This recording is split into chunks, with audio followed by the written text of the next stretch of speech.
Test.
Yo, yo, yo, yo.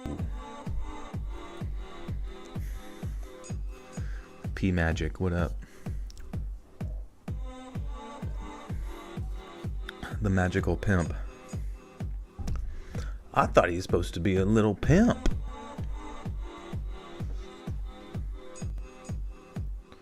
I thought that marker's supposed to be a little pimp. You like house music? Yeah. Oh, I fucking closed it. Whoops.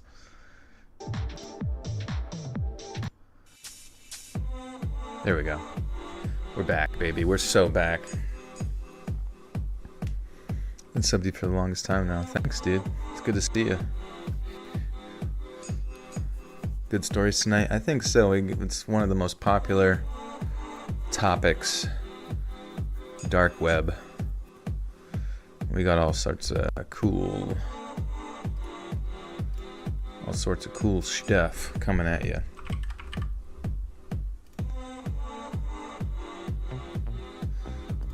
Boom, boom, boom, boom. Emergency vet with your beagle. Uh-oh, what's going on? Dark web and prison stories. Interesting. I feel like prison stories have like notoriously not done very well on my channel. Oh my god, Meat Canyon just put out. Oh, that's 7 days ago. JoJo Siwa's Karma. That's funny.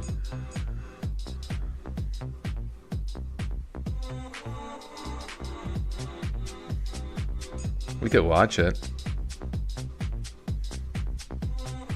You guys want to watch a cartoon?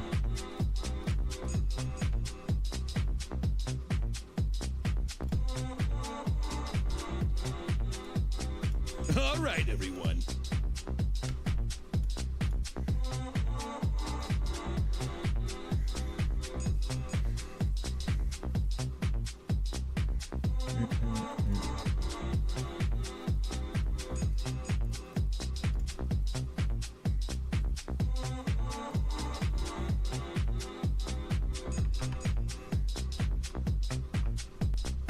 Should probably stop the music, huh? Alright, everyone. Get ready for some reactions. We do have a fully grown JoJo Siwa today. And we do have a few rules before we bring her out, okay? If JoJo touches you or crawls in your lap, that's totally fine, but please do not touch her. Also, there is no feeding JoJo Siwa, and especially no flash photography, alright? Now, without further ado, here's JoJo Siwa. JoJo Siwa. Hey everyone! Oh my Thanks god. for coming out to my show. This is a 20-year-old JoJo Siwa, isn't that right? It's so She loves small. to sing and dance and just be herself. All right, JoJo. Would you like to dance for us? Huh? Big girl, you want to dance? Little pellet of monkey go feet. Oh my god, they got the actual choreography. Holy shit. Okay, everyone. Let's not overstimulate her, all right? Now, JoJo, would you like to sing for everyone? Dance, Come please. here, bitch! I should have known better. If I had a wish, you would never mess around. I saw a version you and I'm twins. I'm a bitch. I need to fight now. Holly, thank you so much. Very good, JoJo. Oh, Yeah, who's hope a all's good well with you as girl? well. Thank you. Who's a good girl? What's the show? This is Now, Meat Canyon. JoJo's going to go around the room and choose I was actually who curious she if he wants was to gonna- take a selfie with. Go on, JoJo. Meat Canyon, the animator. Gotta love him. She's walking right by me. Jojo, choose me. Jojo the monkey. Jojo, please. Look, sweetie. She's staring. I feel like she's gonna latch onto her head. Looks like an anime character. Oh shit. I said no Gonna freak out. photography.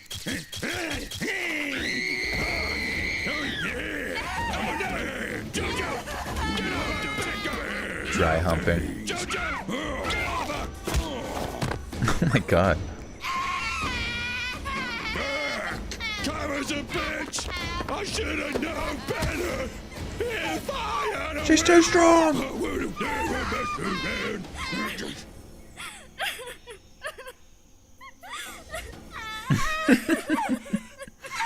Fucking face. Gonna bash her head in. Dude, sometimes the animations get really visceral. Oh my god. The chimp. The chimp 911 call.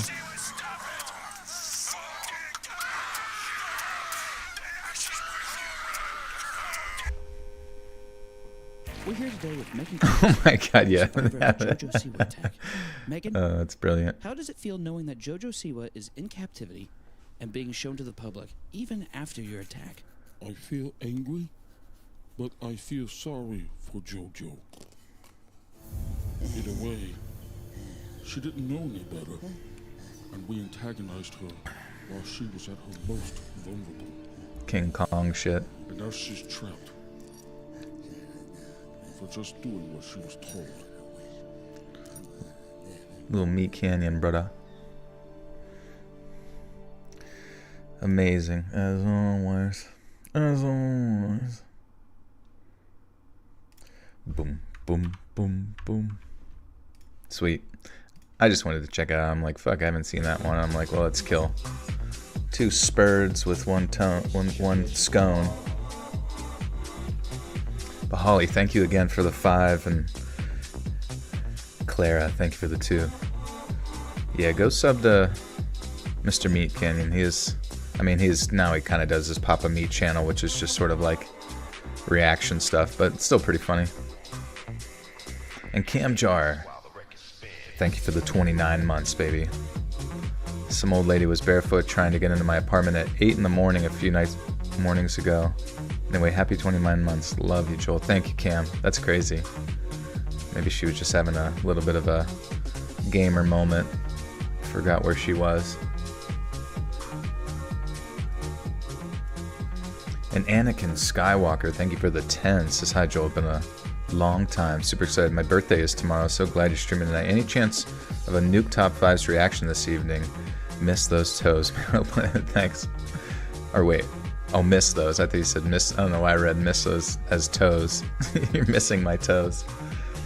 Yeah, maybe we can do a little. Maybe we could do those at the beginning of streams sometime, but it's also fun to just like chit chat at the beginning as well. But yeah, we'll see how we're feeling at the end. Dark weeb stories soon, hopefully. Obama. Fellow Buttersuck crew. My coworker was in a house fire night before last. She jumped onto the 3rd floor and now is in the ICU, paralyzed from the waist down. Holy shit. That's crazy. It's so scary. Like, I'm sorry to hear that. Yeah. Jesus. Always missing my toes. Nuke's top 5 is top 2. Yeah, he's great. Yeah, out of all those people, like who does it best? Because I feel like the presentation for all of them seems pretty simplistic, right? I mean, how much can you really change? I guess you get, you know, keep it simple, stupid, as they always say.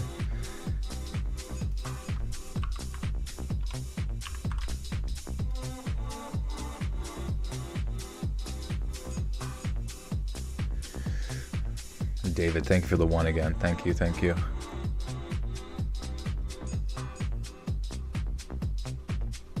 Slap Tam is OG. Yeah, we were watching some Slap Tam on the one, but it was like there was a lot of like side tangents, and I don't know if that was like to fill in time or what it was, but there was like, I don't even know, it was like custom like drawings or something to like analyze the stuff. What's up, Joni? Oh yeah, Bizarre Bub, yeah. I do like Bizarre Bub's sort of, his is definitely like very, very minimalist, which is good. Especially with the titles. Let's see. Bizarre Bub, Scary Comp. Yeah, literally just, I mean, does that, that's so crazy. Scary Comp V90, Scary Comp V89. I mean, imagine that. Imagine having success on YouTube and all you do is just like take a screenshot from the video, write "Don't watch alone," and write "Scary Comp," and then that's like so ideal.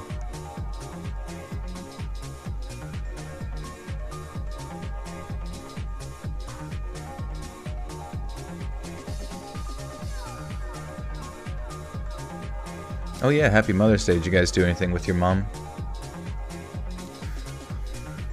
Top 3 in my opinion, Nuke's top 5, Mind Junkie, Goose Pimples TV. I don't think I've seen any of those last two. Mind Junkie and Goose Pimples. First time here, Duchess of Darkness told me of this channel. Nice, that's awesome. Yeah, for the first like little bit, we are just chilling until we get to reading here.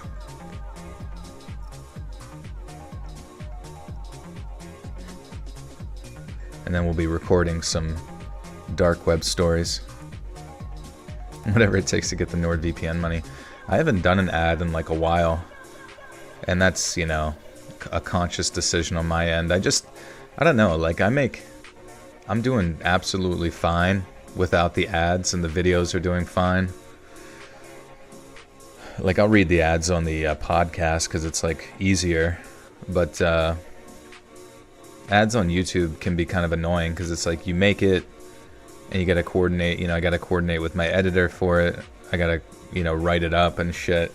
It's not hard, you know, by any means.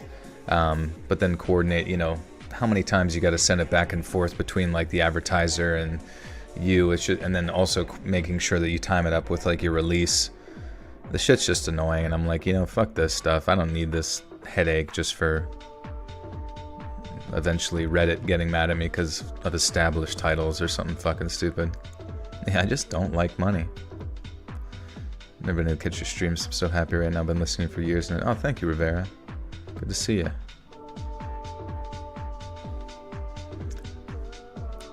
And everybody would always complain whenever I would do the ads anyways. Like, they're like, what the fuck? I subscribe to YouTube Premium to avoid... And it's like, you could have just fucking skipped forward, and it's like they can't move or something. I don't know. Can't move their one finger to scroll forward. But I understood. And if it cuts into like the overall watch time, it's just not worth it, you know.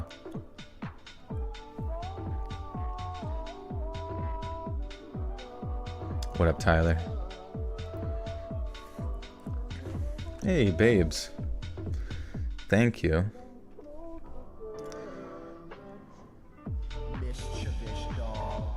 Thank you so much for the 5 gifters. 2. Stop Motion Man. So Long Dental Plan. Sampai. Melania Blade of Miquela. And Opie. Cogbill. Did I see something about... Yeah, bought Little Nightmares 2 for $9 and bought the Xbox Ultimate and played some Sea of Thieves. Finished my second playthrough of Firewatch. Nice. Yeah, Little Nightmares is one of my favorite games ever. I just got that game, also that game from Donkey, video game Donkey, and his Big Mode publishing company called animal well. And so far, I like it, you know? It's good aesthetics, interesting puzzles so far. Haven't made it like super far, but I would say that I may have fought the first boss per se, or at least, yeah, it was like somewhat of the first boss, but it was mainly just like a really complex puzzle, which I enjoyed. Amy, thank you. Appreciate you guys.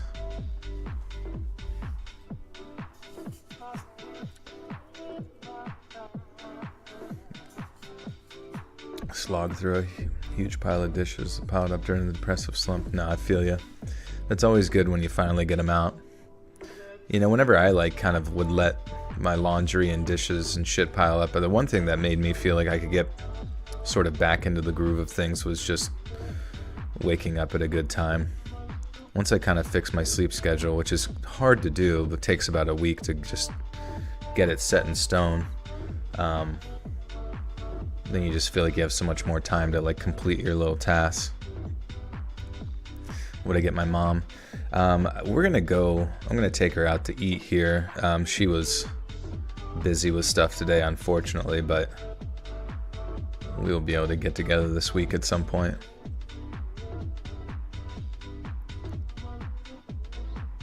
You're the boss from the last game of the year. Elden Ring. Oh yeah, I didn't play Elden Ring. I do remember people talking about Melania or whatever, but I didn't know the blade. I don't have a maid. Nah. I'll live in Pradeep's got a little maid dress on. Wears it around, cleans. Yeah, she did ditch me, yeah. My birthday coming up? Yeah, it's June 4th. I'm not sure what I want to do, to be honest with you. What should I do? I really don't want to like drink again. Last time I like threw up pretty hard and it was, I don't know, I just felt like a sloppy Dumbo.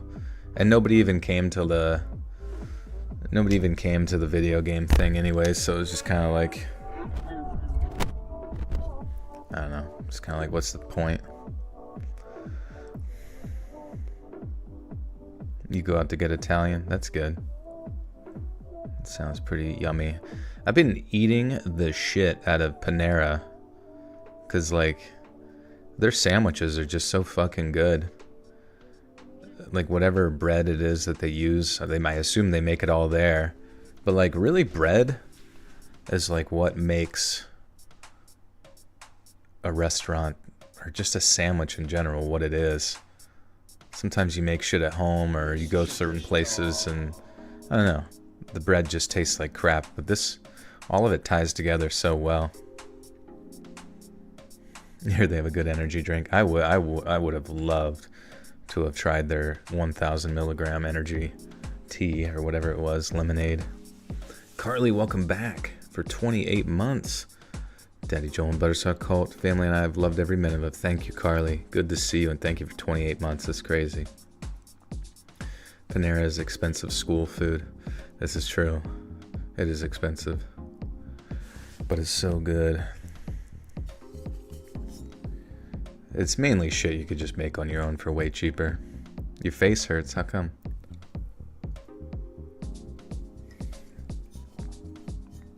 You hate the sandwiches? I don't know, maybe I need to go somewhere else. Have the same birthday, let's get married, I'll clean for you and cook.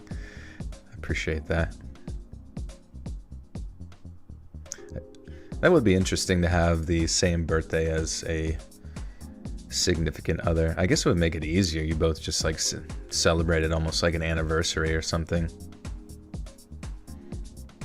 It's getting discontinued. Nah, dude. We need to up the caffeine count. Those people just had weak hearts. Go live, but you are completely deaf. Use earmuffs? Wait, is that what you want me to do for my birthday?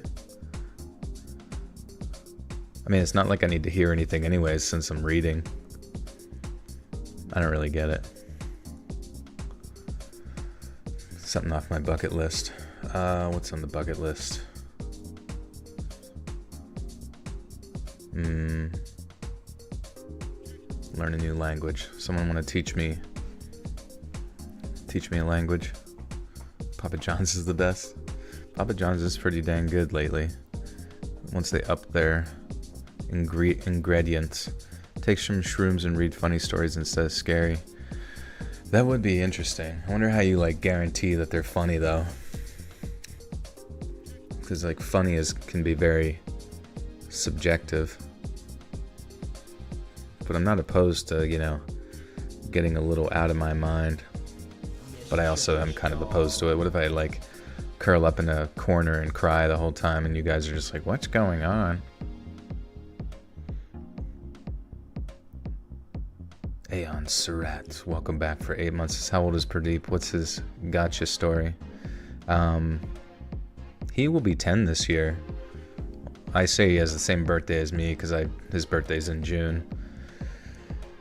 So I'll be turning 34 and he'll be turning 10. And I got him. What do you mean gotcha? What is a gotcha story? Yeah, it's weird. It's like 10, yeah, old man, but like I look at him and he's just like so kiddie-like, you know. He doesn't have really any like old man qualities about him. He's still like very spry and doesn't really have any issues at all. I don't know that I know of. Maybe he has trouble getting a boner. Who knows? Becoming something of a boomer yourself. No, I feel you, dude. Honestly, I feel like the one thing that I see people in my life that like sends them over the edge really is just kids. And I do hope to have kids at some point, but you know, you could be 22, but you have kids, and I think kids just make you, you know, 20 years older out of nowhere. Just the lack of sleep and like the changing of your hormones and priorities. Oh shit, it's read time. Let's go.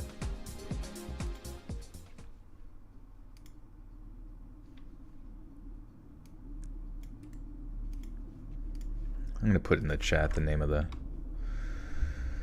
playlist in case anybody cares. Doot doot doot doot doot doot doot doot doot.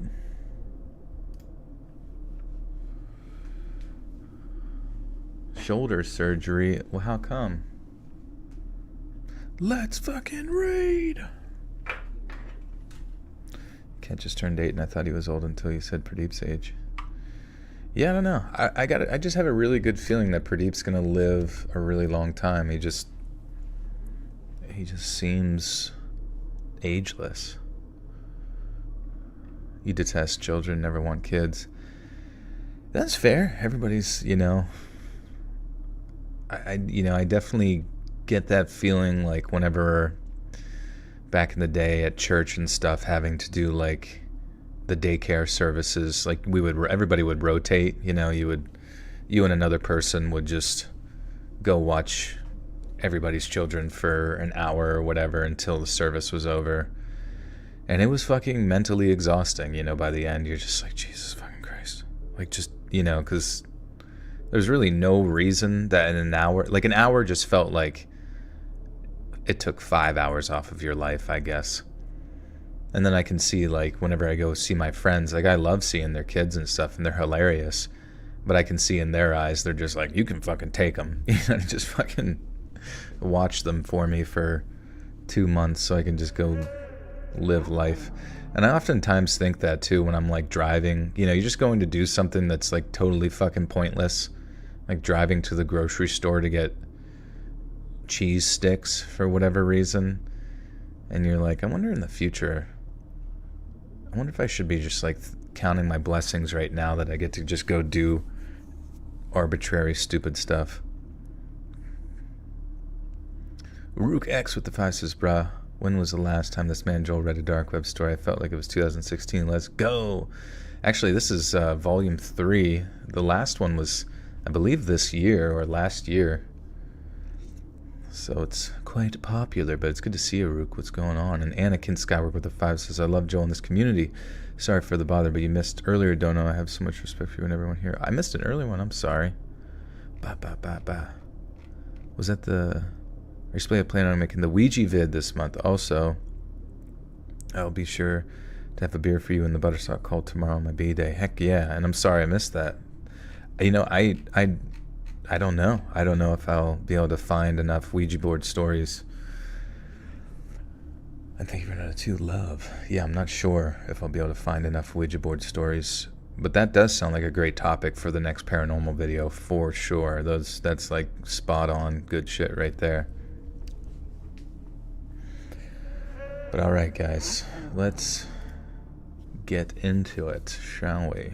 Dark web stories. Backed by popular demand.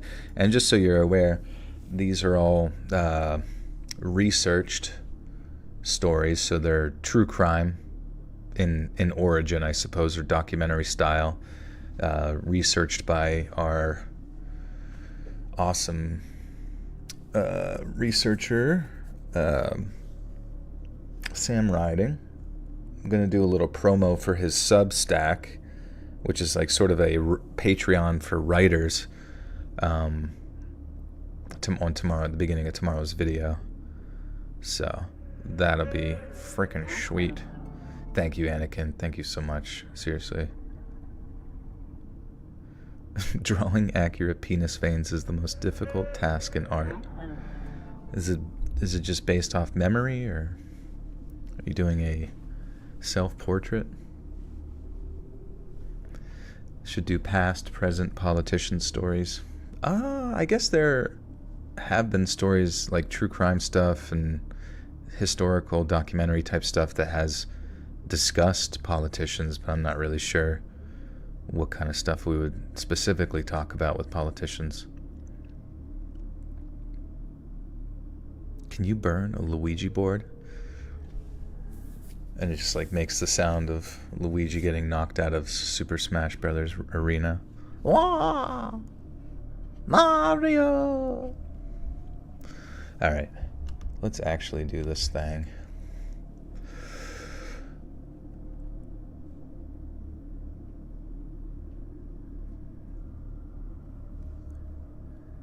In November of 2020, a rather innocuous-looking gentleman walked into a North London police station and politely informed an officer that he wished to file a report.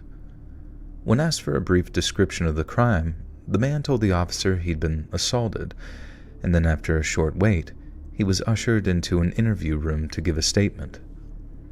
Established almost 200 years ago, London's Metropolitan Police endeavor to maintain law and order in one of the largest, wealthiest, and most storied cities on Earth, and needless to say, it is no easy task. In just the past 2 decades, London has endured terror attacks, multi-million-pound diamond heists, and fiery incidents of rioting which left many areas of the city scorched and scarred. And so, as you can imagine, its police officers have just about seen everything. But when that innocuous-looking gentleman told police officers in that Tottenham, is that how you say it? Tottenham. The whole city smells like Tottenham. Tottenham, okay. Listen to him while you draw his favorite pastime, that's awesome. I'm also still continuing to look for animators, by the way, for the animation channel, so if you know anybody that's got some skills, looking for work, send them my way. I'm more than happy to, let them join the team. Evil politicians making illegal decisions that affect families or something like that. Man, we'd have trillions of stories then. It's still light out. I guess it might be, 7:52 over in California.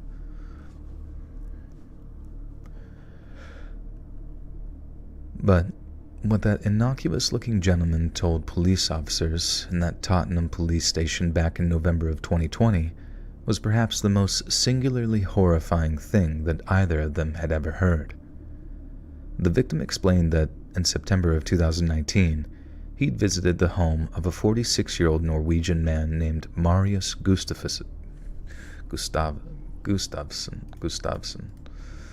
Marius Gustavsson. The goose. Gustavsson. Erik Gustavsson.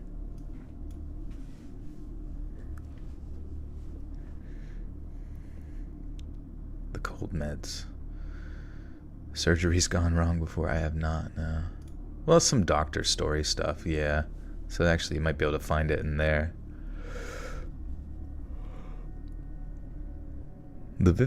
Fuck.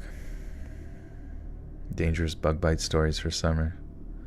Yeah, I don't know if that would be too interesting. Does Jacob Bowling frequent these parts nowadays? I haven't been here for a while. I'm waiting for the $420 edition.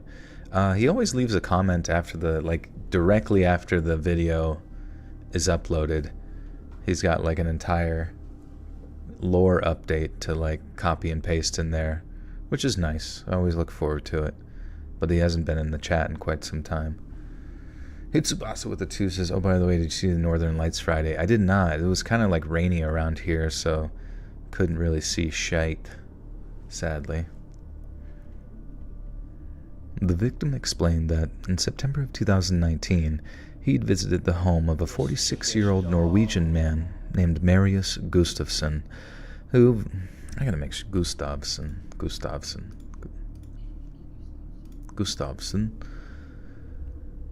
The victim explained...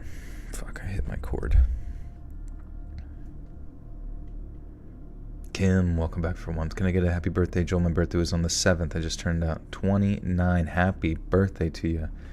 Almost to that 3-0. The dirty 30. The victim explained that in September of 2019, he'd visited the home of a 46-year-old Norwegian man named Marius Gustavsson, who lived in a nearby apartment building. The pair began consuming narcotics together. Then, once inebriated, Gustavsson coerced his hapless houseguest into taking off his clothes before using a razor-sharp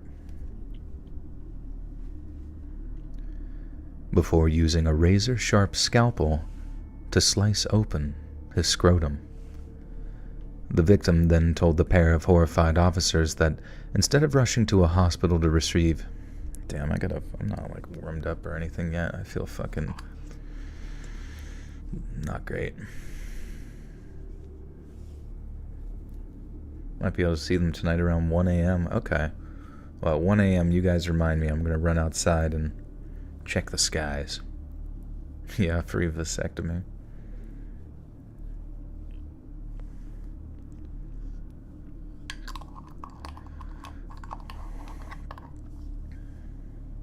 Yeah, it seemed like whenever I asked the question of what kind of stories people wanted to do in the community tab, well, we can look at it real quick. I'm kind of off topic anyways, so whatever the fuck. What topics would you like to hear next? 1.6k likes, 650 comments. I love the private eye investigator stories. They're so varied and interesting. Those are good. And then mundane stories, trucker stories. I know they come ocean stories. That would be interesting. I swear, though, it's so weird that they don't order these by most popular. Like, why is it just, like, random? Oh, yeah. Forest and camping stories at, like, 100 and almost 200 likes. That tends to be everyone's favorite. But I'll be honest with you. I thought the fire lookout stories were going to be, like, a crazy banger. You know what I mean? And, they... it was not as popular as I anticipated. It certainly didn't do bad by any means, but everybody I think the concept of just it saying camping or outdoors, like forest stuff, just like makes, deep woods. It's like that particular wording or phrasing just makes people way more interested. Scrotal mutilation stories. Well, I got one right here for you.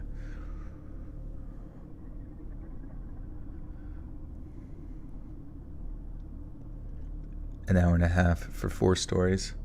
What do you mean?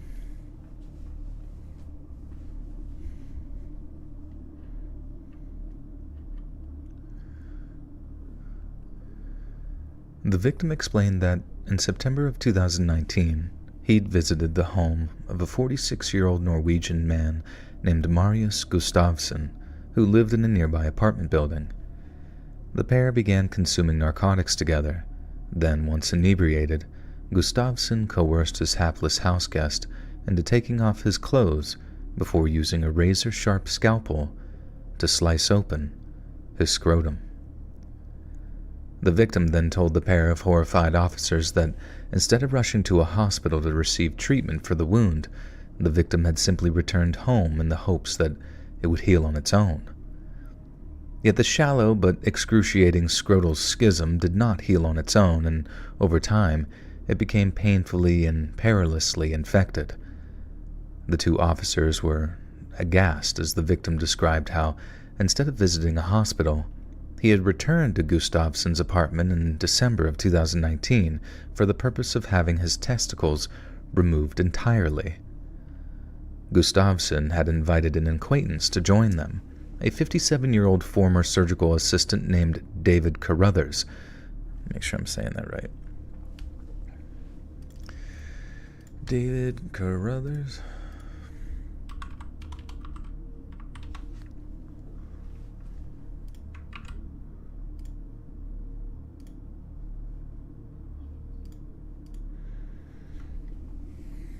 Jesus H fucking popsicle. That's funny. It says that on someone's tombstone. Jesus popsicle, Batman. If you take enough K, you think you might be abducted for 45 minutes.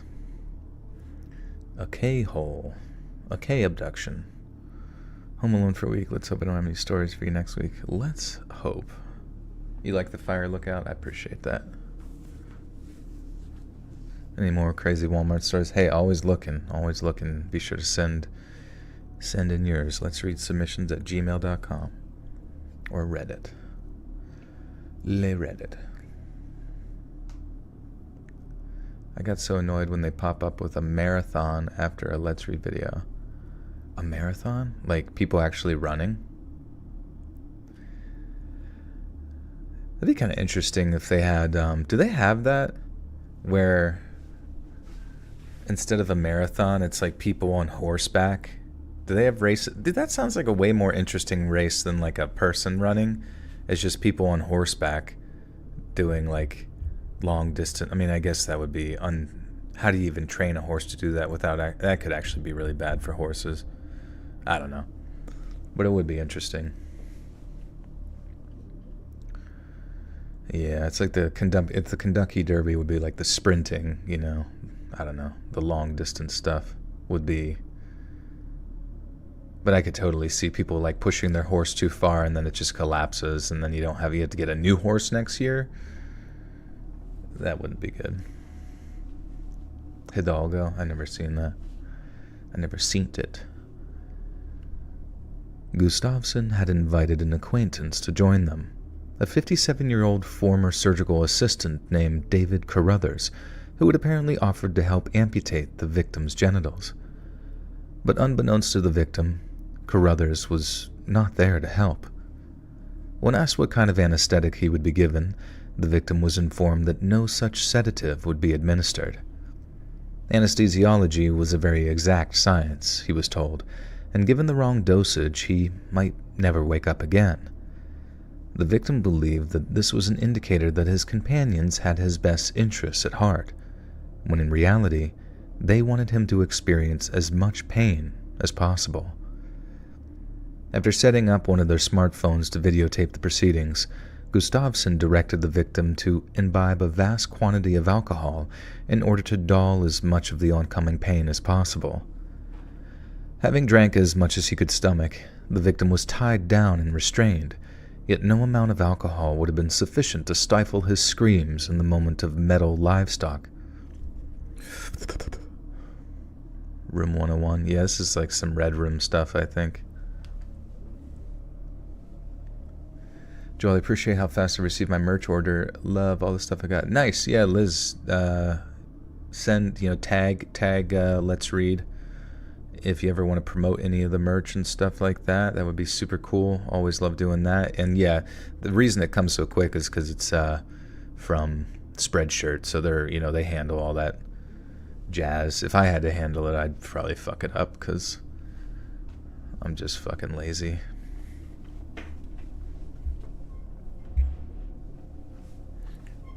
I do remember I knew a guy who was a millionaire, and he sold snowboarding equipment on eBay. So like he would get it from manufacturers and then just like sell it at on eBay, and he made a fuck ton of money. I don't exactly know how he got that started, but if you guys ever there's always a way to start a business for everything and make a shit ton of money, so you just gotta think creatively.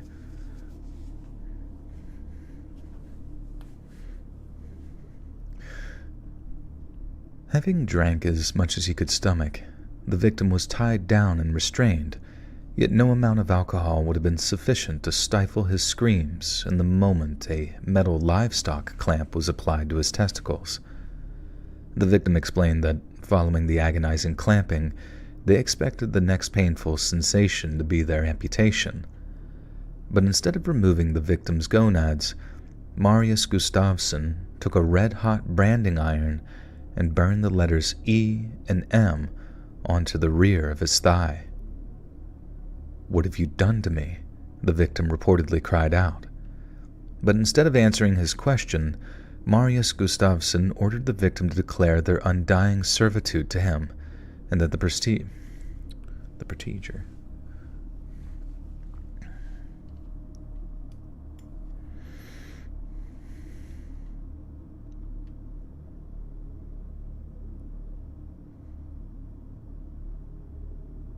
Wait, why you guys type? Oh, gay son thought daughter. Oh, I don't know. Leave him alone, would you? What about a thought son? Can you guys have a thought son? I feel like that would probably get him into more trouble. But instead of answering his question, Marius Gustafsson ordered the victim to declare their undying servitude to him, and that the procedure would not continue unless he did so. Desperate to put an end to his intolerable suffering, the victim cried out in submission, declaring Gustafsson to be his lifelong lord and master, but the man himself was far from satisfied. He forced the victim to repeatedly proclaim his subjugation, until finally Gustafsson directed the waiting surgical assistant to begin his gruesome work. Enthralled by the stocky Scandinavian, Carruthers stepped forward with a sharpened scalpel.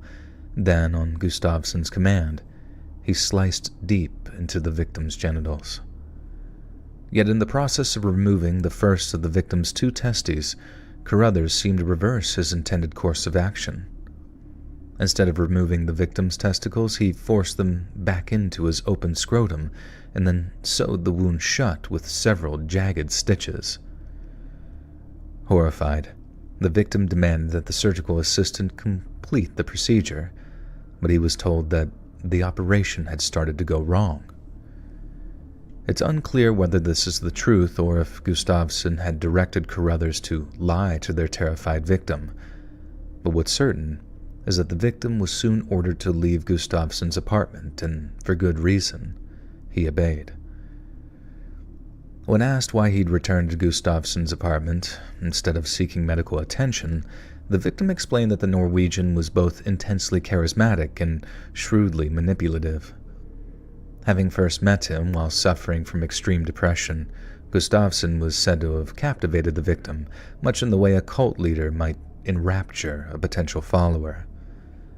Then, once the victim was safely under his spell, Gustafsson introduced him to the world of so-called body modification. The victim went on to meet with several of Gustafsson's inner circle, men who shared his sickening fascination with amateur surgeries. But above all, the men's interest seemed to focus on one What's the story? I'm fairly certain it's going to lead to the fact that this guy was distributing this footage via the internet or dark web. I'll probably put this story like last, just because YouTube probably won't like it much. And I don't want to, I really don't want to like gross people out right out the gate, because like body horror stuff, it is gross and scary. I mean, it's certainly scary to be strapped down and have your wiener chopped off, but it's it's a bit much. That'd be so funny if that was like you get demonetized and that's the explanation that YouTube's like find out the reason, click here, and you click and it's like, it's a bit much, don't you think? It's just weird though, like some people like have in their like fetishization in their mind the desire to be, like there's certain people that want to be like eaten whole or eaten alive, some people that want to be mutilated like that. It's fucking weird. I mean obviously it's weird, but it's just interesting that you would fetishize the concept of like destruction to self,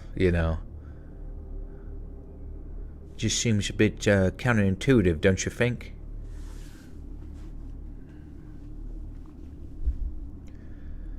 But above all, the men's interests seemed to focus on one particular procedure. Oh wait, did I skip something? Oh yeah. But above all, the men's interests seemed to focus on one particular procedure: male castration. At first, the group of people introduced me to was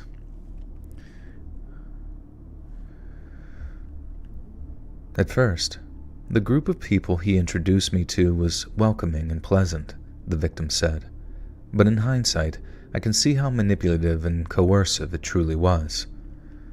Over the course of several months, Gustafsson and his followers convinced the victim that he'd be happier following the removal of his genitals. They focused on issues that I had with my gender identity, the victim told police. I was told castration would fix me, that it was a lifestyle choice, and that if my therapist asked, I was to say that it was my idea, no one else's. The victim was then said to have broken down into tears as he described his genitals as being mangled, how he desperately needed the help of a trained urologist, and how he had been wrestling with the urge to murder Marius Gustafsson for quite some time. When asked why he hadn't contacted the police sooner, the victim explained that he had legitimate concerns for his own safety. He claimed Gustafsson's followers numbered in the tens of thousands, and that he ran some kind of online castration cult from the comfort of his Tottenham apartment. Shortly after the victim signed his statement, Metropolitan police officers paid Gustafsson a visit, and following a search of his apartment, they found a variety of deeply concerning paraphernalia. Several steel clamps known as elastrators? Chimps will attack the balls first.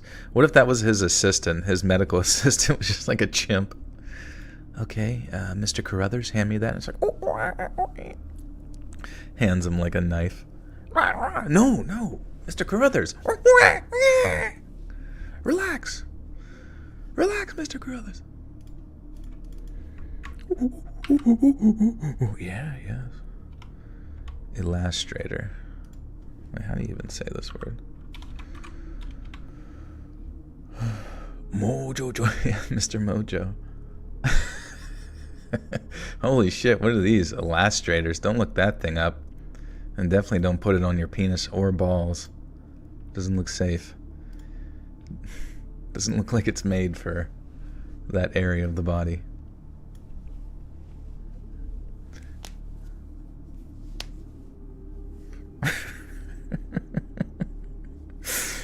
The world is so fucking fucked up, dude. Like, everything is so fucked up. Everyone's going crazy. Well, I guess it's always been like this, huh? I don't know. I think that's why some people say humans laugh because, like, monkeys use laughter to, like, alert other monkeys of stuff. That doesn't make any fucking sense to me. I really think that we just developed laughter because it was, like, our manner in which we, like, dealt with how incredibly messed up things truly were from the dawn of time. A monkey in suspenders, yeah. Looking rather dapper, Mr. Carruthers. Your art is cartoony. Let me take a look. I'm not gonna, you know, be rude or anything. I just want to look at it. You never know. It might pop off in my brain. It looks good. It looks good though. Just yeah, just keep getting better. Keep growing at your craft. And honestly, that's the cool thing about art, is that you just keep getting better. You learn new techniques and shit, and one day you're gonna be on Pixar. Hell yeah. Did I take my magnesium? No, I'll probably take it later. What's up, Lord Forehead?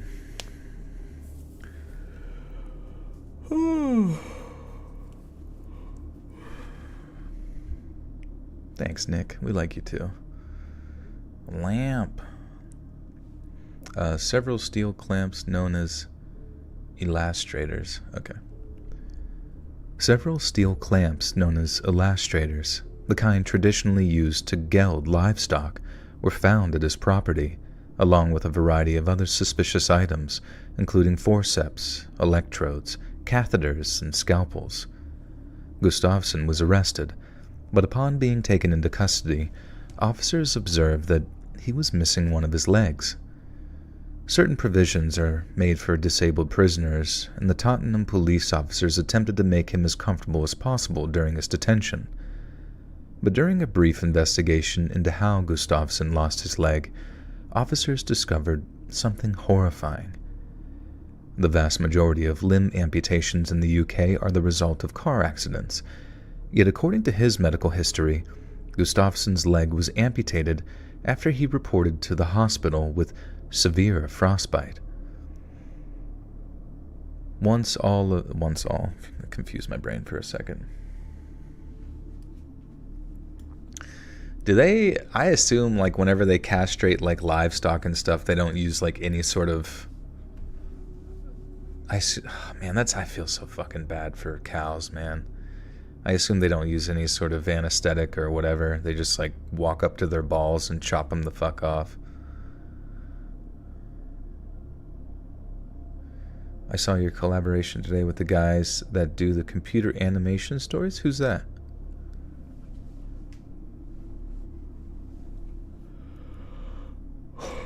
Circumcision in general is the most horrible thing that's somehow acceptable for humans. Yeah, honestly, if I have a son, I probably will ask them not to do circumcision, just because it's like, I don't know, it, like, just use fucking soap and water, you know what I mean? It's like such a, like, I get it in the past, and then it, like, was somehow integrated into, you know, religious practices and all that kind of stuff, but, you know, we live in an age where showers and shit exist, and I just don't see the point in... Oh, wait, you said castration, not... Well, yeah, no, you said circumcision. Yeah, Jesus. Joel, please talk about gym and health. No, there's someone in here who hates when I go on... Oh, Babes. Yeah, Babes hates when I go on about gym stuff. I got nothing to say about Jim Halpert, other than the fact that... like, I'm just hardcore now, like, just a normie when it comes to, like, hashtag team circumcision. Cut it off or no? I'm just very much in favor of just calories in, calories out now. Like, I used to, like, jump on the bandwagon of, like, fasting, keto, all that kind of shit, which I'm sure if, like, people feel good when they do it, fucking do it. But, like, it's really not worth, like, driving yourself crazy whenever you can still probably lose weight. I mean, I know you can. I mean, it's scientifically shown you can still lose weight even if all you eat is Oreos, you know what I mean? I'm not sure exactly what your blood tests or your fucking hormones are going to look like or whatever, but, you know, at the end of the day, it really does just seem like calories in, calories out.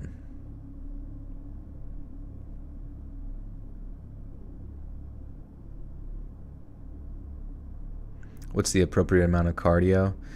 What do they say? They say at least like, well, I don't know. I mean, can you get at least an hour a week?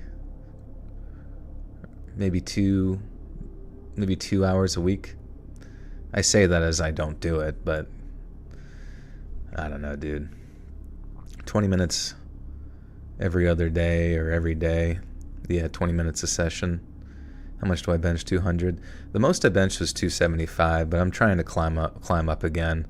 I did like an 8-week period where I thought that I was going to be able to raise my stuff by following this conjugate method, and it fucked me up as far as my strength numbers go. So now I'm just back on the 5-3-1, trying to climb back up, and it's kind of just annoys me that that program sucks so bad.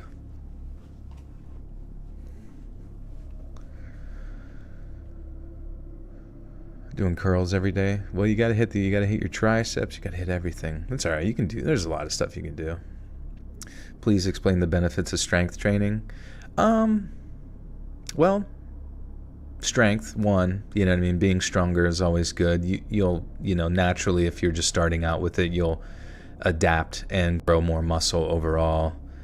And it seems like the majority of like longevity for most people and their abilities to continue to do daily tasks usually involve the presence of more muscle to help metabolize different product, I guess, like mainly carbohydrates within the body. But I've heard like the presence of muscle is like tends to mitigate the growth of like cancer later on in life, but also like increasing your strength and increasing your muscle and your adaptability can enable you to basically live a happier, like more functional life in the long term, in the sense of just being able to get up from a squat position or whatever, or balance, you know what I mean, and just generally being able to do stuff as your muscles are continue to be challenged. You're not going to like wake up and like hurt yourself out of nowhere. Is edging a thing, like in lifting? How you can lower blood sugar levels? Yeah, I mean, you lower your blood sugar levels through cardio is one, and exercise, that because your body uses glucose to do those activities. If you're a diabetic, you know what I mean, I would avoid eating processed carbohydrates and all that kind of stuff. And I mean, obviously, if you're a diabetic too, you gotta like monitor your blood sugars if it gets to that extent. But yeah, incorporating lifting and cardio into your life will have like incredible benefits to mitigating diabetes and potentially reversing the effects of insulin resistance over a period of time. If you are at that point, definitely continue to keep getting monitored by your doctor to like you're checking your A1C and all that kind of shit. I'm really underweight, but all the weight gain stuff has a lot of sugar. What is good food to gain weight, but not through sugar?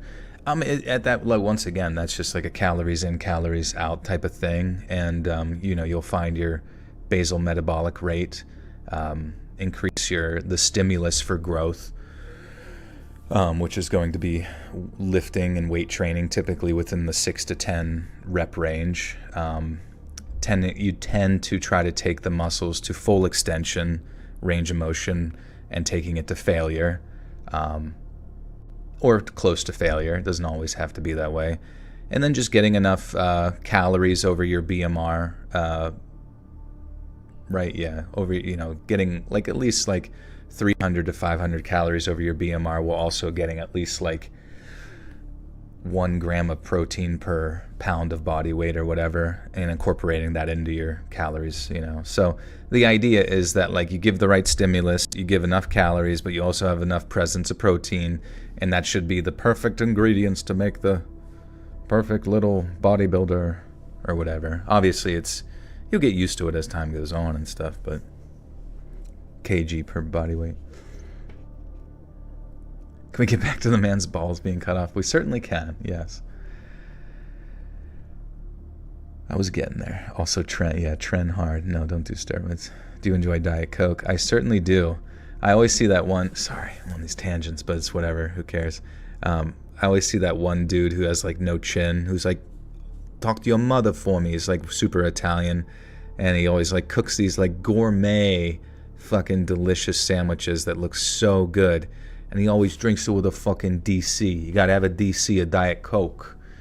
And I'm right there with him, dude. Like, I love diet soda with like a good salty sandwich for show.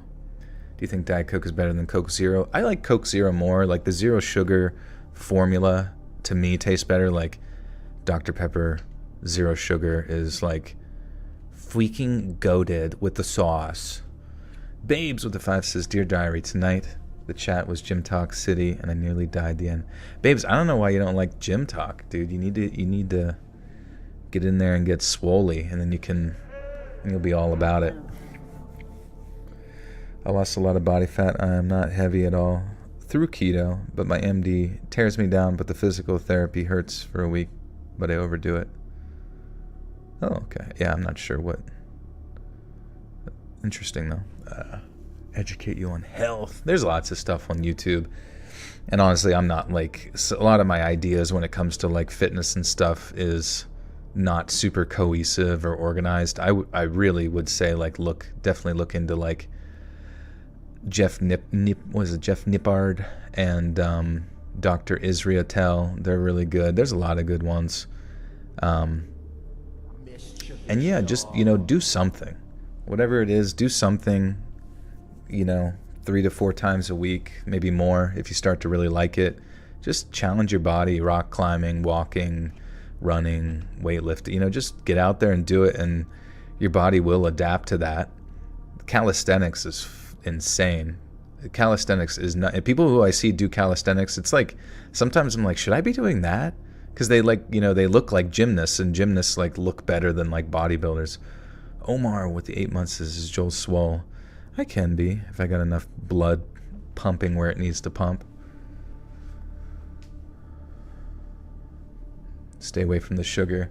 Yeah, I mean, like, obviously, it's probably ideal to avoid processed food overall and the effects that it might have on your endocrine system. Do I understand those? Not really. Not in the same way that I would understand that tasty cake would still fit into your macros in regards to how much carbs you can have that day or whatever. Who's my body inspiration? Just Danny DeVito, really. Do I know who Jayoma is? I don't know. Stretching is most important for sure. Yeah, stretching and strengthening. Stretching, strengthening. Calisthenics definitely been harder than strength training so far. Pistol squats go crazy. They really do, yeah. And you'll see a Jeff Cavalier. Yeah, there's nothing wrong with Jeff Cavalier either. I just sadly not really spending my time watching his videos. Yeah, Kirikos Grizzly, hell yeah, dude. I fucking love that guy. I scream like him at the gym. Tips Fedora. Once all of the living tissue in his leg was dead, Gustafsson contacted emergency services and was rushed to the Royal Free Hospital in neighboring Camden. It was there that his leg was swiftly amputated, after which he remained in the hospital, receiving round-the-clock care for a full 2 months. Following his discharge, Gustafsson was bound to a wheelchair, and since he was no longer able to work as frequently or as intensely as he'd like, he went on to claim almost £20,000 in disability checks between July of 2019 and October of 2021. Yet this wasn't the only act of self-mutilation that Gustafsson subjected himself to.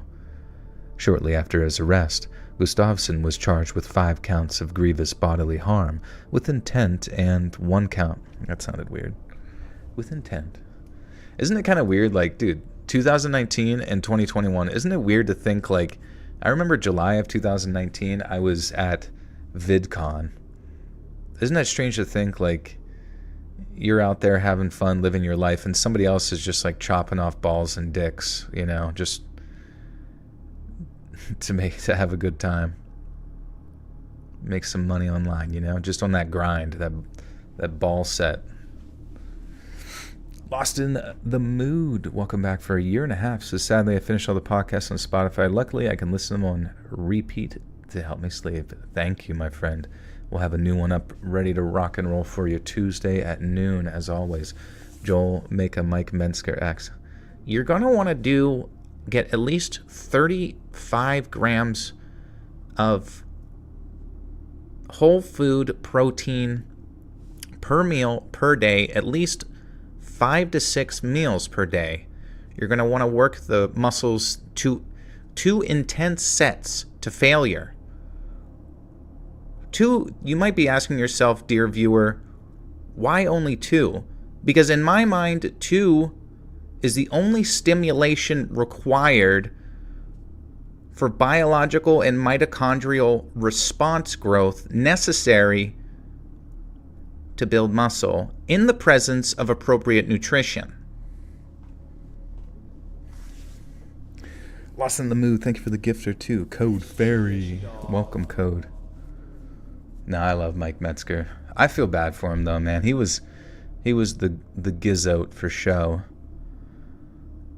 Yeah, with Jeff Nipples, yeah. I don't, as soon as like somebody, like when I saw that Jeff Nippard was doing like some video where he's like, I watched over 10,000 hours of Sam Solik video working training, and I determined, it's just like, then somebody like superimposed like that nerdy emoji with the finger up thing, and I'm like, I can't ever stop thinking about that every time I see him now.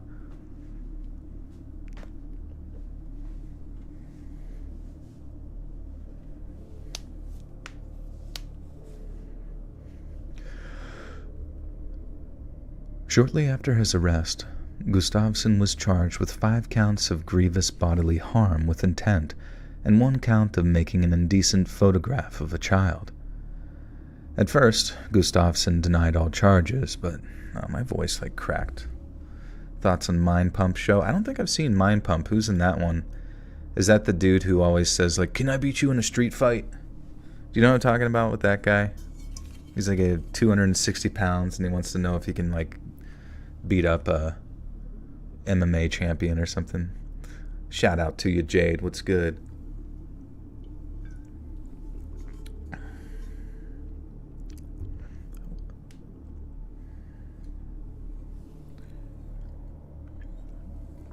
What fitness influencer did I look up to? I really like Eric Bugenhagen. I don't know if you've ever seen him. He used to just like have like free, I mean, he still does it, you know what I mean? But he would just do like freak of nature style lifts. And I just enjoyed that. I just enjoyed the energy of going psycho mode and lifting as heavy as possible. And then Clarence Kennedy from Ireland. He is fucking, yeah, it's a mindset, baby. It's a mindset. I remember he always had like, I think it was at the end of his videos, he's like, it might be the tunes. It's always the tunes. And I was like, that's fucking true, bro. The music makes the difference, you know?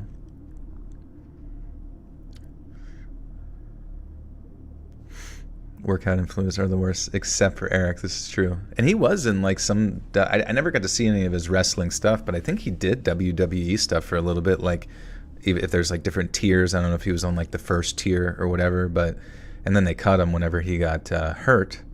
Like, he like ripped a quad muscle off his leg or some shit from lifting too heavy. I don't know. But he's good now. He had some pretty unnatural recovery time, but honestly, if he's using fucking roids or peptides, I could give 2 fucks less. You know what I mean? Like, as long as you're healthy and your blood labs are coming back and you're taking care of your family, like, totally fucking fine with me. Oh yeah, Noel, yeah, he popped off with all those shorts and stuff. But yeah, Noel's awesome. Pork has a crazy micronutrient density. Micronutrient? Really? What's in it?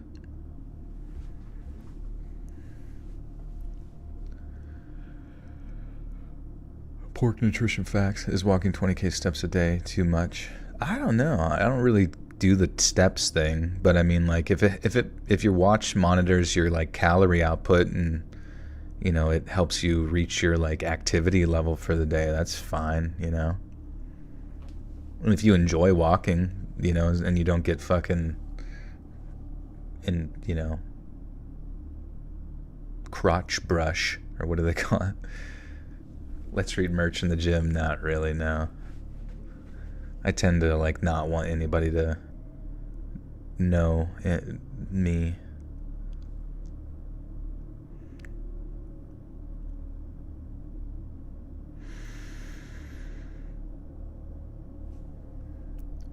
Shortly after his arrest, Gustafsson was charged with 5 counts of grievous bodily harm with intent and 1 count of making an indecent photograph of a child. At first, Gustafsson denied all charges, but as the investigation into his nocturnal activities deepened, police discovered a litany of gruesome criminality. On February 18th of 2017, Gustafsson contacted 29-year-old male escort by the name... Contacted A. Yes, A. Calf muscle pain. How do I get rid of calf muscle tightness? You could get a, what the fuck's it called? Foam roller. You could get a foam roller. They're kind of cheap, and you could roll your calves on that. You could put your calf up against the wall and just stretch it a little bit, you know, see how that feels with stretching. You could sit on the edge of like a step and just kind of dip it down below the step to stretch it. You could even step back right now if you're standing up and step back into your calf a little bit to stretch that a tad. But it tends to be like the best recovery is like breaking up the tissue via, you know, massage, or in your case, you can actually massage your own calf a little bit too if you can kind of sit down and get comfortable or whatever. But yeah, foam roller tends to be good with that. You can also roll it on like, or get one of those fucking like guns, but that's expensive.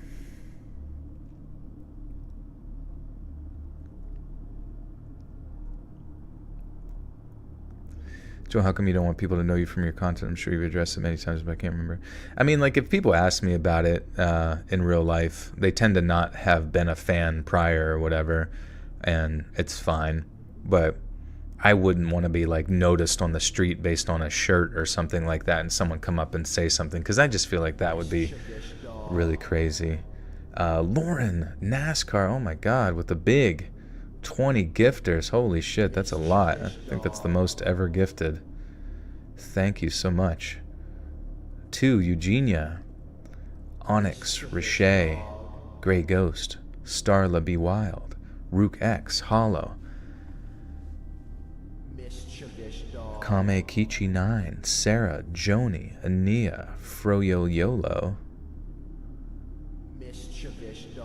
Jeeps, Solly, Lexi B, Miss Cookie, Chana, Frihanik, Cameron Story, Samantha Jones. I'm like calling out attendance at this point. Fernie and Grandma 10. Thank you so much, Lauren. Very, very kind. You guys all have access to bonus content now on the bonus content playlist.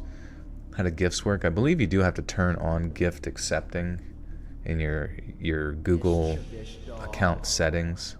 I'm fairly certain. Yeah, everyone's here. We can start class.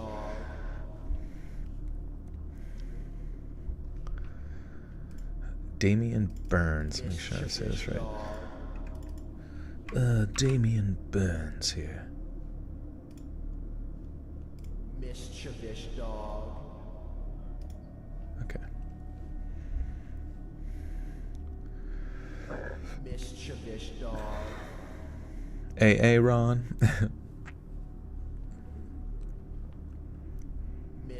On February 18th of 2017, Gustafsson contacted a 29-year-old... Sorry. On February 18th of 2017, Gustafsson contacted a 29-year-old male escort by the name of Damian Burns. Just a few months prior, the pair had met via an on... Dude, I am struggling tonight. On February 18th of 2017, Gustafsson contacted a 29-year-old male escort by the name of Damian Burns.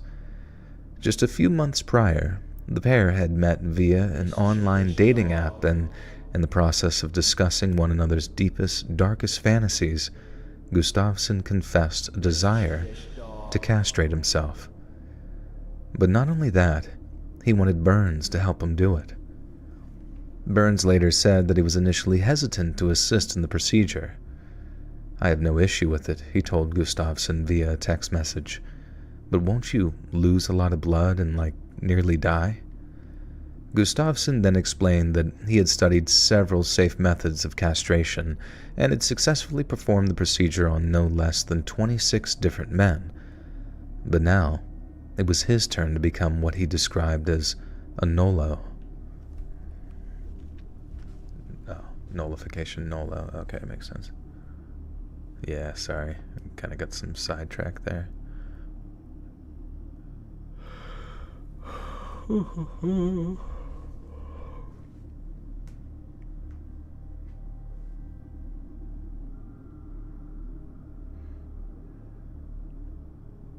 See the aurora the other night. Sadly, I missed it. Yeah, it was too cloudy.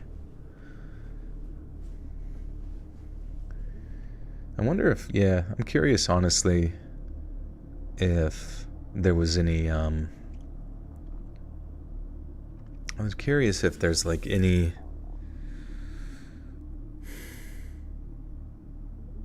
if that solar, storm caused any issues, with electronics or anything like that. You know what would also be, a great idea? If there was, okay, so, imagine, you have something like defense missile systems or whatever in place that protect against incoming ICBM nuclear missiles, right? To help, protect against some nuking of Seattle or LA or New York or whatever the fuck. You know what would be way better? If there were organizations that had technology external from the knowledge of the CIA and various other groups, you know what I mean? Because I imagine if there was to be some sort of false flag style nuking attack or whatever, and you shut down the defense systems for a training operation, whatever. It'd be just, I was thinking a way to protect against that would just to be, you would have to have some sort of agency that exists external from those that are has the has technology that wouldn't be shut down during that period of time. How you would fund that, without public knowledge, I'm not really sure. Sorry, I'm just anyways, we need to start building those in a DIY hobby. David, thank you for the one. But now, it was his turn to become what he described as a nolo, a word derived from the term genital. God damn it.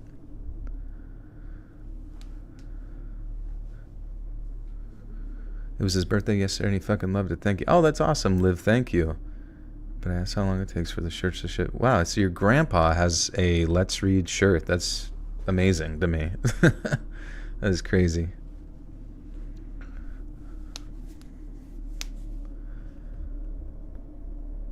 But now, it was his turn to become what he described as a nolo, a word derived from the term genital nullification. To secure his assistance, Burns was offered the equivalent of $750. However, it was later established that this merely constituted an initial payment, and Burns was promised a far larger amount of money in exchange for his participation. Gustafsson explained that he would be tapping the entire castration taping.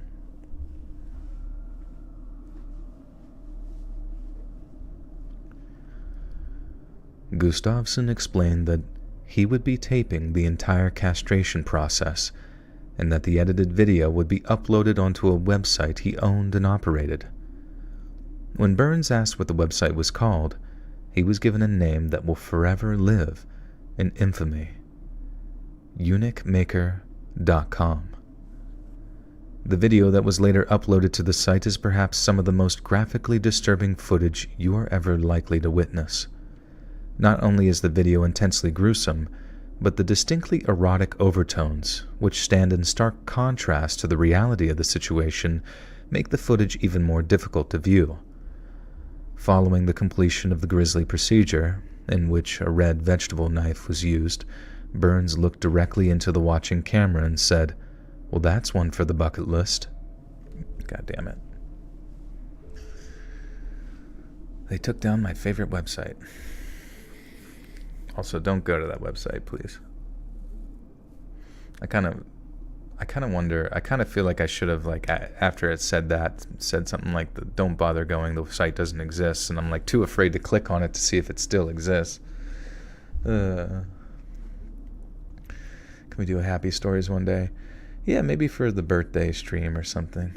Lemon Party, Rotten. Oh, God, there's too many websites, yeah.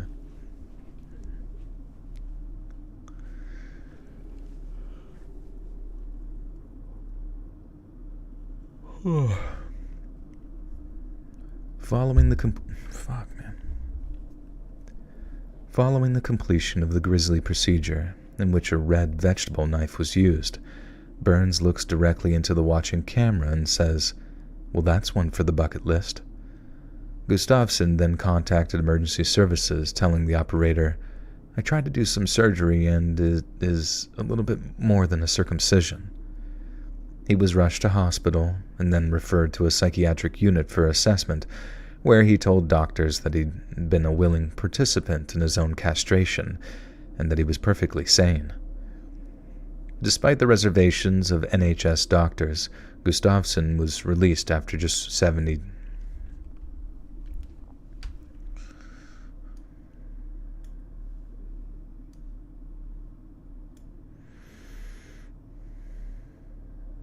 CC, thank you.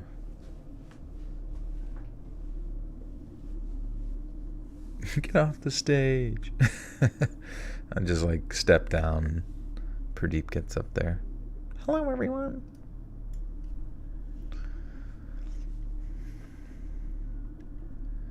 Despite the reservations of NHS doctors, Gustafsson was released after just 72 hours, at which point he almost immediately reached out to Damien Burns. Burns, who confessed to having thrown up as he departed Gustafsson's apartment, was told that several additional castrations had been arranged before being invited back to assist as, and I quote, "a sexy, kinky helper." Over the next 2 years, Burns was reportedly paid over $2,000 for participating in several other acts of wanton mutilation. Wanton? $2,000? Well, I guess if he's into it or whatever. But I'm like, he should have just got a Raid Shadow Legends sponsorship. I don't know which is worse, though, to be honest.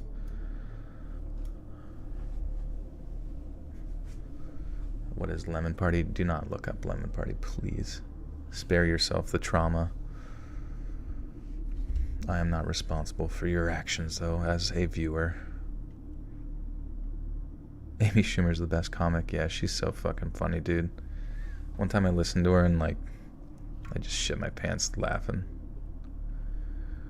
Over the next 2 years, Burns was reportedly paid over $2,000 for participating in several other acts of wanton mutilation. But he wasn't Gustafsson's only maniacal minion. Following his arrest in November of 2020, police discovered that Gustafsson had been communicating with a young man named Jacob Creamy Appleby. Creamy Appleby? What the hell is that name? Creamy. Liv, thank you for the 2. Appreciate ya.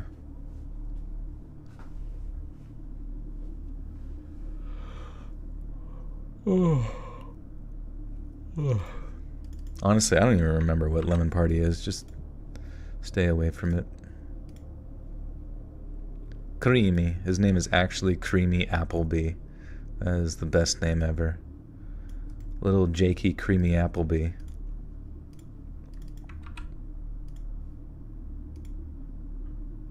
Appleby. Creamy.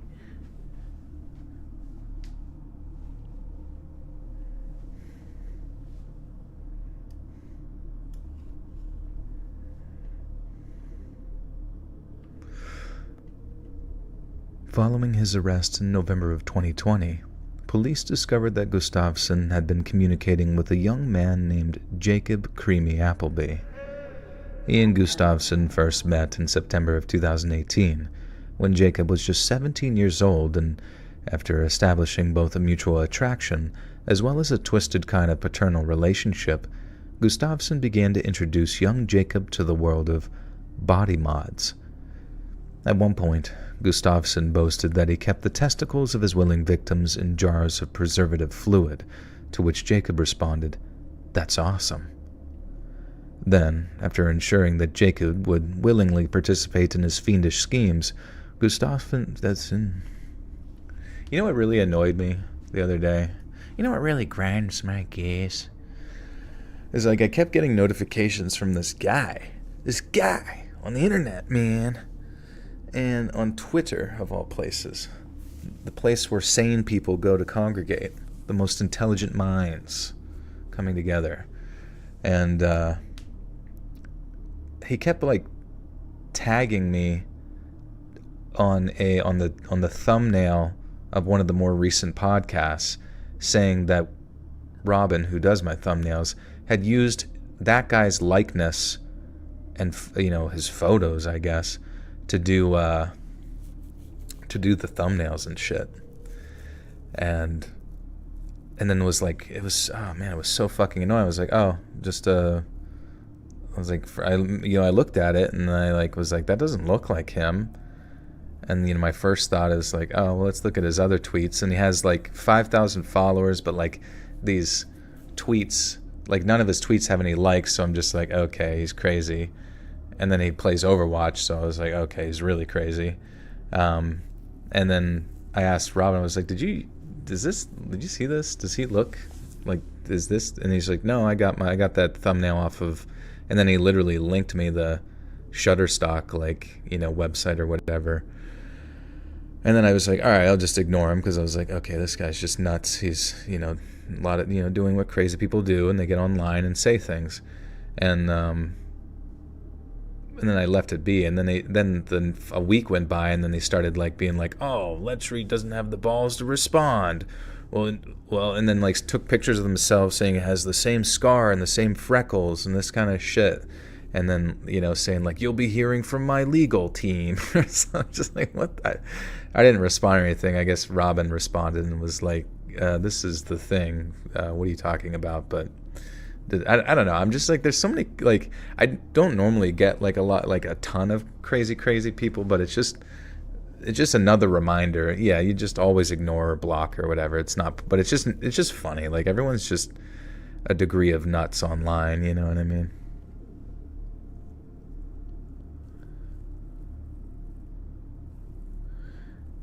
Life of Urao, thank you.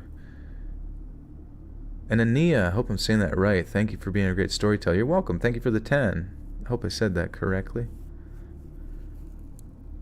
Yeah, Let's Bleed. That's true too. I mean, that's you forget about that kind of stuff after a while, and and then all the other various, the one guy that would just send consistent death threats for whatever reason. It was schizophrenic walls of and then create new accounts and just continue to send them. And for whatever reason, Instagram is you know what? Someone wants to message you, and then you click it. It's just I've got to fucking kill and cut your mom's head off. Crazy shit. And I'm like, you think there would be a little bit of a filter, where Instagram is yeah, I don't think we're gonna send that to the creator. It doesn't seem supportive. Acting crazy to get your attention because he has a crush on you. That's true too. Sometimes people say really hyperbolic shit just to get your attention, which is a fair tactic. Sometimes it works. Am I streaming tomorrow? No, just stream Sundays and Wednesdays. What days? It's Sunday, right? Yeah. How do you decide the stories you're going to read? I feel like you have so many good ones. I have a couple people that go through and find them. Get your package, a jar of toenails. Just the lucky ones. Instagram moderation actually awful, even when you report harassment, it never flags it. Yeah, I don't think there's anybody on the other end of that, which is strange, because then you go to TikTok and somebody says he unalived himself or something, and like that, you know, gets reported, which I fucking hate. I hate like when like new vernacular starts to like take off, and then people say unalived himself in just like conversation, like between two normal people talking, not on the internet. And you're like, please, dude, please do not incorporate your stupid internet bullshit into us getting food.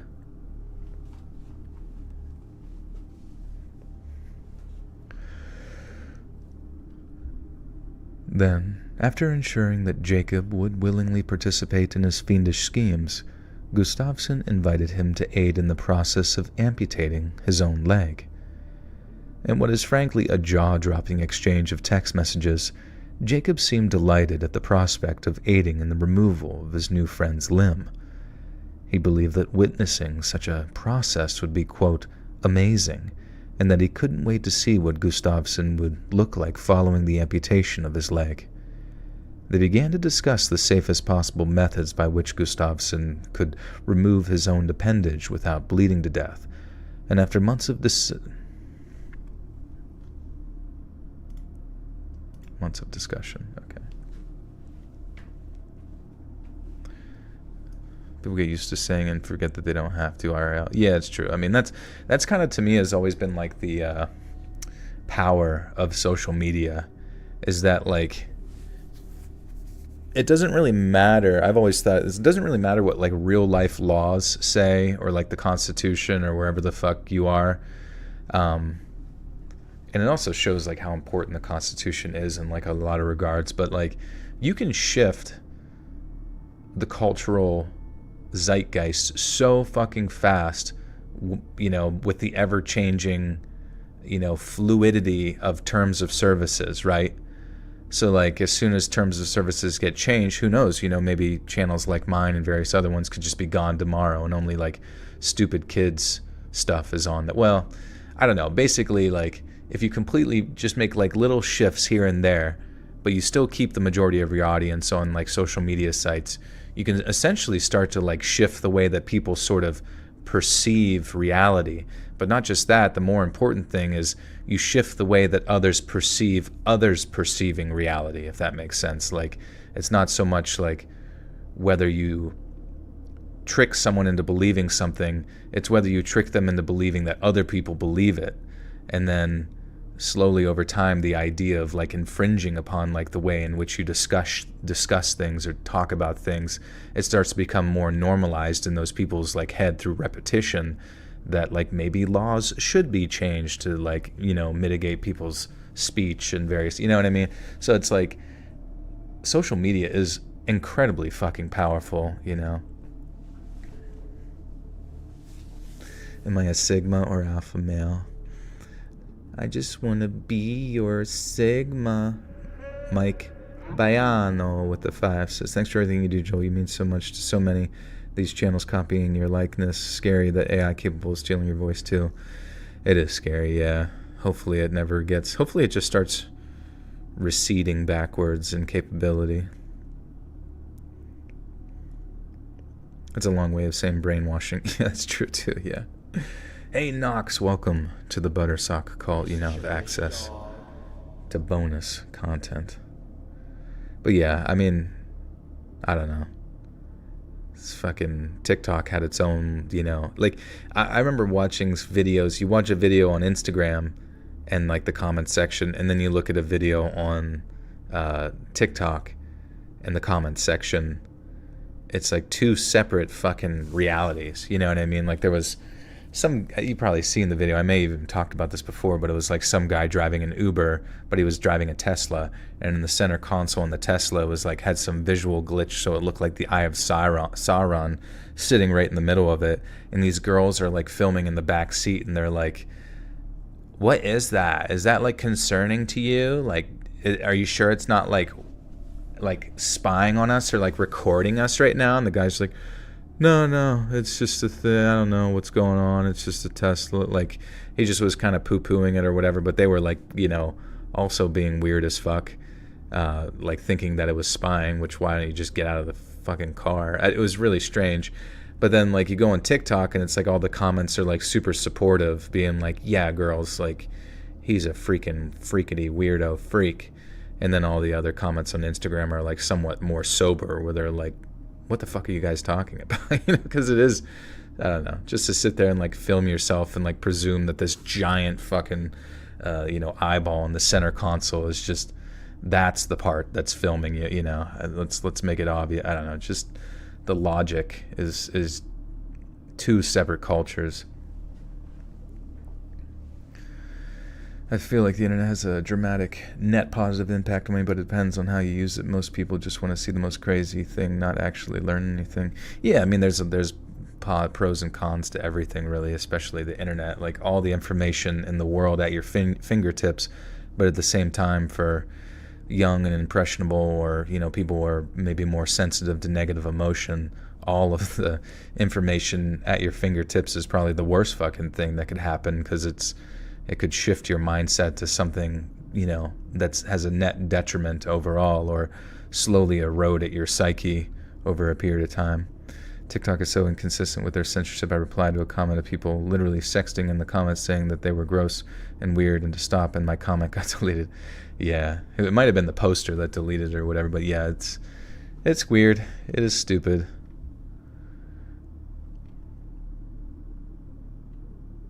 That's like how, I remember that's how like Overwatch is. Like people will say some shit over and over again about your, like, you know, gameplay or something like that, and then the second you tell them to shut the fuck up, you're the bad guy, you know, because you responded comparatively to how they were being negative. You know, it's nothing is consistent. When does TikTok officially get banned? Like when, and did somebody buy it? Did we buy it? Did we raise enough money in this donations to go buy it? Code Fairy with the 10 says, Joel, Lisbeth and I agree that your voice is like a good guitar player IRL. Interesting.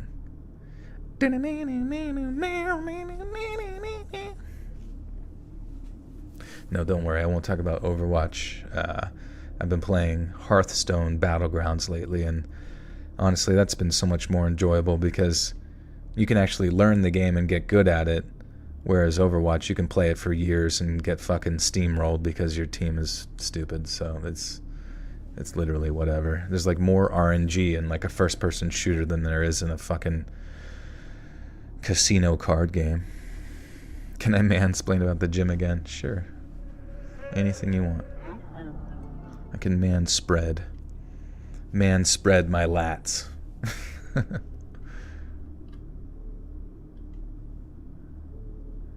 TikTok is actually suing. They're saying it's unconstitutional because of freedom of speech. Yeah, I guess that's true. I mean, it is kind of fucking, I mean, I guess the concern mainly is like national security pertaining to the spying apparatus of the device on people's, you know, handhelds, and also the fact that it can somehow access your computer as well and have access to everything, which is really weird, which then connecting that to the CCP, Chinese Communist Party, is a little strange. So I would, you know, at the end of the day, I would much rather be spied on by Google than fucking China, but I guess at the, you know, it's all the same ends, some sort of strange abstract data collection for authoritarianism and or trying to sell you the new fashioned dildo or whatever.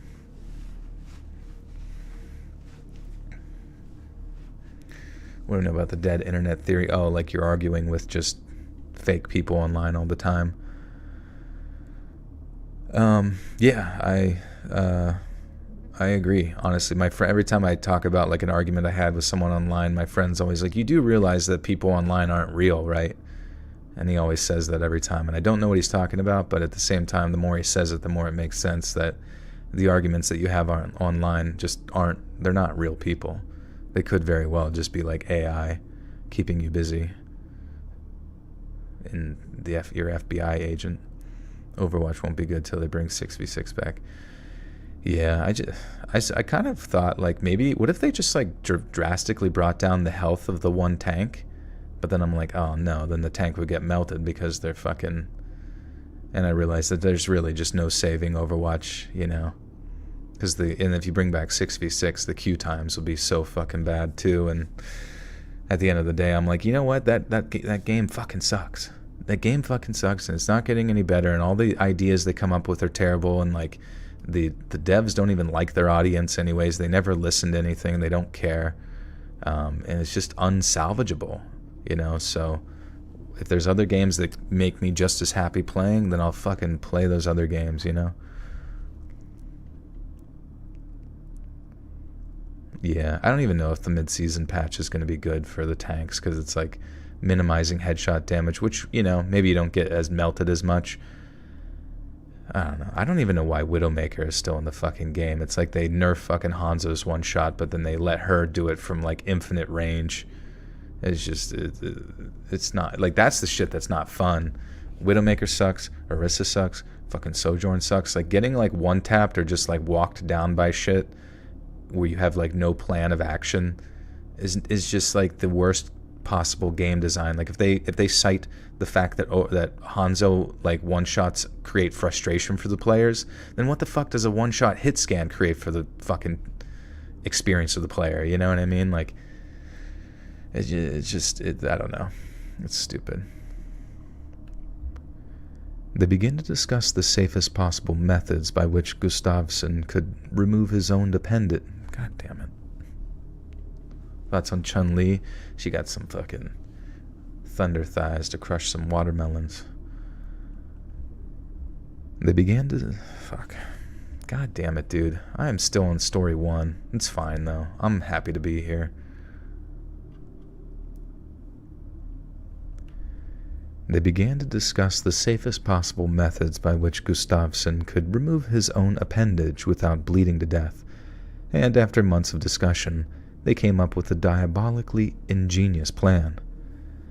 On February 21st of 2019, a now 18-year-old Jacob Creamy Appleby traveled from his home in the London suburb of Epsom to Marius Gustafsson's apartment in Tottenham. Gustafsson welcomed the young man inside, then ushered him into his kitchen, where Jacob observed that a large plastic trash can had been filled with a mixture of water and ice. Over the next 8 hours, Gustafsson kept his legs submerged in the freezing liquid, with Jacob adding more and more ice to ensure the water remained frigid. Much like many of the other procedures he oversaw or took part in, Gustafsson made a video recording of the process.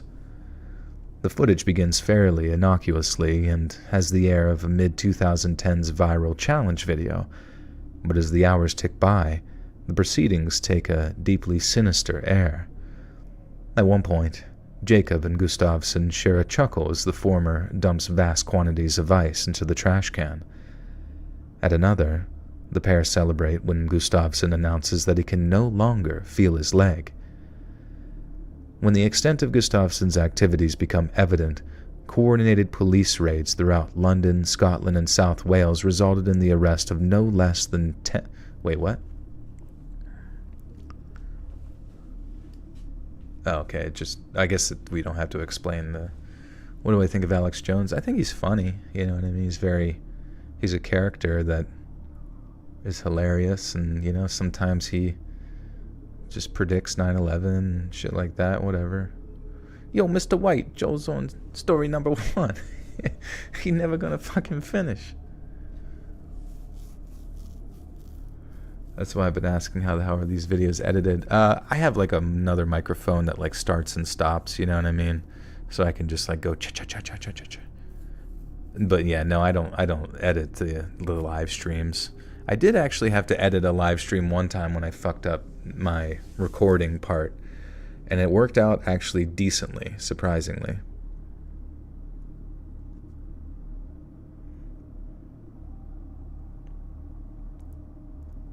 Tapping ASMR.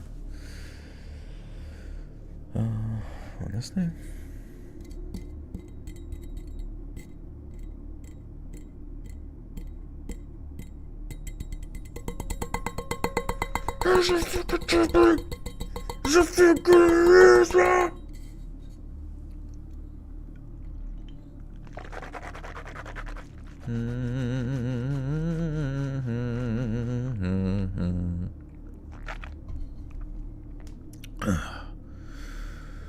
one very long story about castration. Not just that, but he's going to cut his leg off, and he puts these videos on his website. So there is a weird sort of network of freaks that like all this shit. Stanley Cup? Is this a Stanley Cup? It says Aura. It says China on the bottom. It's a Chinese cup. Buttered sausage. I'm down with buttered sausage. Big up from the UK. Been a while since I caught these lights. Welcome, Ben. Good to see you. Big ups.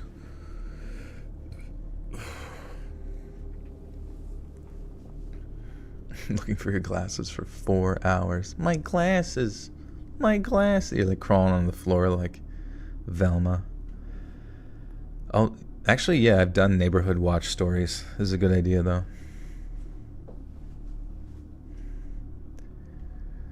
When the extent of Gustafsson's activities became evident, coordinated balls. When the extent of Gustafsson's activities became evident, coordinated police raids throughout London, Scotland, and South Wales resulted in the arrest of no less than 10 of its alleged accomplices. Gustafsson's apartment was searched extensively for a second time, and during an in-depth search of his bedroom, police officers located his severed but preserved... Damn. I need to lube my lips up. I'm fucking up.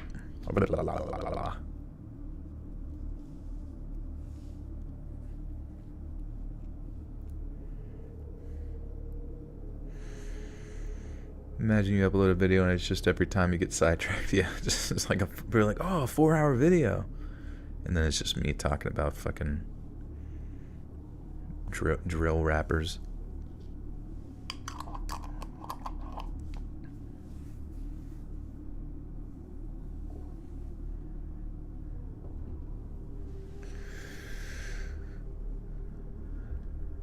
Gustafsson's apartment was searched extensively for a second time, and during an in-depth search of his bedroom, police officers located his severed but preserved phallus in a cubbyhole behind a chest of drawers. Police also discovered child exploitation material on Gustafsson's laptop computer, as well as images of bestiality that he'd shared with several other men online. Others arrested on suspicion of producing videos for Eunuch Maker instead of Widowmaker. She shoots people in the wiener, blows them off. That's how they should have did the surgeries. What the hell? Just use a 50 cal sniper. Others arrested on suspicion of producing videos for eunuchmaker.com included a 30-year-old Romanian man named Ian.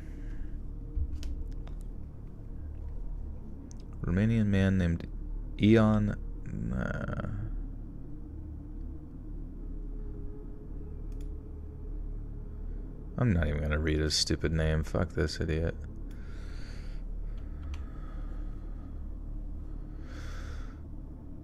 Ever watch Wendigoon's channel? Yeah, I've seen Wendigoon's channel.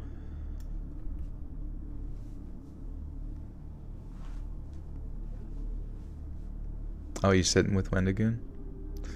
Your besties.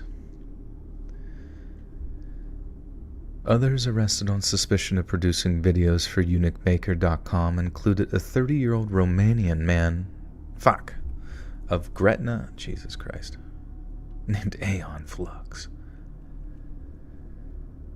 Others arrested on suspicion of producing videos for eunuchmaker.com included a 30-year-old Romanian man of Gretna in Scotland who is said to have been involved in 2 procedures. 64-year-old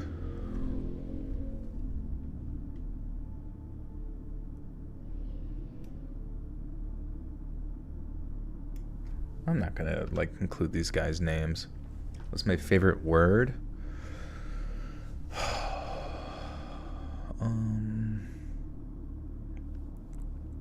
I have no idea. I guess Vaseline is pretty cool. Squiggle Smirts is decent backup. Yeah, Eunuch. Eunuch is great. 64-year-old retired former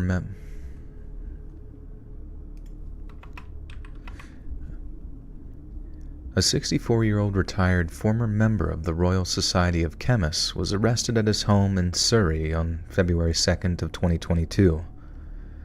He admitted to taking part in a grand total of 9 back-alley castrations, as well as supplying Dude, this whole I don't understand. The last set I fucking like blazed through so fast, and now I just can't tonight. Christ on a Christmas cross. Can you say the word pharmacist? Pharmacist.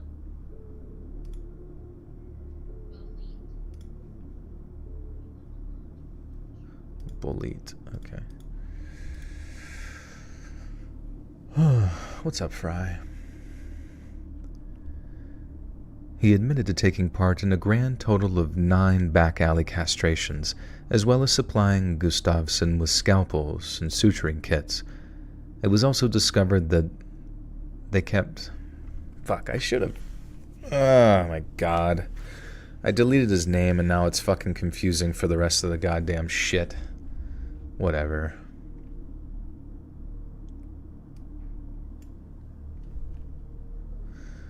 It was also discovered that Waits kept genitalia in a clover butter box labeled okay. It was also discovered that he kept genitalia in a clover butter box labeled bolete mushrooms. 61-year-old David Carruthers was involved in 4 incidents of complete castration. This whole fucking story is going to get this video demonetized. 61-year-old David Carruthers was involved in 4 incidents of complete castration, including the deliberately botched procedure that resulted in the group's undoing. For 11 years, he held a position as domestic assistant in the Welsh National Health Service, but possessed no formal medical training. 39-year-old Janus Atkin had briefly studied veterinarian medicine and used what he'd learned in the removal of 8 men's genitalias. A 61-year-old German man named Stefan Scharf was also arrested in connection with the castrations, as was David Carruthers' 32-year-old boyfriend, Ashley Williams.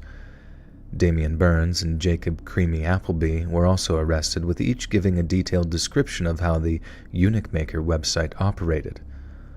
Although Gustafsson would regularly reach out to potential victims via the so-called deep web, eunuchmaker.com hid itself in plain sight on the easily accessed surface web. The website had multi-tiered membership plans with basic, premium, and VIP options, the latter of which cost users upward of £100 per year. One of the VIP videos included footage of Gustafsson subjecting a 16-year-old boy to genital torture.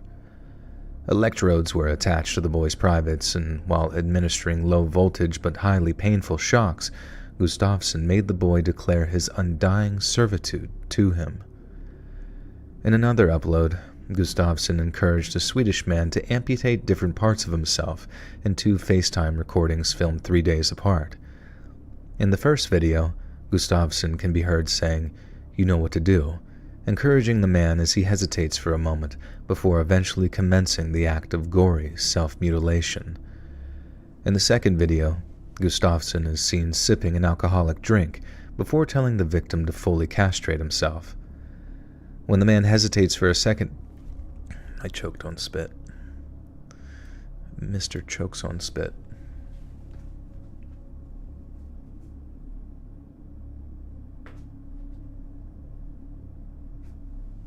Can I say yas? Yas, queen.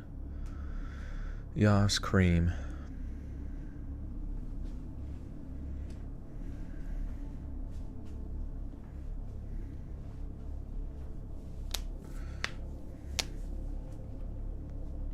Necromorphs from Dead Space be looking scary as fuck, be straight nightmare fuel.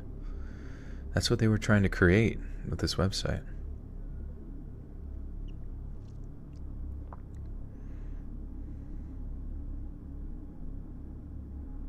Bringing out the wrap it up sign. I'm trying, we're almost there. Start flashing the red light. When the man hesitates for a second time, Gustafsson seems to sense his fear and laughs. The man is repeatedly goaded into going through with the act. Then, with a skin-crawling yelp of pain, he does so. Gustafsson then tells the man to place his severed appendages into a freezer and instructs him to contact emergency services in order to save his own life. In another castration video, Gustafsson can be heard saying, "That was a lot quicker than the last one," and "such a nice cut." He then displays the removed testicle to the camera as thousands of his most loyal subscribers watched on via live. He gets a YouTube play button.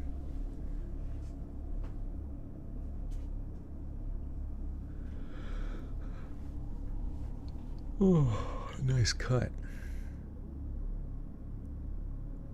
Reading the Forrest Gump voice. Where was Forrest Gump from? I forget. Utah? No, Tennessee? No, Mississippi, right?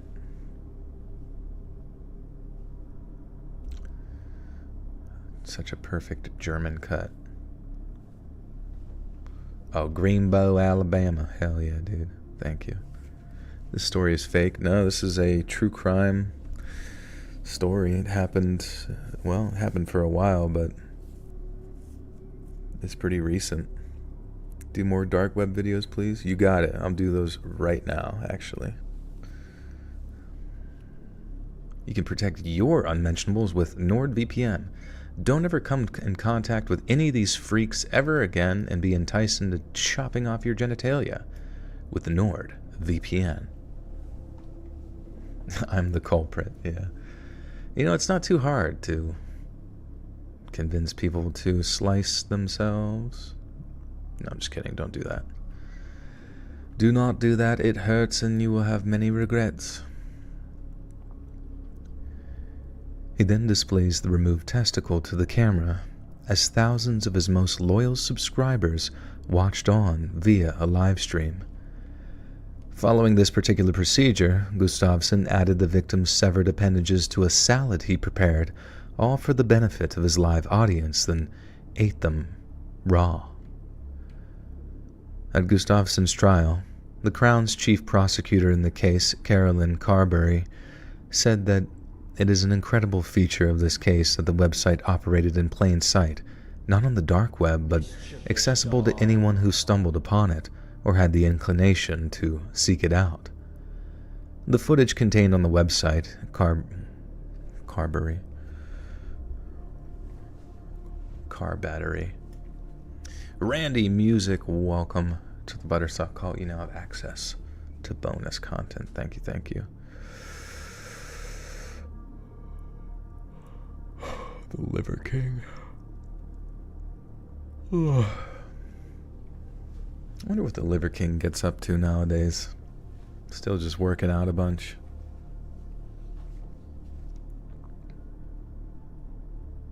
I wonder if there's like any way, you know how like randomly big bodybuilders and stuff will have heart attacks and all that kind of stuff. Do I eat meat? Oh yeah, I love meat. But like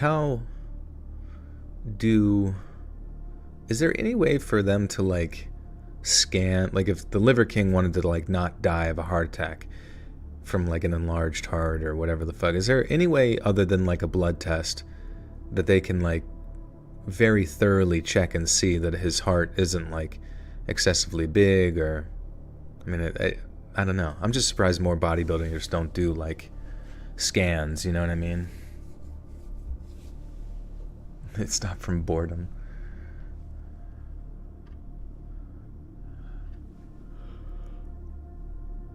Oh, I was a nurse. I mean, yeah, I guess there is. I'm just surprised more bodybuilders don't do it. I mean, the EKG really wouldn't show anything other than electrical activity, I guess. Would it be like a cardiogram or like some sort of visualization, like a fucking MRI or some shit? Steroids turn the blood into a thick glue. Oh, that's right. Yeah, because they have to like donate blood, right, to minimize the amount or whatever. Bubba Gump Shrimp Co. Shrimp on the Barbie. Most bodybuilders have heart attacks from their diet. High fat and protein, low carb. Taken to an extreme can be fatal. That's why Atkins' diet is so infamous. But I feel like there's got to be... The heart attack has to not just be from the diet. Because, like, if... Because, like, some of those... Like, it has to be from the overgrowth or whatever of their heart muscle. Like red Foudy. Red Foudy's the only thing I drink. An all red diet.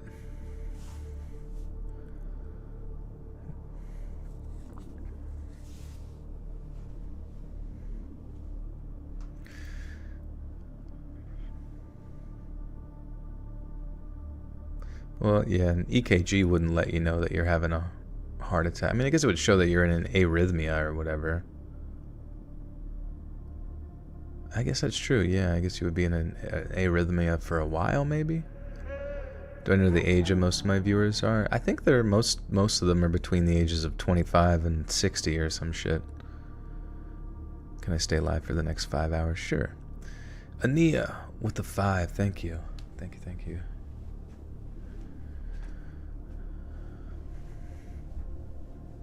Peter, you're lying. Out your teefuses.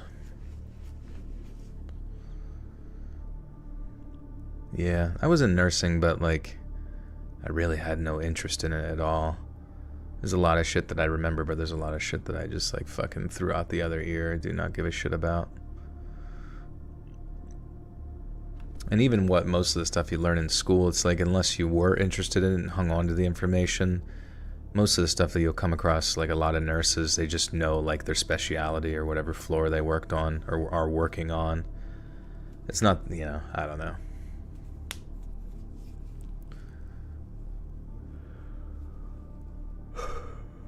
Peter, you're fucking 40.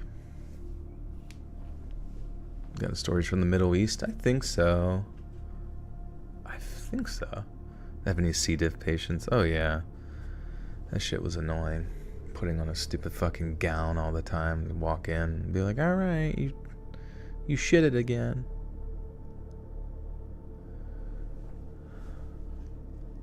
That was an embalmer. C. diff. C. diff's just like a strain of bacteria. I forget exactly how. It tends to override the other gut bacteria in your stomach, and then you're just like shitting out disgusting diarrhea. Why did I get into nursing? Because it was, my parents told me to do it because they said it was a good job, and I remember at the time I was like, oh yeah, my one friend's like username was Clostridium D. That was his like gamer tag. It's so funny. But yeah, when I got into nursing, it was just like, oh, let's, you know, I don't know. I was fucking 18, and the only thing I knew back then when I was 18 was like, I want to help people. I want to help people, you know, because that's all you really know when you're like going through college, is that you want to quote unquote be a good person, save the world, save the whales, whatever the fuck. And then you get out of college and your brain starts to develop a little bit more. And then you also realize you're like, fuck, I have to pay how much a month in fucking student loans? You know, I'm sure nowadays it's like fucking $1,200 a month or whatever. And then on top of that, you're paying rent, and then you're paying all your bills, and blah, blah, you know, it just starts to add up, and you're like, man, fuck them whales, bro. I want to make money.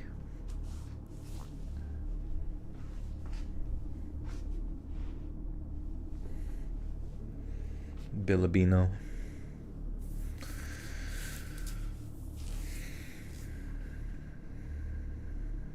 Used to work as a phlebotomist. There was a prisoner at the hospital who lunged at me. Yeah, the prisoners. Actually, I never had too many issues with any sort of prisoners that came in.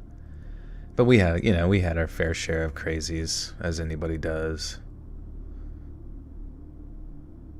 Declare war on the whales. Yeah, now I'm joining the Japanese naval squad to hunt whales so we can make candles and oil. you ever, I forget who it was. I was watching some comedian talking about on Joe Rogan about one of the biggest industries back in like the turn of the century, 1900, was whaling. And then as soon as like they invented the car and fossil fuels became more prevalent, the industry of whaling just went like completely, it was like gone in like a year. Like biggest industry in the world just gone in a year. Can you imagine that? I could imagine that with, I mean, I don't imagine like the fossil fuel industry really ever changing because it runs everything and everything's so wildly dependent upon it.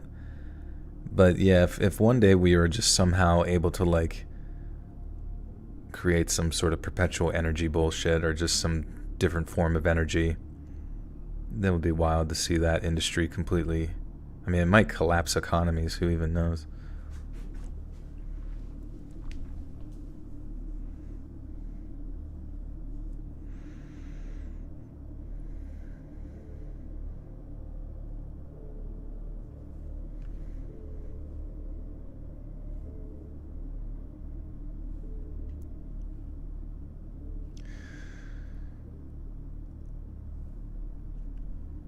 The footage contained on the website, Carberry continued, is extremely explicit, and users could pay to subscribe or buy individual videos. We also have evidence that the defendant made nearly £300,000 during the 4-year plot from exactly 22,841 global subscribers. Gustafsson's defense lawyer, why do I need to know his name? Just fucking whatever.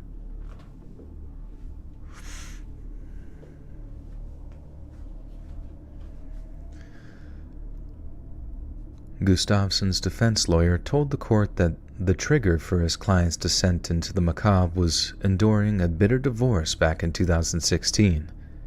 The marriage kept him sable, he said. When it came to an end, it sent him into a spiral, and he had a desire to be the architect of his own body. His modification led him to feelings of empowerment. It appears at face value to be something that's become an addiction for him. His defense lawyer also told the court that his client had been diagnosed with a rare psychological condition known as body identity integrity disorder, and it was with this that accounted.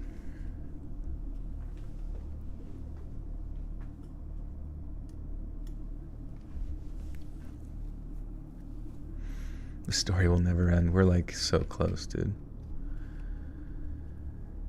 And it was this that accounted for his desire to have body parts removed. At his trial's conclusion, Gustafsson admitted to committing 5 counts of causing grievous bodily harm with intent, possessing criminal property, and distributing 2 indecent videos of a child between January 2017 and January of 2020. Damian Burns, the escort who aided Gustafsson with his own castration back in early 2017, was jailed for 5 years back in January of this year on a charge of causing grievous bodily harm with intent.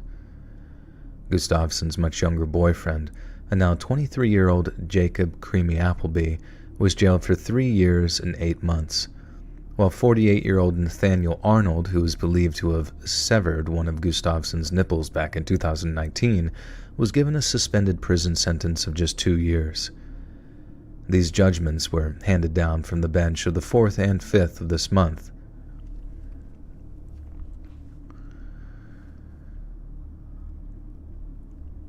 These judgments were handed down from the bench on the 4th and 5th of this month, May 2024, but Marius Gustafsson's sentence will be read out before the court on Thursday, May 9th.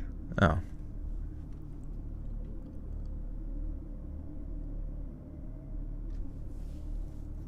Wait. Fuck, I feel like this is literally happening right now. Did we get a... These judgments were handed down from the bench on the 4th and 5th of this month. May 2024. But Marius Gustafsson's sentence will be read before the court. That means by the time this video A British judge will have commended.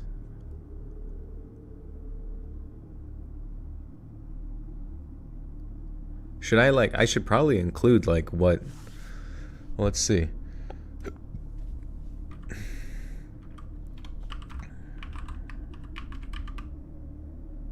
Gustafsson. The fuck's his name again? Marius Gustafsson. Sentenced. Castration Club's alleged ringleader who was made testicle sentenced to oh my god, he's disgusting looking. He's beautiful. Castration Club's alleged ringleader who made testicle salad sentenced to 22 years in prison. Interesting. He's about what you would expect. What's his name? Marius Gustafsson. Hey, Mega, thank you for the 27 months. Says, yeah, I would include something that people will want to know. Love your journal and chats. Just saying, hey, hello, hello. Thank you for the 27 moons.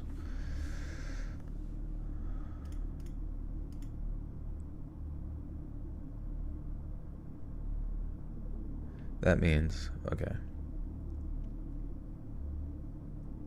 But Marius sentence.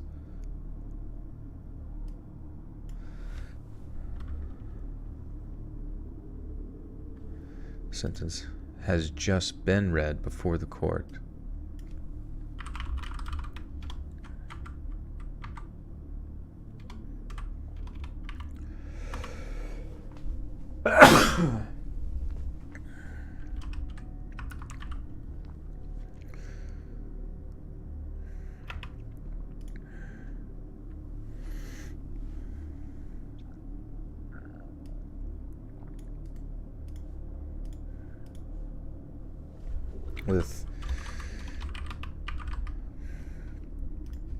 With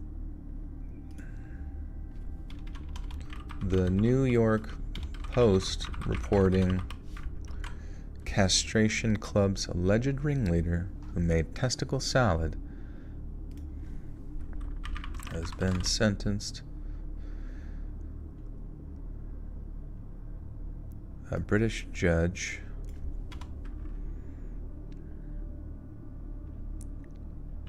So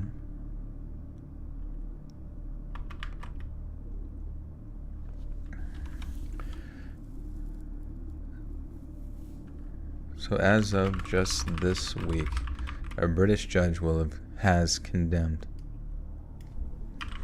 It's condemned Gruesome to what they believe is a fitting punishment for a mass. Wonder what he once cooked up some testicles. Okay. Gustafsson uses a wheelchair due to his amputation. Told the Irish Independent newspaper the group because he wanted to look like a Ken doll down there. That's funny as hell. There's the Castration Club. Their typical genitals. Okay. All right. I think we got what we want here. Oh man. Guys, don't let this story be inspirational to you now, okay? Use your head.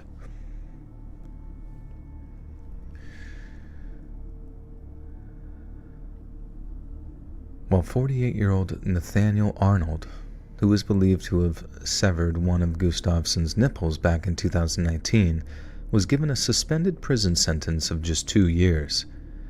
These judgments were handed down from the bench on the 4th and 5th of this month, May 2024. But Marius Gustafsson's sentence has just been read before the court on Thursday, May 9th, 2024, with the New York Post reporting Castration Club's alleged ringleader. With the New York Post reporting Castration Club's alleged ringleader who made testicle salad has been sentenced to 22 years in prison. So as of just this week, a British... I can't fucking... Oh, God, I'm so fucking over this story. Holy shit. So as of just this week, a British judge... Why is my voice so fucking cracky?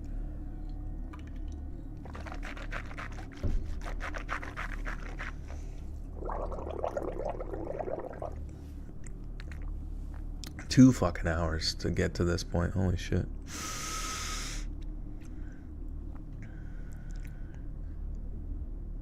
So as of just this week, a British judge has condemned Gustafsson to what they believe is a fitting punishment for a masterful but malevolent manipulation.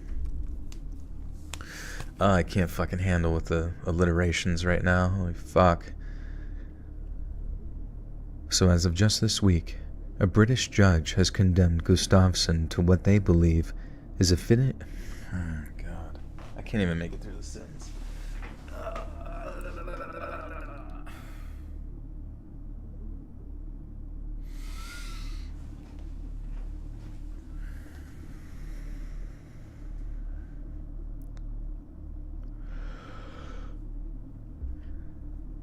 So, as of just this week, a British judge has condemned Gustafsson to what they believe is a fitting punishment for a masterful but malevolent manipulator of the lowest order. Holy fuck. Thank Christ. I just like, at some point I just like lose all energy for reading and I'm just like, alright, I'm fucking done with this. And it's usually about this time.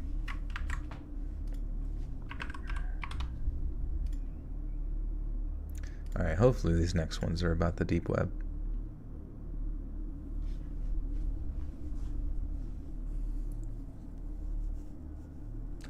Your adult friend just had, or your friend just had adult circumcision, thought you'd find that interesting. Did you ask them why they did that?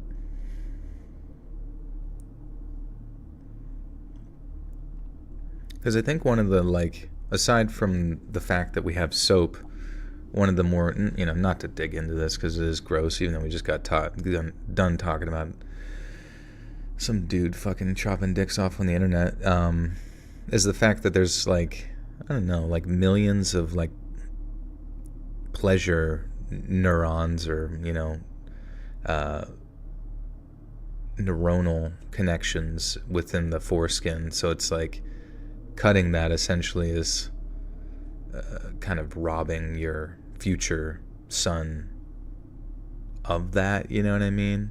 And to me it's almost like very similar to like the more barbaric forms of like clitoral removal that you see in like certain areas of like Africa, North Africa and that kind of thing. His foreskin became too tight over time. It was a medical reasons. It was a partial more than a full circumcision. He described it more as a trim. Interesting.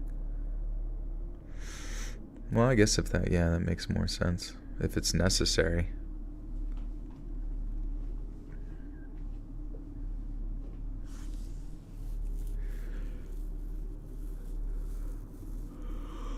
Oh, all right.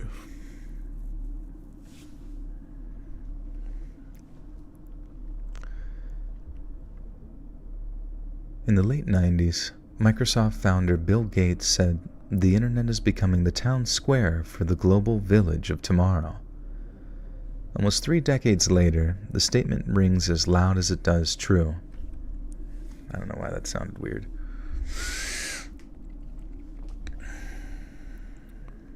I did know somebody that actually did an adult circumcision because they were getting married and they wanted their wife to like think that their penis was normal. But I was thinking to myself, like, because this would have been the first time that they had sex, because it was like a, you know, traditional sort of Christian thing or whatever where they waited and they were young. But I'm like, presumably this person's never seen a fucking penis anyways, like if they're both virgins and all that kind of stuff. And then this would have been like the natural, I don't know, it just seems like a really weird thing to like worry what your significant other, I mean, you're literally about to get married, and that is, I don't know, just seems like it's, I would not want to experience that pain and that changed either.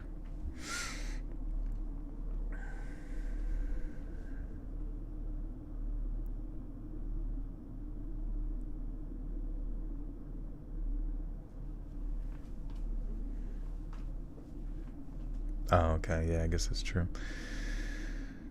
I don't know. It just all feels barbaric, I suppose. But I mean, if there are medical issues that arise from it, then, you just address it as you go.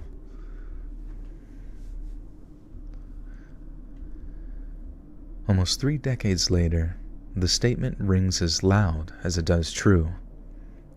The World Wide Web has allowed both communication and commerce to flourish in ways that our ancestors might have never thought possible, and the benefits have been innumerous.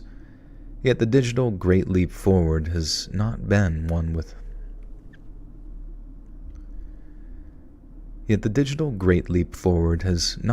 without its pitfalls. Some might say that despite being more connected than ever before, the Western world has never been so divided. The deliberate engineering of algorithms has resulted in many of us being fed a daily stream of recreational outrage, while viral topics of debate encourage us to disagree over the pronunciation of a word or the color of an evening gown. Yet this is just the tip of the proverbial iceberg. One could be forgiven for believing that the mass proliferation of the internet would result in a happier, more thoughtful global society. But in some corners of the internet, quite the opposite is true. During the late spring of 2020, at the height of the worldwide coronavirus pandemic, school closures around the United States.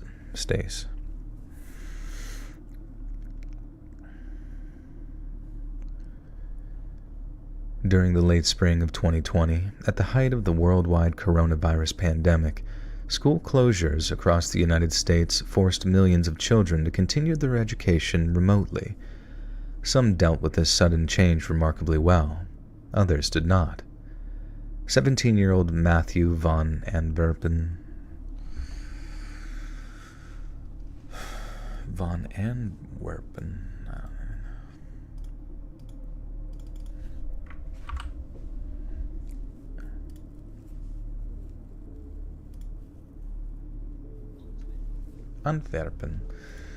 but I feel like I should probably look up how they say it in the United States.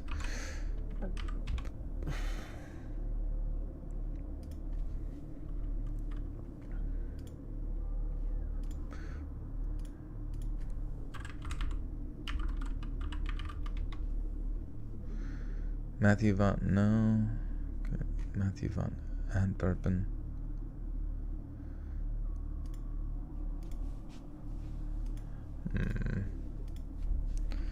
Matthew von Antwerpen. Where the despairing log on and learn. LIC videos. I don't know how to say this guy's name.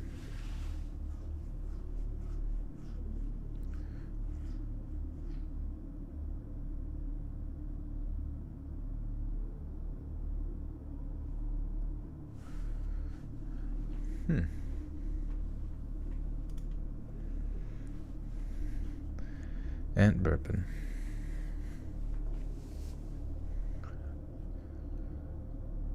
What's up, Sora? 17-year-old Matthew von Antwerpen was... God damn it. Antwerpen. Do we say Antwerpen, Antwerpen? I mean, the guy's from fucking Texas. Presumably it's Antwerpen, right?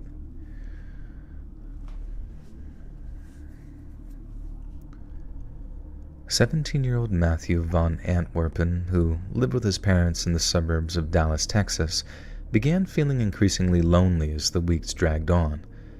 And like many teenagers, he sought a sense of community online.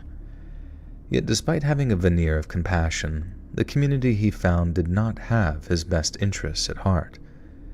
Any enjoyment or progress I make in life simply comes across as forced," Matthew told his new friends. "I know it is all just a distraction to blow time until the end." But instead of coaching him through such a challenging period in his life, Matthew's new friends made a horrifying suggestion. A short time afterward, Matthew's parents arrived home to discover their teenager son lying motionless in his bedroom. He had followed the advice of his new online friends and taken his own life. Following their son's death, Matthew's parents commissioned an analysis of their son's internet history in the hopes that it would shed some light on his motivations. What they discovered was chilling. In the weeks before his death, Matthew had been a frequent visitor to a website named Sanctioned Suicide, founded by two shadowy figures calling themselves Sergey and... Wow. Dude, I'm gonna have to... Hopefully the next fucking story, one, has to do with the dark web, and two, like, has a word that's not, like, screaming, demonetize me.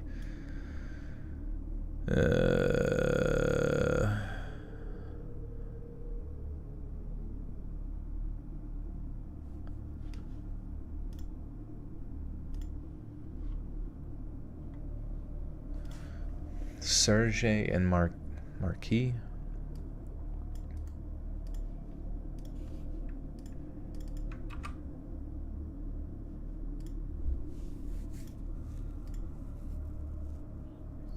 Marquis? Well, that's not right.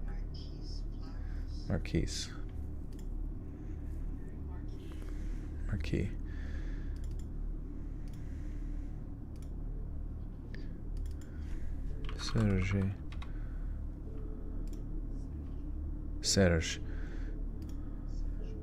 Serge and Marquis.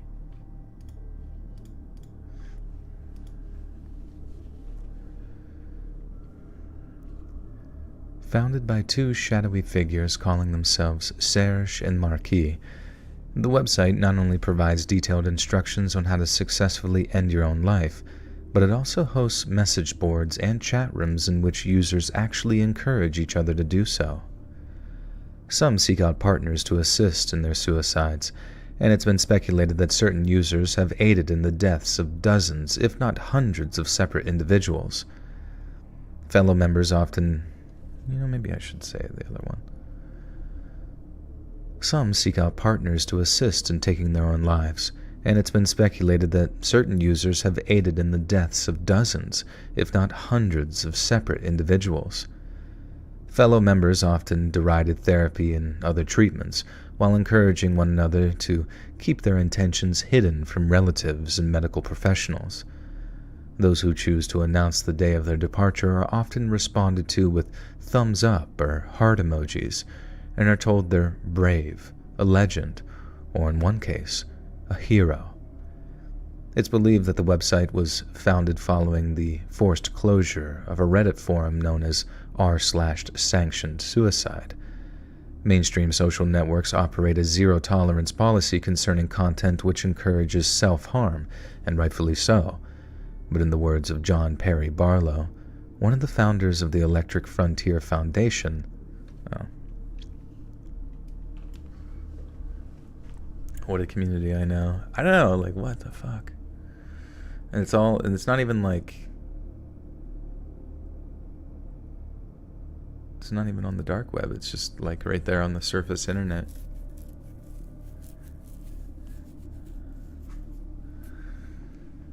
God, I still remember, like, I think it's in the Netherlands, seeing like a girl.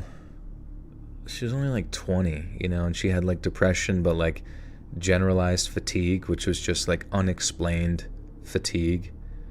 And like her family was like supporting her as she like did like state supported euthanasia and shit like that. It was so weird, she was like 20 years old and like it was so weird. She would like get around fine, but then just like randomly have to be in like sort of a wheelchair or something to be pushed around. It didn't really make any sense, like what the medical cause for not being able to get around was, or like undetermined. And then her family just like, sure, kill yourself, that's fine. Like what the like, and the fact that they were like painting it out to be like this supportive thing, it's just like such an abstract social phenomenon that I really, really hope doesn't fucking like take off like other stupid shit, you know what I mean? Because I feel like that's all, like, there's so many like random shit that you see come from like various corners of the internet, and then it starts to, the media starts to support it, and then it like just becomes this like social contagion that just like takes off.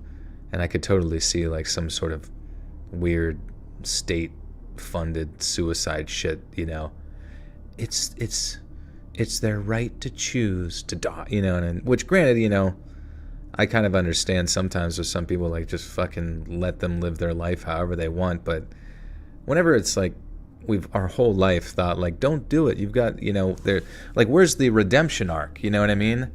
Like, every fucking hero story in the history of hero stories, like Kratos, not, you know, Kratos isn't the best example, but it's like you fall from the mountain of Olympus to your lowest low, and the whole fucking hero story is like for your ascent back up, or, you know, your ascent up a mountain, you know, past your shortcomings, but like this weird sort of fucking normalization of weakness, but then also like to destroy yourself and support that person in the destruction of themselves.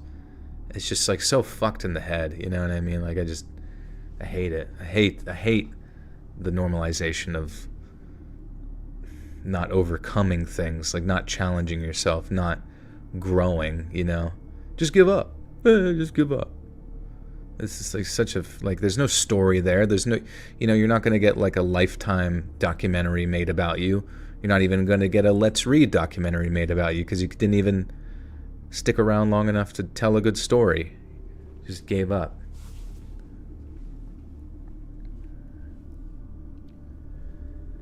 But in the words of John Perry Barlow, one of the founders of the Electric Frontier Foundation, the internet treats censorship as a malfunction and routes around it.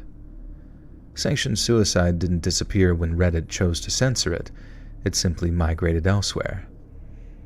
On the day the website opened to the public, one of its founders wrote that he hated to see the community disperse and disappear, and assured users that we know how to keep the website safe.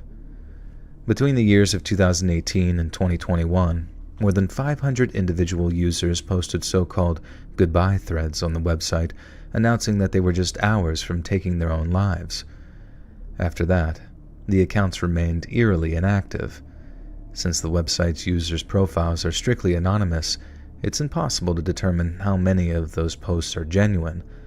But one source claimed to know of at least 45 individual users who live-streamed taking their own lives.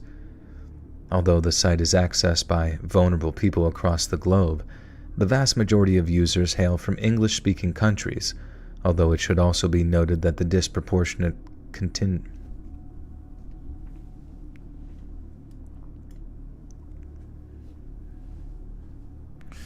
Winter, Darthpool, welcome back for 10 months is happy. Mother's Day to any moms. By the way, how many moms are in the chat? Yeah, how many MILFs we got out there in the chitty chat?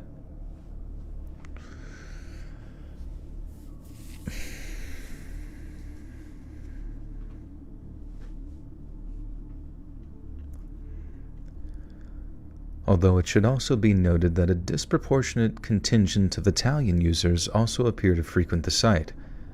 The demographics are diverse, and the user base's reasons for ending their own lives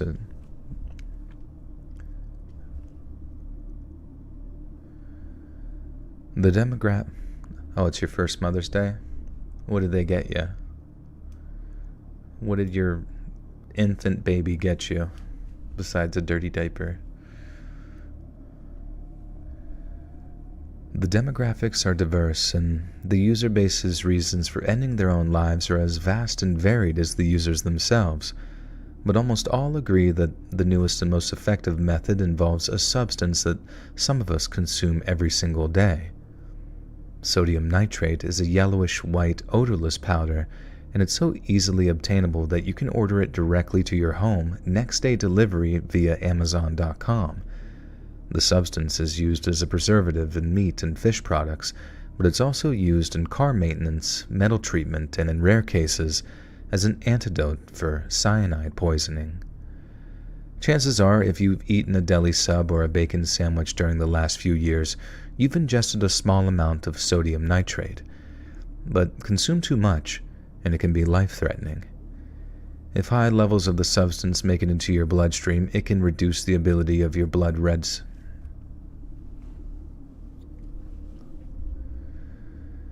If high levels of the substance make it into your bloodstream, it can reduce the ability of your red blood cells to move oxygen around the body, resulting in a painful and terrifying condition known as methemoglobinemia.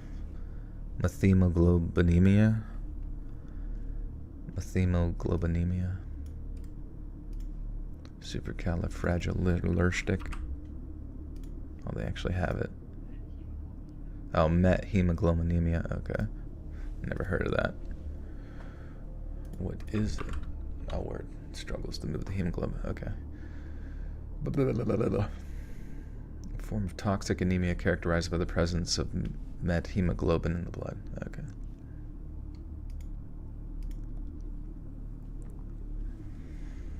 Bohemian Grove. Once you get knocked up right now.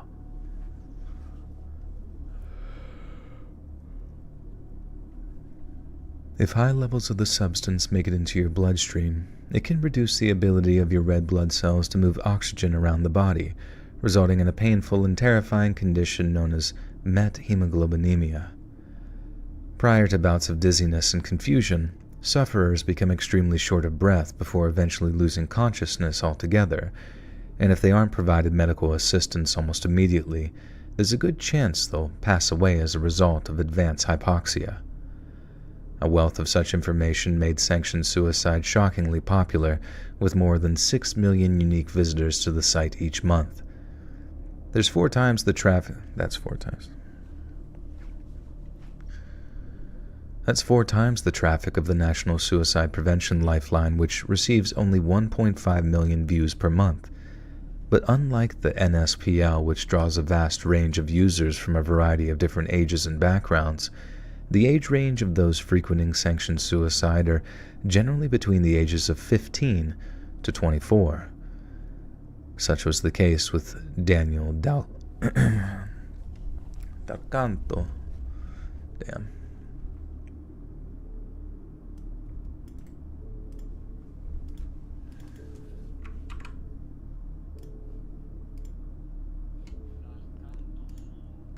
Dalcanto.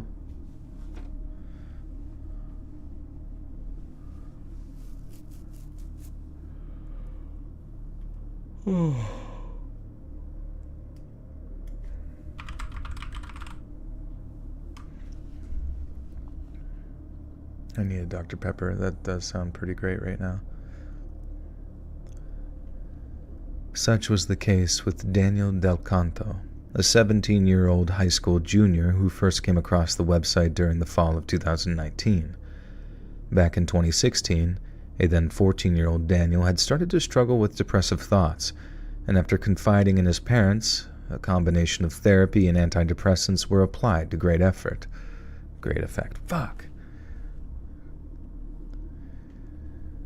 Back in 2016, a then 14-year-old Daniel had started to struggle with depressive thoughts, and after confiding in his parents, a combination of therapy and antidepressants were applied to great effect.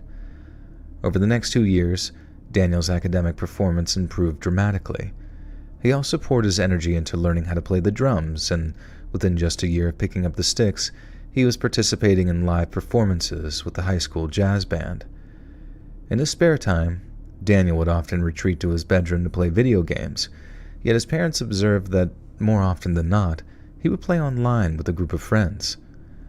This was far preferable to hours spent in isolation, which had no doubt contributed to the depression Daniel had experienced as a 14-year-old.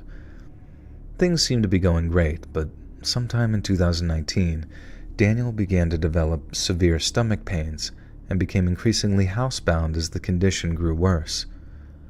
Unable to socialize and racked by a seemingly untreatable infirmity, Daniel became almost entirely nocturnal and spent hours upon hours browsing the darkest depths of the internet. It was during these marathon surfing sessions that Daniel came across the sanctioned suicide website, and after browsing some of its resource threads, he came across a post regarding sodium nitrate. Wait, nitrate or trite? Oh my god, I think I said trait earlier, which is definitely a difference, but it's annoying that it was... Fuck.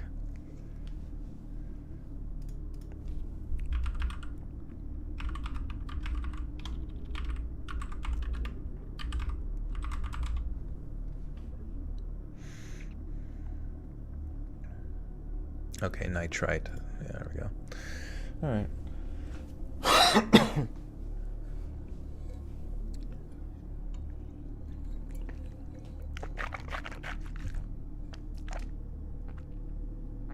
The new creamy coconut Dr. Pepper's Fire Hubby and my sweet 3-0 got one flowers and Mother's Day. Oh, that sounds great.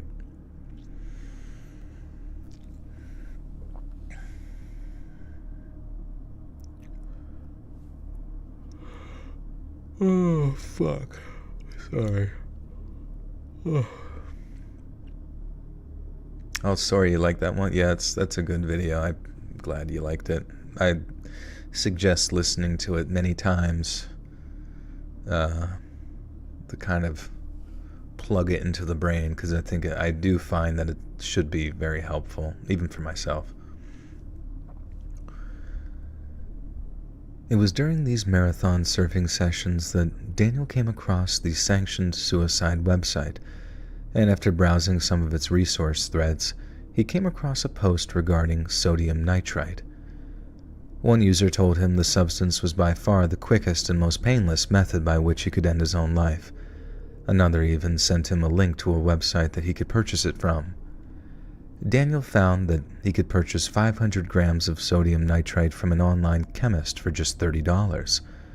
Consuming just 2.6 grams constitutes a lethal dose. I thought that you were supposed to feel happy as you near the date of taking your own life, Daniel wrote in a thread of his own. There's a part of me just desperate. Is there a part of me just desperately hanging on? Another user... Fuck, man. Another user quickly reassured him that he was doing the right thing. Setting a date has always upset me, the anonymous user wrote. I just keep extending it, but I won't be able to forever. I don't think you're doing anything wrong. Hang in there. The post history of this user, who referred to themselves only as Stan, suggested that he was divorced, estranged from his children, and severely depressed. He was also a passionate advocate for the use of sodium nitrate. Wait. It keeps changing. God fucking damn it. Nitrite. Jacqueline, welcome back for 13 months. So speaking of redemption arcs, I'm still here. 3 months cancer-free, now fighting hypothyroidism. This body is a battleground, but I'm still here. Jacqueline, I'm sorry to hear that about the thyroidism, but I'm so happy to hear 3 months cancer-free is amazing. And I do hope you can get that thyroid function figured out there, because that is tough when it starts to slow down there, but I'm happy for you, Jacqueline.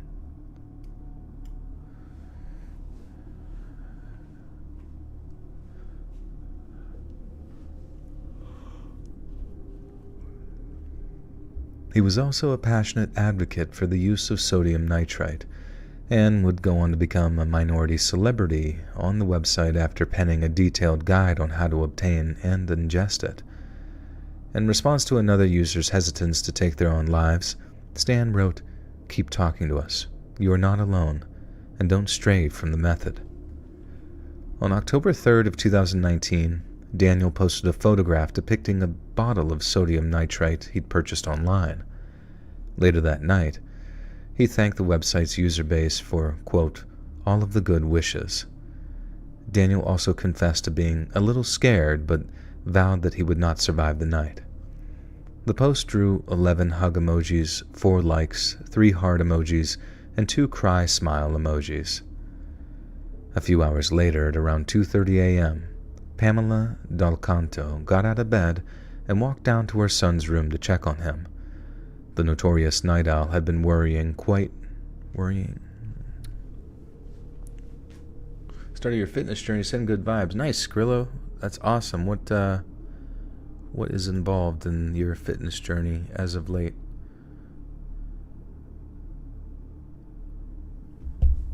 Why do people talk about their fitness goals to me? It's just something I enjoy doing. I like to lift heavy weights and build strength and other things, and have been doing fitness for a long time.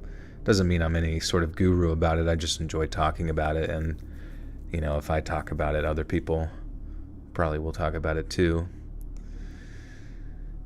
And, I just encourage everyone to try to do some sort of fitness and stuff just for their health and mental well-being, because I know it's really helped me. Anytime I'm feeling sort of negative about literally anything, as soon as I lift weights or go work out, you just instantaneously, your mood is increased by 300%. You know what I mean?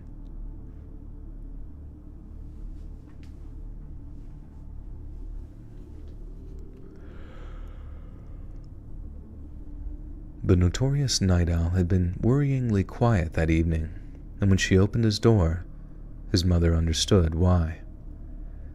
Daniel was lying in bed with a half-empty glass of water and sodium nitrite on his nightstand, and from the moment his mother laid eyes on him, she knew that he was dead. According to sanctioned... Oh, man. Dude, I hope the next story is, actually usable and not demonetizable, because I just need all you really need is a solid buffer zone, you know what I mean, to not flag your video. But I'm also kind of worried that a lot of this stuff will be, well, you know what, I'm gonna put a little trigger warning at the beginning of this video to warn people before they venture into the video. I did that for the deep web stuff before, so hopefully this is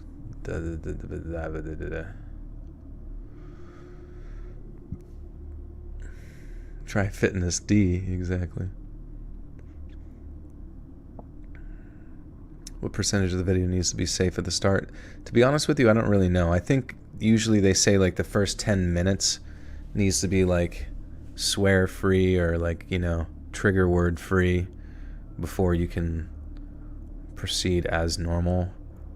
But I'll be honest with you, that just might be bollocks.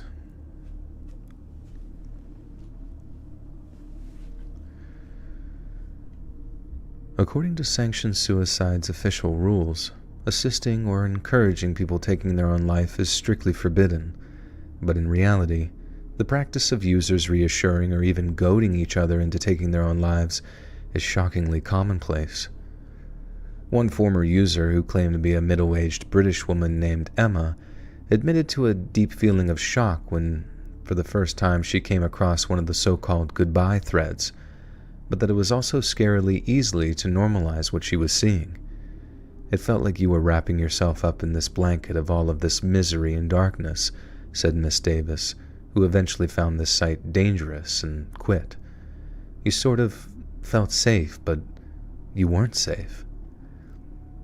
In one post on the site, a woman with a bipolar disorder explained that she had already attempted to take her own life on 2 previous occasions, and she was terrified of the effect her death might have on her 2 young sons. Instead of encouraging her to rethink her decision for the sake of her children, one user told her, "I'm sorry your sons got traumatized, but you know you need to kill yourself." Jesus. I feel like the website attracts it could attract people who are sociopathic or psychopathic, I don't know.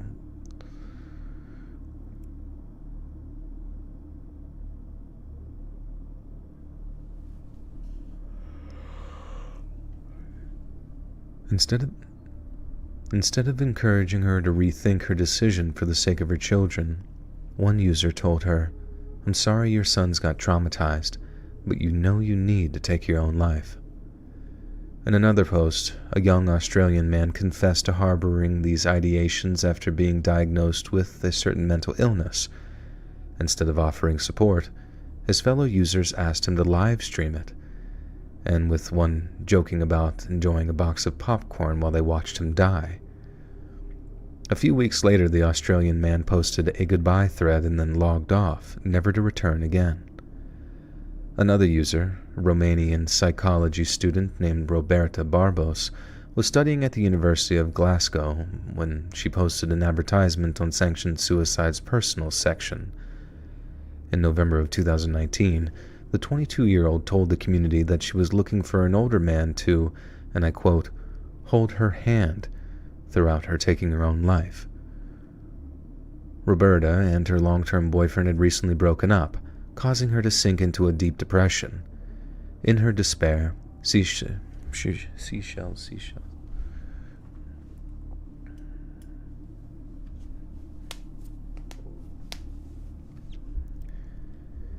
In her despair, she searched the web and came across this website.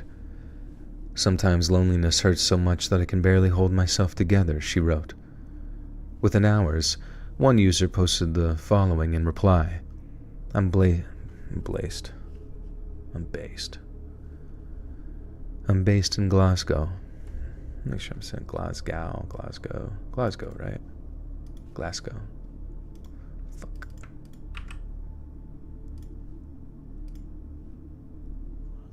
Glasgow. I'm based in Glasgow. And I've hell of a lot of experience with hanging. I'd be happy to aid you if you want. No pressure, no judgment, and we can do things at your own pace. Yikes.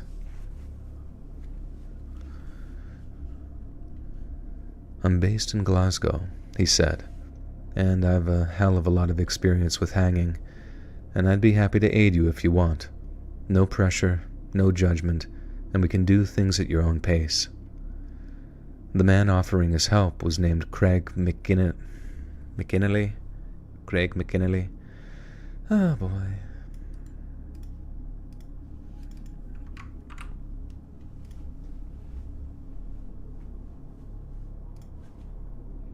McKinley, okay. Craig McKinley.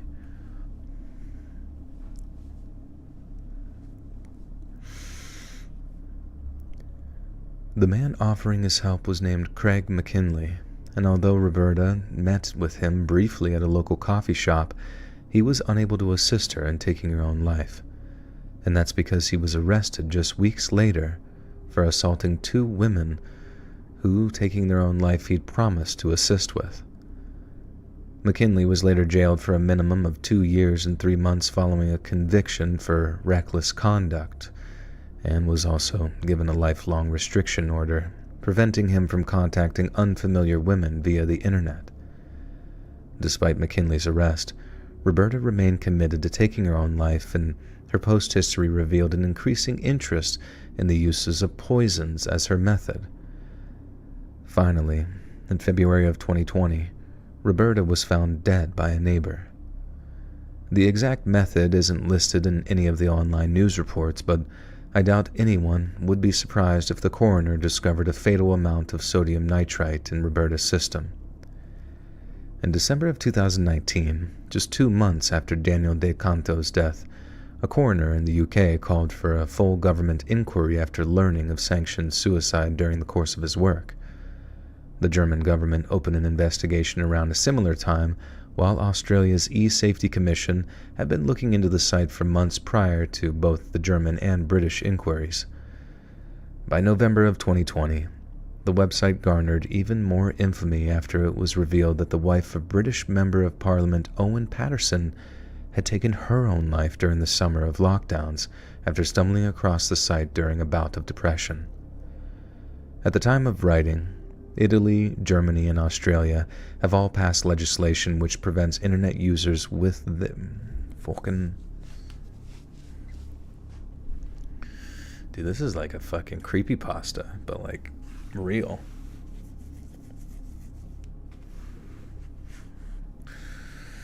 Oh man, guys, listen. If you're sad, fucking talk to somebody, please, dude. Talk too much, you know what I mean? Say too much shit.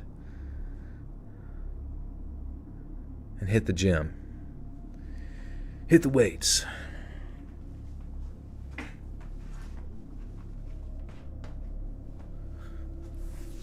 Books? Fuck books. Hit the gym. Books are for nerds. At the time of writing, Italy, Germany, and Australia have all passed legislation which prevents internet users within their borders from accessing the website. But as many will tell you, circumventing such bans is as easy as downloading and installing one of the many virtual private networks available in today's online marketplace. Which brings me to NordVPN. No, that'd be like start. That would be the both. Imagine if like both these stories I incorporated a NordVPN fucking ad. I live stream. I do. Yep. I live stream me going insane as I record the stories for tomorrow.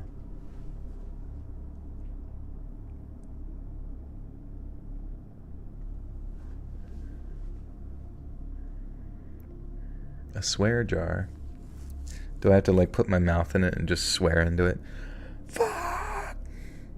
Fuck! And then I close it real quick and I send it out. The mailman opens it. Fuck! Right in his face. Alright guys, you need to chill out.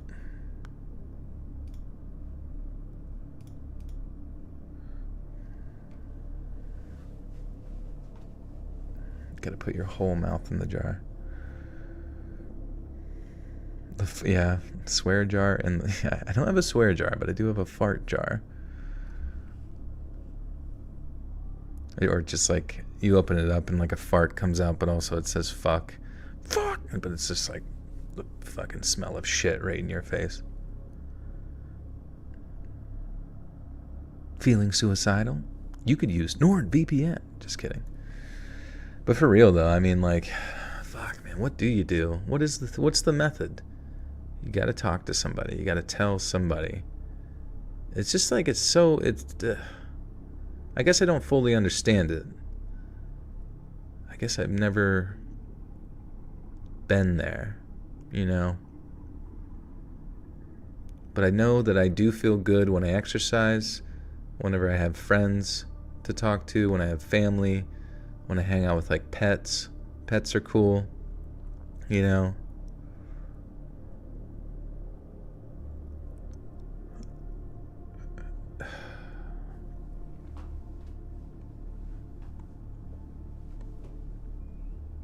What if the person you talk to makes it worse? Yeah, what if you go to this website and they just make it worse?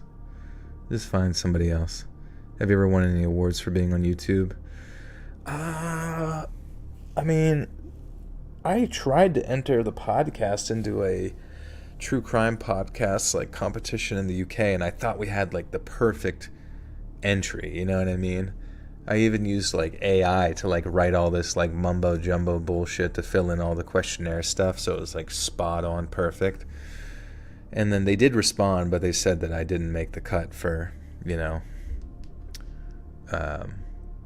being nominated or whatever. But I did feel like everything, like including the sample that I included, was like so perfect. Over 1 million subs doesn't get you something. Oh yeah, you get the, you know, 100,000 plaque and the 1 million plaque, but I thought you meant like a award, as in like something you get nominated for. You're gonna send me an award? Thank you. Your pet's working out and meditation work? Hell yeah, dude. Yeah, just taking time to like breathe in your problems, think about it, and then just telling yourself you're releasing that problem and like breathing out as you release it. That shit, like, surprisingly, if you do that, there's something like just so powerful in it to like let the issue go. Like, you're breathing in the problem and you're forgiving the person or the issue, you're releasing it out, and now it's gone from you. Thought you maybe would have for longer you've been on here. I do think that my channel does deserve an award. I just don't know how you get nominated for an award. I think it's good. I generally think my channel is like a good channel, but there's a lot of good channels out there too. But I think the power of like making people fall asleep should be like nominated for an award. Like, how many people always like leave comments saying that you helped me sleep or help me through the hard times or help me through anxiety and stuff. Granted, I guess a lot of comfort YouTubers do that, but I don't know. I wouldn't mind being in a the best advice I can give is don't use substances to self-medicate. That's true too, yeah. I know like anybody who becomes an alcoholic from their, you know, depressive state, it's really fucking hard to come back from that shit. Or, you know, hard drugs and all that kind of shit. Call it the Sandman Award. That would be good. Sleepy Time Tea. Yeah, brought to you by Sleepy Time Tea.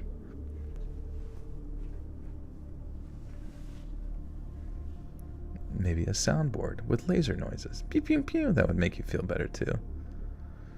Your music saved my life, Joe. Thank you, James.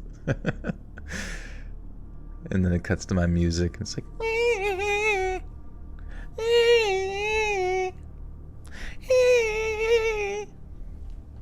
What about antidepressants?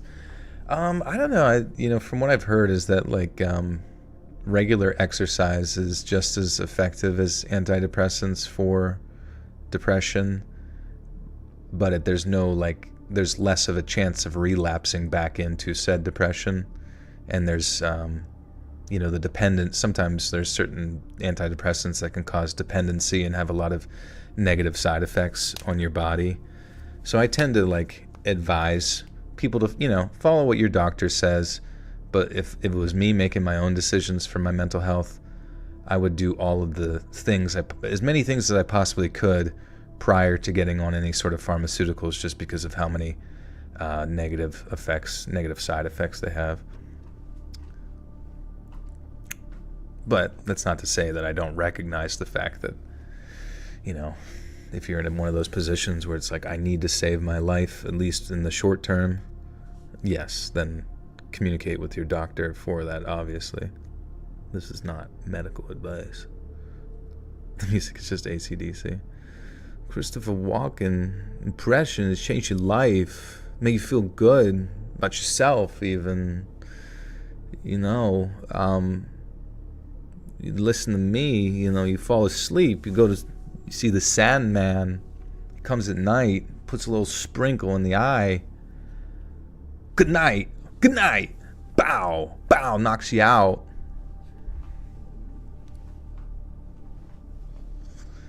Yeah, I always thought that too. Like, if you were in like an actual apocalyptic situation and you were reliant upon a medication, like even if you were like I remember down in like Puerto Rico, right? They, fucking Hurricane Maria came in and like shit on everybody's stuff, and they didn't have power for like 6 months and stuff. I imagine like the people that may have been out of their medication probably were in a bit of a rough spot for a period of time there.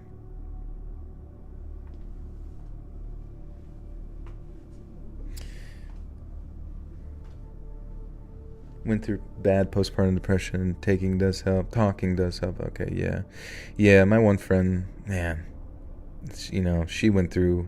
my one friend's wife went through postpartum depression, and then she ended up self-medicating with alcohol, and that just fucking destroyed their whole life. I mean, I may have talked about this before, but it just, led to so many domestic situations arising from her, so many lies, so many terrible decisions from being blacked out and shit, and eventually it just like resulted in like cheating and divorce and just so much mental abuse and stuff. And obviously there was some underlying issues there to begin with, but once you end up on like certain substances, it really does just like change your brain.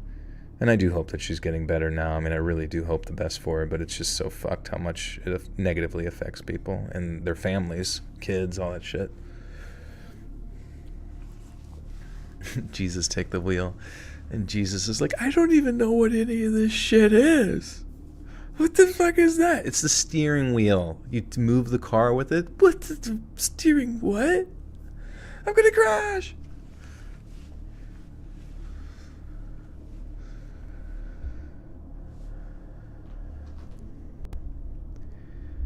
But as many will tell you, circumventing such bans is as easy as downloading and installing one of the many VPN networks available in today's online marketplace.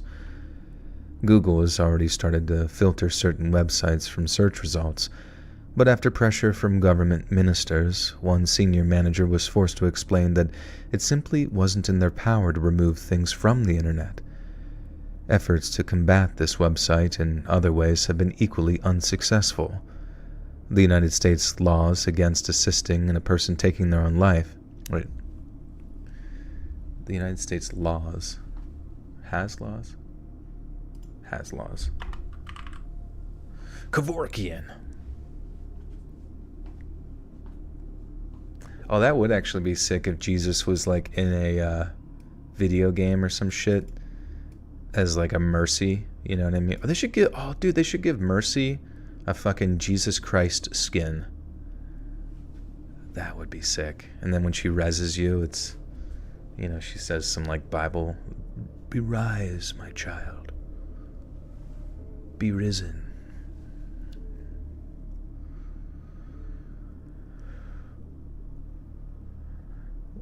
Only time I was put on meds was after I had my daughter. My postpartum depression was scary as hell. I reached out to my doctor, put on meds for 1 month. The therapist, once my hormones went back to normal, I was better.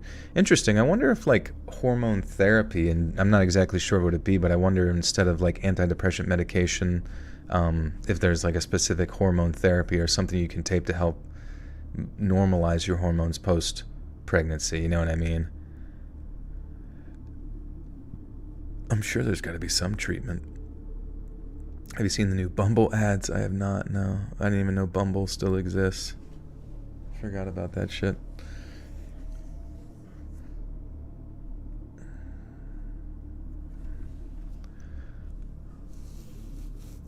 Oh yeah, if it interacts with breastfeeding, that is concerning, honestly. You don't want your meds going into your baby's developing brain. Bumble, more like fumble. A Bible manga, yeah. I mean, in reality, Jesus was just kind of doing like anime quests and shit. And they were all like filler episodes. Oh, it doesn't affect milk. Oh, okay, good. Good. Mommy's milk.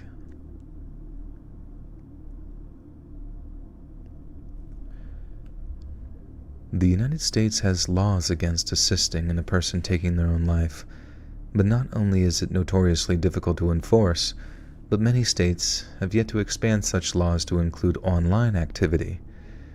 What's more, website operators cannot be held legally responsible for the activities of their users, as federal law shields them from any liability. Initially, the two founders of this website promised to resist any attempt to take the website down. Serge and Marquis moved to the server. Serge?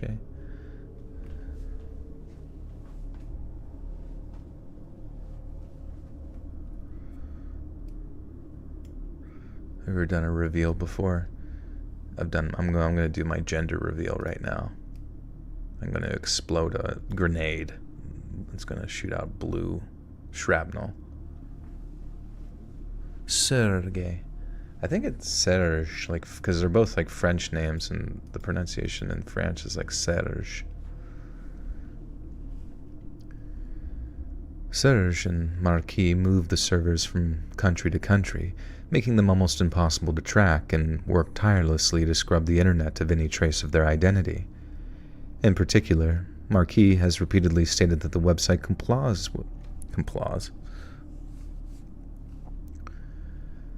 In particular, Marquis has repeatedly stated that the website complies with U.S. law and does not permit assisting in or encouraging people to take their own lives. On several different occasions, he's referred to the site as a pro-choice forum that supports members' decisions to live or die.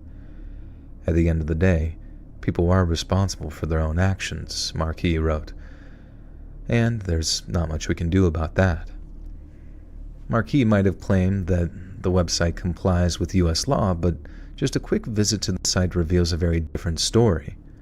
In a post dated February 1st of 2024, a user named Sourdough asked, "If I were able to secure a large amount of oral opiates, would these be sufficient for an overdose, or would my body just throw them up if I took them all?" Another user replies, "Yes, especially in combination with isotana." Fuck.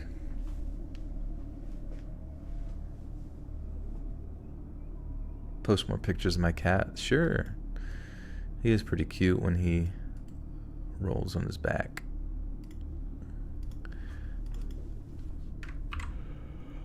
Oh, fucking shit. I don't know how to say this dumb word.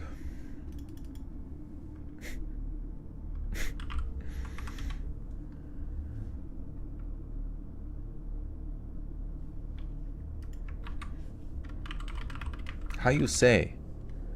How you say? Isotonitazine. Wait. Oh, isotonitazine. Okay, there we go. Isotonitazine. There we go. There we go. What's up, Kai? Another user replies, yes, especially in combination with isotonitazine. If you don't have a tolerance, then inhaling one will kill, most certainly in combination with benzos and absolutely in combination with alcohol. But that's not all the user wrote in reply. They went on to claim that putting the powder in enteric-coated capsules will ensure that they pass the stomach and only burst deep in the lower intestine while vomiting is not possible. I will warn you, though, the amount of euphoria will scare you to death. You'll be hit with this wave of pleasure that is insanely intense. For me, it became exponential and overwhelmingly unbearable until I blacked out. I then woke up with EMS all over the place. They rescued me, but I don't want to talk about that part right now. Prepare to die in a supersonic pleasure wave. Just don't be dumb and get addicted. Firstly, the user's reply was so unintelligible that it required heavy editing to be read aloud. They also used the word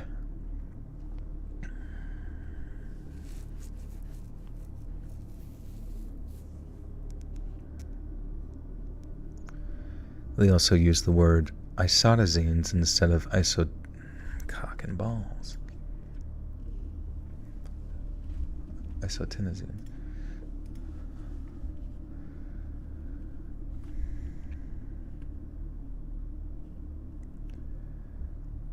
They also used the word isotazines instead of isotinazine, referring to a kind of heart medication instead of the synthetic opioid. They also typed the word insuffating and misspelling the word insufflate. Dude, what? I'm gonna fucking go nuts. They also typed the word insuffating, a misspelling of the word insufflate. What the fuck is the word insufflate? Which means to blow or breathe hard on or into. Insufflate. Oh, fuck. We still got one more story after this. Holy Christ, Christmas jamboree.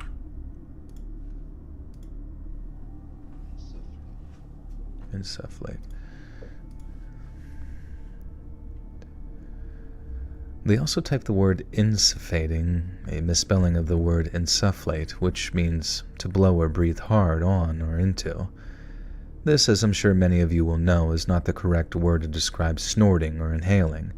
This suggests the users are extremely careless, communicating poorly in a second language, or they're extremely young and are using such words in a confident but incorrect manner.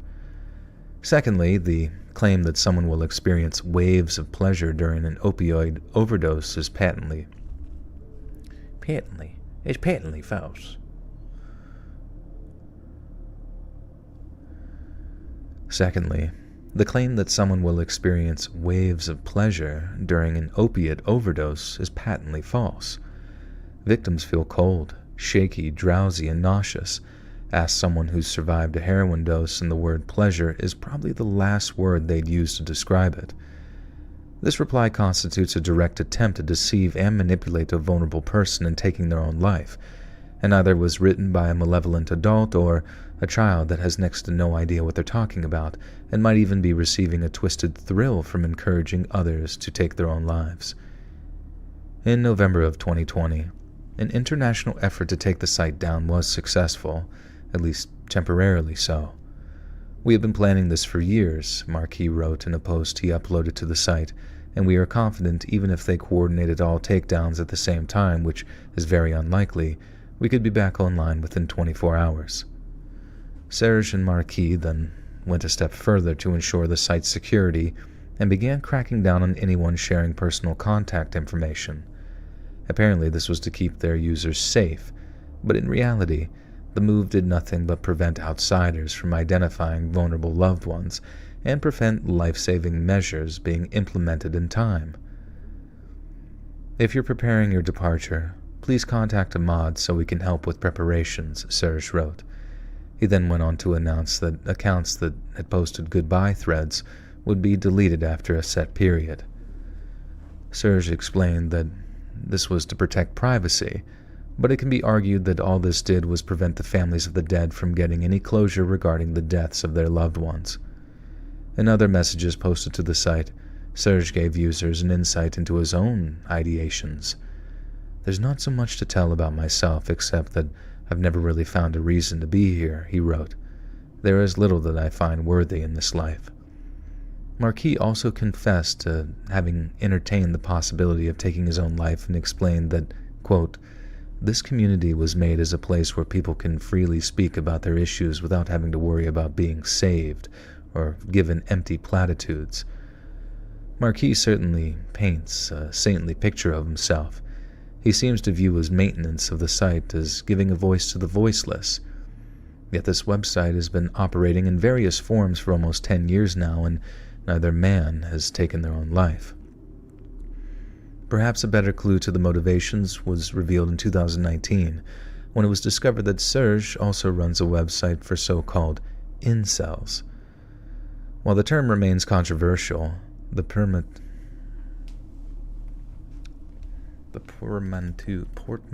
what is that?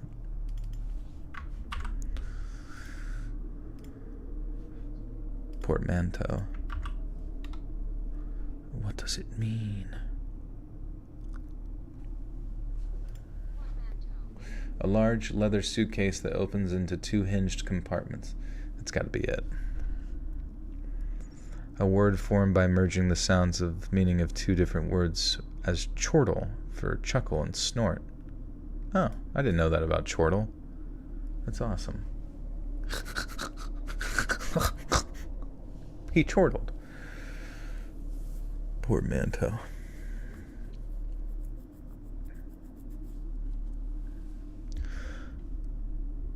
While the term remains controversial, the portmanteau... Fuck. Portmanteau. Okay, that is it. While the term remains controversial, the portmanteau incel reportedly stands for involuntary celibates. Such people believe they're incapable of attracting members of the opposite sex, either due to their appearance or social standing. Yet instead of trying to better themselves, such people are said to lean into their incel status and embrace feelings of envy, resentment, and retribution.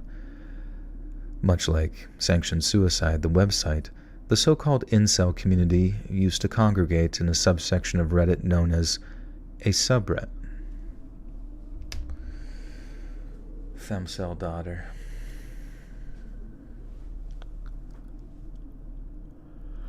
What's a femcel daughter? What is that? Or like, what's a femcel? I actually don't know what that is. It sounds familiar, but I can't imagine a girl being voluntarily celibate or involuntarily celibate. Natalie Portmanteau, yeah. Female incel. Oh, okay, that makes sense. So it's just another portmanteau from a portmanteau. From Timbuktu down to Jimbukboo.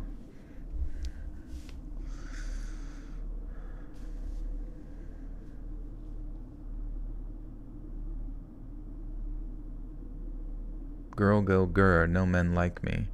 Oh. There's gotta be some guy out there for him. Maybe just not the perfect dude, I guess. Maybe somebody who they can take care of. Someone who, you know, has a bit of a history. And, you know, you just need to deal with their quirks. Oh yeah, incels and femcels should date. That's a great point.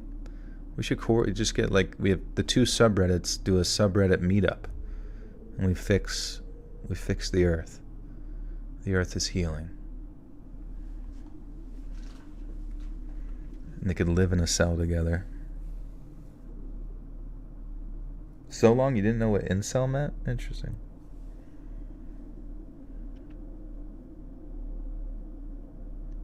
Yeah, dating app for incels. But then none of them want to fuck each other because they're all gross looking. Much like sanctioned suicide, the so-called incel community used to congregate in a subsection. Much like the sanctioned suicide website, the so-called incel community used to congregate in a subsection of Reddit known as a subreddit. But in 2017, the community was banned following the Aztec High School shooting, the perpetrator of which had a alpha male of group. Alright. They both call each other low quality. Damn, dude. Their standards are just too freaking high.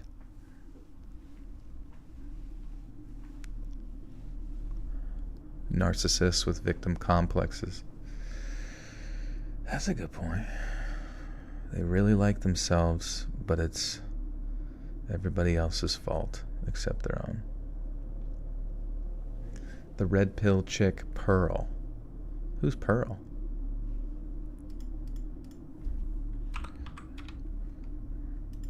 Red pill Pearl. Like from SpongeBob? Gym encounter fail. Wait, it's over for Pearl Davis and the red pill. Alright, let's listen to what Pearl has to say. She looks like she's already married with kids. Women, girls, older single women, women have more STDs. Even conservative women. Older women lie to younger women. Modern women. Do women really deserve to vote?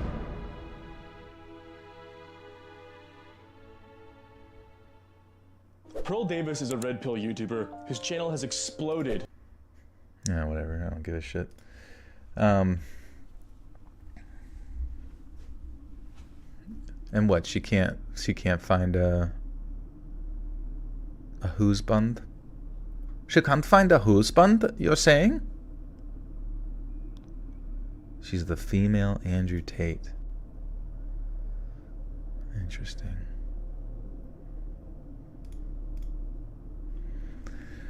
Oh, thank God we have internet villains, right, guys? Otherwise, where would we even find any content to make anything? Who do we talk about? Alright. But in 2017, the community was banned following the Aztec High School shooting, the perpetrator of which had an alpha male of group tattoo, which is heavily associated with incel philosophy in the so-called manosphere.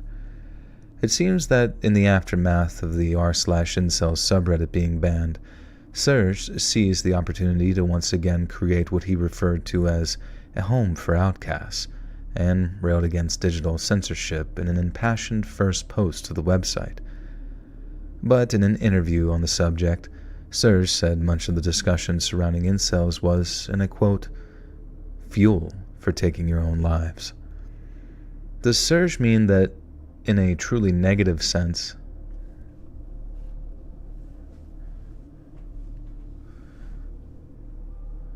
we talk about all the heroes of the internet, all the coolest guys, all the cool ones that had that. No, honestly, the heroes of the internet are only ever talking about the enemies of the internet, but then by constantly ragging on them all the time, they end up becoming an enemy, because it's all just a fucking front. Every YouTuber you know that espouses their moral superiority is actually just a fucking freak. Can we just hang out? No, we can't. I'm just a fucking AI bot inside of a computer. Hello, everyone. Welcome. Please insert pudding into the disc tray. Thank you. Like spins it around. Delicious.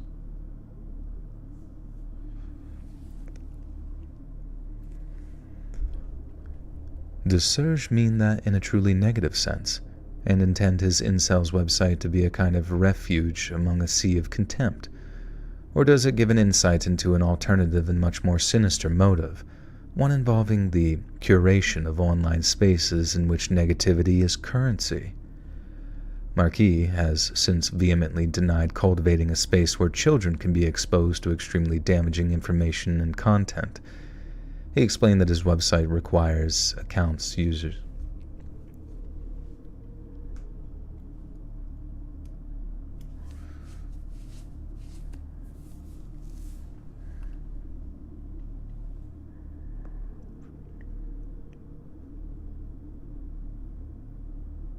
One of your YouTube heroes is the Outdoor Boys. Nice. Do they go outside a lot and collect wood clippings? Negativity is the higher currency of man. That's true. Some people, especially those on Twitter, go negativity and gossip is like their fucking currency. It gives them fuel like a demon who feeds upon your misery.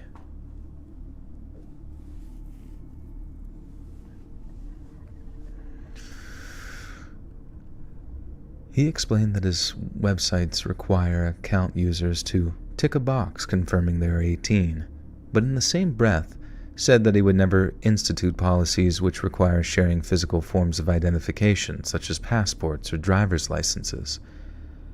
Marquis also pointed out that links to suicide hotlines as well as other mental health resources are available on the website. But again, he noted that users who only engaged in the recovery thread, the one place on the site that has a hint of positivity to it, will most likely receive a permanent ban on suspension of attempting to talk others out of taking their own lives. Marquis later dismissed attempts to take his website down as, and I quote, the usual pro-life BS, and said that he'd be willing to defend his views and actions in a court of law. They'll never fuck. Louise Plant, thank you for the 5. Thank you for all your hard work. You're welcome. I'm out here grinding. Minding up on that pole. I'm reading those stories like a fucking foe. He's a genuine nice guy. He does survival videos. That's cool. Those are sweet.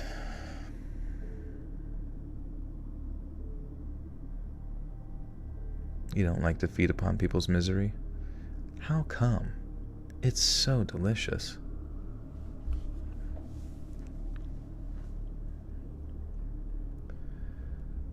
They'll never prevail with censorship, he wrote, and we will fight every one of their attempts to do so.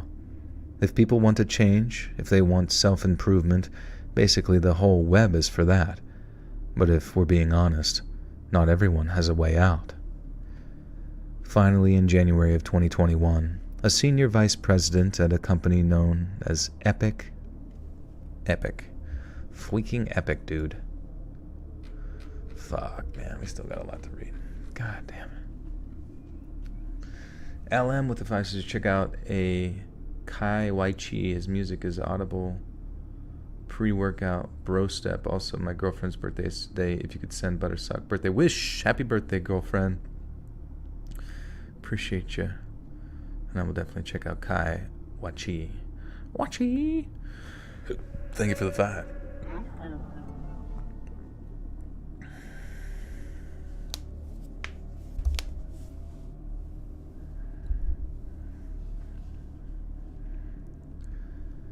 Finally, in January of 2021, a senior vice president at a company known as Epic received a telephone call. The company sells domains to various website owners, and the phone call was from none other than Sharon Luft, the mother of the 17-year-old who took their life earlier than I mentioned, Matthew Van Ant. Oh, come on.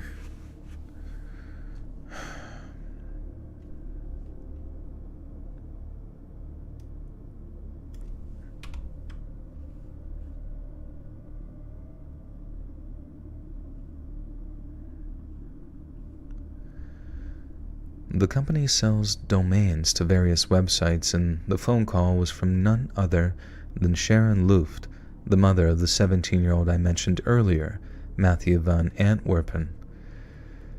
Sharon pleaded with the vice president, Robert Davis, and asked him to permanently remove sanctionsuicide.com from their servers.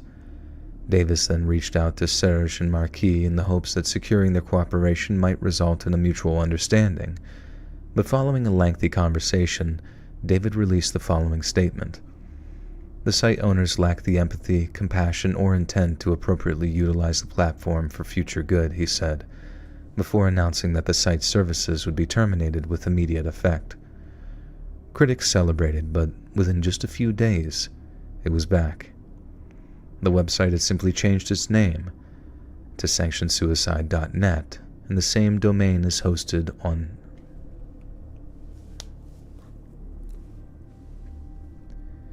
The website had simply changed its name to sanctionsuicide.net, the same domain it's hosted on today. In the state of Missouri, police were contacted by a friend of a man who'd taken his own life during... Oh, God. Let's read. You fell off. You fell off your pogo stick. They should make a pogo stick that just, as you're jumping on it, just like goes up your asshole.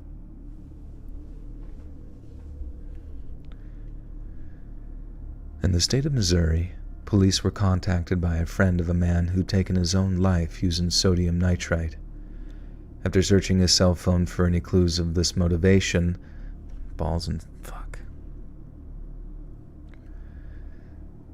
After searching his cell phone for any clues to his motivation, the man discovered that his departed friend had been a frequent visitor to the Sanctioned Suicide website. Not only had his fellow users instructed him on where to buy the substance that ended his life, but they talked him through the process of ingesting it as and when it was happening. Fuck. I can't... Is that... Why should they make that? I don't know, just sometimes I come up with like inventions, you know? I'm just one of those kooky inventors.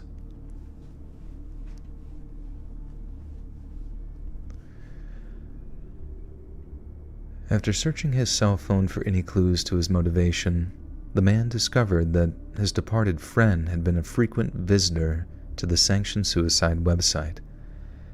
Not only has his fellow users instructed him on where to buy the substance that ended his life, but they talked him through the process of ingesting it, as and when it happened.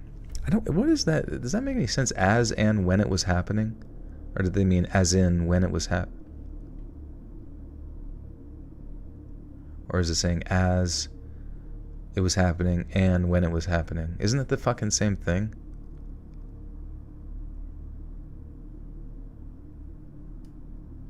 Maybe it meant as in. I feel like as in makes more sense there.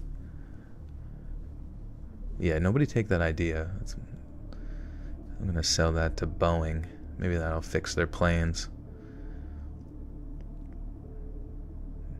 Everybody will be too distracted with a pogo stick up their ass to realize that the door flew off.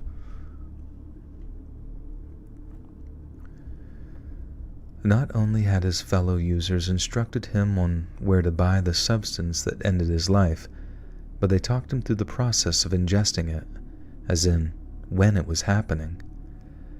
Having reached the so-called goodbye thread before Serge or Marquis had a chance to delete it, the deceased man's friend was horrified to find that, as he lay dying, the site's users actually celebrated his untimely demise.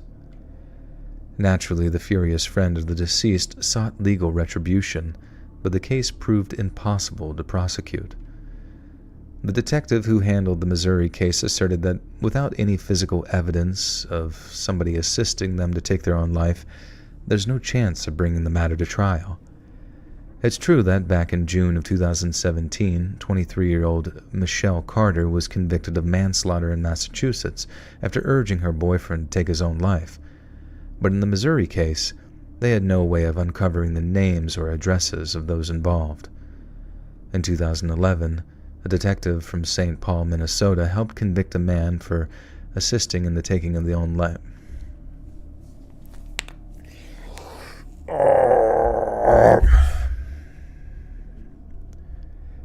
In 2011, a detective from St. Paul, Minnesota, helped convict a man for assisting in the suicide of someone he had met online. I'm convinced that there are smart people out there wearing a badge that could handle this type of internet crime, said the now retired William Hayter. But as it stands, we're simply not equipped to deal with that kind of cybercrime. According to the Center of Disease Control, the age-adjusted suicide rate in the United States increased by 33% between the years 2000 and 2020. Their website also states that in the year 2023 alone, more than 50,000 Americans took their own lives. That's more than die from traffic accidents each year, the highest figures since records began, and does not include the hundreds of physician-assisted deaths in the 9 states where they are legal, but restrict.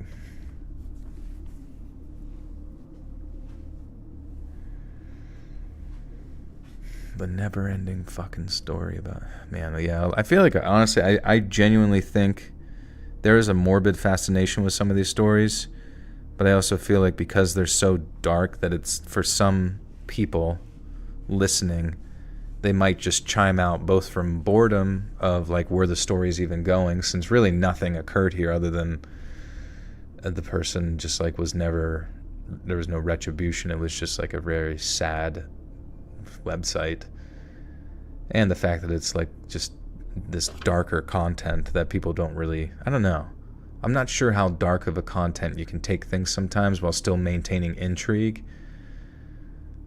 It's tough. It's a tough one to say.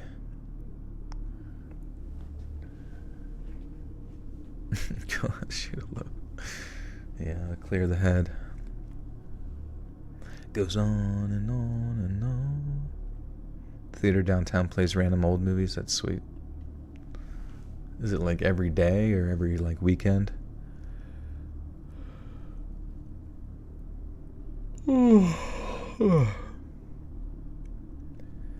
That's more that die from crap. That's more than...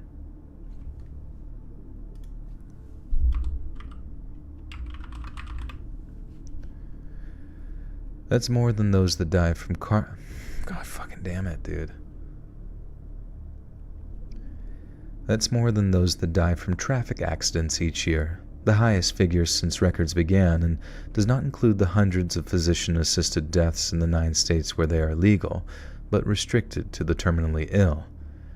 Some have called it a crisis, others an epidemic, but the fact remains that the United States... hit the gwitty break. I gotta hit the gwitty. Some have called it a crisis, others an epidemic, but the fact remains that the United States is facing a battle unlike any it's ever experienced before. And just as our ancestors once exchanged their plowshares for swords in the 18th, 19th, and 20th centuries, perhaps it's our turn to become citizen soldiers, so we may strive to conquer the greatest adversary some of us have ever faced, ourselves.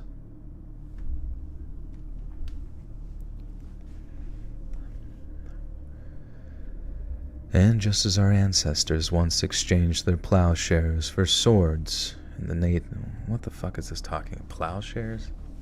What the fuck is a plowshare?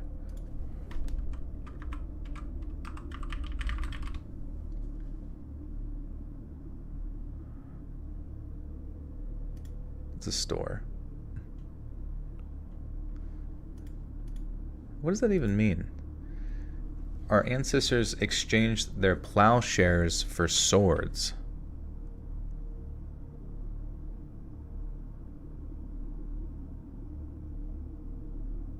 What does that mean?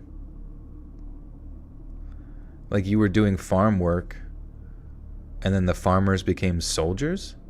Because it says perhaps it's our turn to become citizen soldiers, so we may strive to... Oh, like it's like an invading army or something, and like the farmers are defending their mental psyche, I guess. Well, that, yeah, I mean, that's the initial vibe I got was, but it's like trying to create an analogy that like, but it's just, I don't know, I feel like it's a really long analogy that's kind of like convoluted and confusing. Because I think it's trying to say that farmers took up swords to defend their land, right, from invaders. And in the same way, we should do that to defend against mental health or some shit. I don't fucking know. Swords to plowshares is a phrase that means you turn your weapons into a means of production. They're using the opposite of the phrase. So you're using your production to take up a sword? I don't fucking know. And just as our ancestors once exchanged their plowshares for swords in the 18th, 19th, and 20th centuries, perhaps it is our turn to become citizen soldiers, so we may strive to conquer the greatest adversary. So we may strive to conquer the greatest adversary some of us have ever faced, ourselves. The right to bear swords, automatic swords, machine swords, RPG swords, rocket-propelled knives.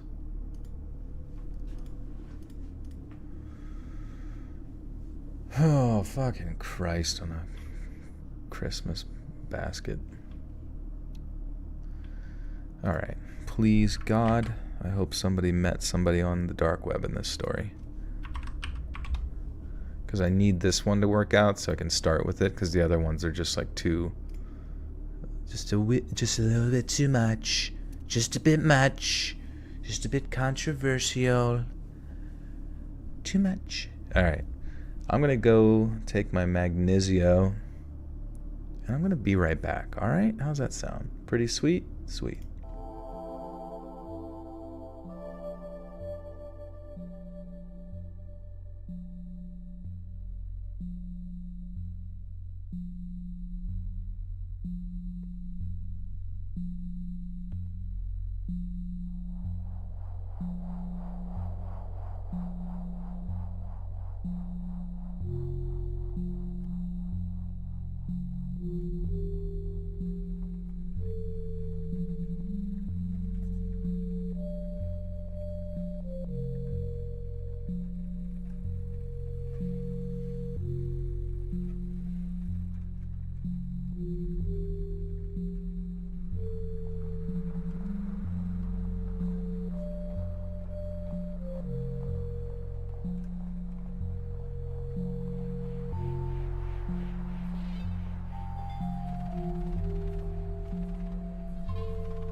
Oh, fuck. You lay down for a nap? Sorry, I had to shoot up my magnesium and everything just took forever. A day with Pradeep. He'd have to stay here, because anywhere else he'd freak out. Oh, fuck.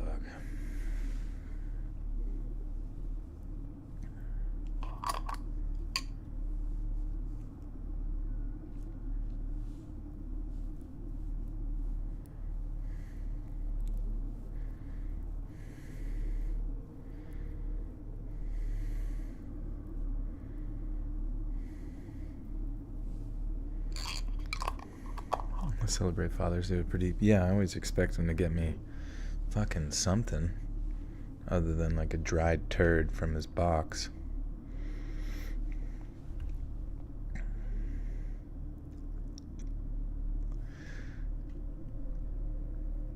In December of 2010, Chinese citizen Jun Lin. Alright, well. Jun Lin. I don't know.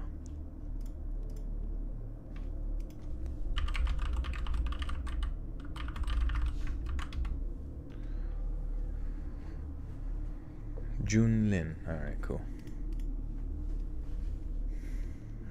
Get a litter robot. I do have a automatic cleaning litter box. It's pretty sweet. Yeah, hopefully, yeah, it gets me like a dead rat or a bird. That'd be nice.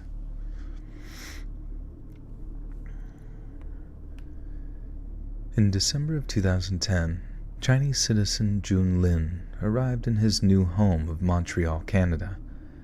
The 31-year-old emigrated with the intention of studying computer engineering and told one immigration official, "I wish to enjoy your language, your opportunities, and your fresh air."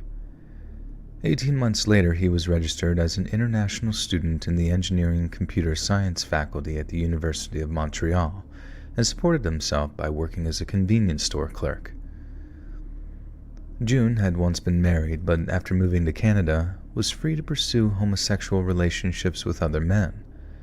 His sexuality had been a closely guarded secret back in his native China, and June had been enjoying his newfound freedom in the far more socially liberal Canada. June eventually found himself a boyfriend, but after almost a year of dating, he received a phone call from his parents back home. They insisted that he find a girlfriend and settle down, and so believing that he had no future with his current boyfriend, June broke up with him. Yet, like many of us, June had a certain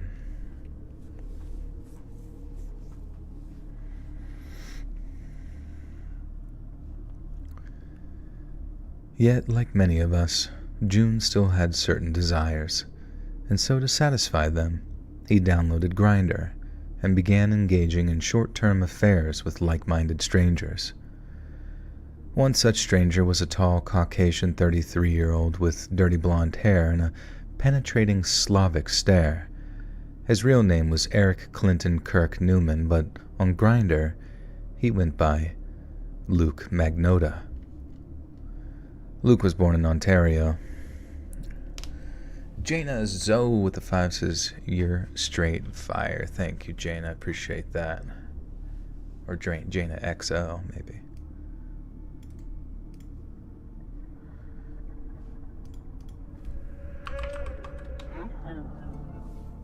Slavic stare. I don't even know where they were going with that one. Magnota. Magnota. Oh, okay. Not Magno. Luke Magnota.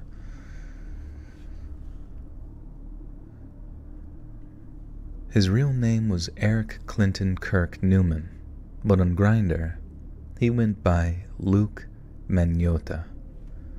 Luke was born in Ontario during the summer of 1982 as the first of Donald and Anna Newman's 3 children. His mom was something of a germaphobe and was obsessed with keeping both her home and her children completely spotless. When her children's pet rabbits left droppings in their home, Anna reportedly left them outside overnight. In the morning, the children discovered their beloved bunnies were frozen to death. In 1994, Luca's father was diagnosed with severe paranoid schizophrenia. His parents' subsequent divorce meant a then 12-year-old Luca was forced to live with his grandmother, Phyllis Yorkin, in Lindsay, Ontario. 2 years later, Luca was attending the nearby I.E. Weldon Secondary School when he began to develop serious behavioral problems.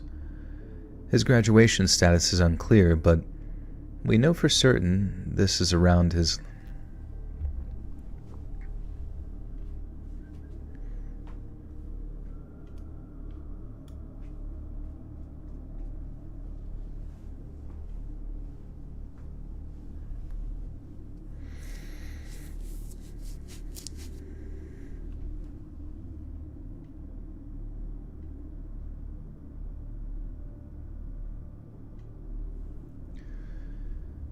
His graduation status is unclear, but what we know for certain is that around his late teens, Luca received the news his mother and grandmother had always feared.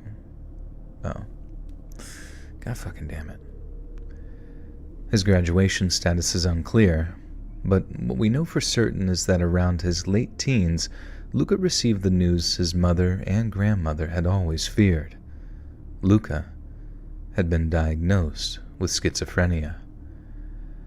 As a result of the diagnosis, Luca began receiving a monthly disability allowance from the Canadian government, meaning he didn't necessarily have to work.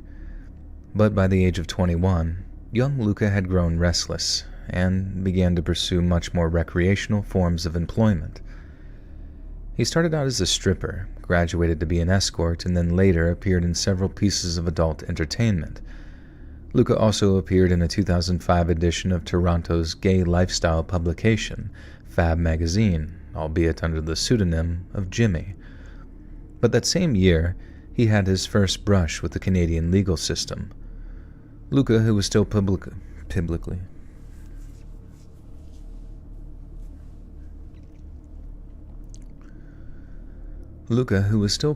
known as Eric at the time, was arrested on suspicion of credit card fraud, and at his trial it emerged that he'd done something deeply despicable. In 2006, Luca had applied for a series of credit cards in the name of a disabled woman he was acquainted with, and after tricking her into signing the relevant paperwork, he racked up more than $10,000 in credit card debt in her name. It was also rumored that Luca had inappropriately touched the woman, although charges related to these allegations were later dropped due to lack of evidence. At his trial, Luca pled guilty and, in return for his honesty, had his 9-month prison sentence suspended in favor of 12 months probation. The judiciary was merciful, but the public was not. Although the courtroom heard that Luca suffered significant psychiatric issues, the fact he so diabolically defrauded a vulnerable disabled woman proved a stain upon his character. The name Eric Newman was one that people now spat from their mouths, so instead, he would pick a new one, a more glamorous one, and he would be Luca Magnotta. I'll make sure I say that right. Magnotta. Magnotta. Slav squats. Nice, dude.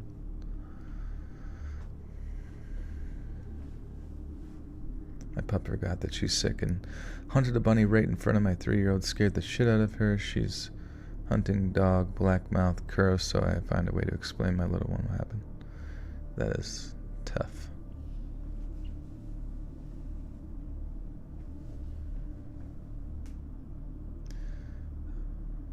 Magnotta?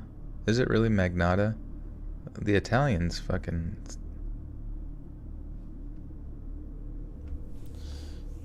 Whatever, dude. I don't even fucking give a shit.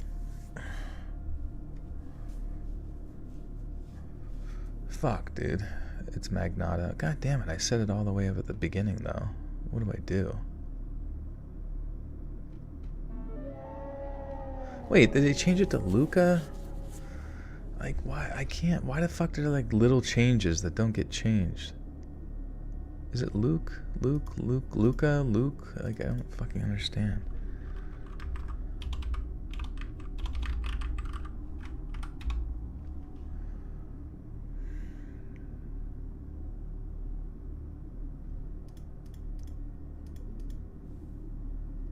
Hey, Christian JM22 with the 10 says amazing work, soothing voice, love all the stories, more in the dark web stories, but would love to have it into one long story rather than multiple in one. Nevertheless, awesome work, and thank you for always updating the channel. You're welcome, Christian. Thank you. Appreciate the support.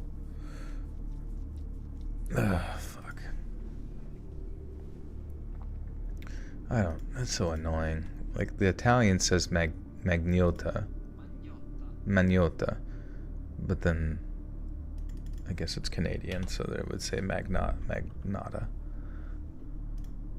Maybe somebody has it on fucking a true crime doc or something I can watch.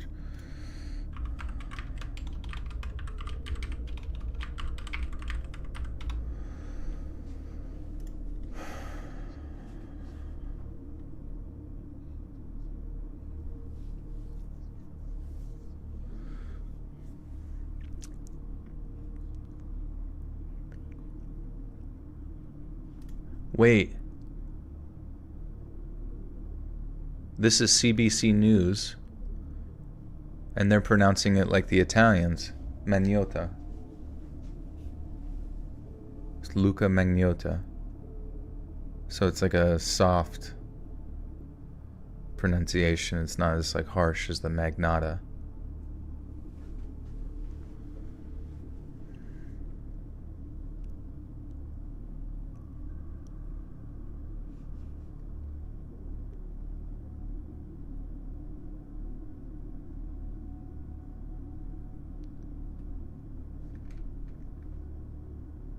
It's pronounced Magnum condoms.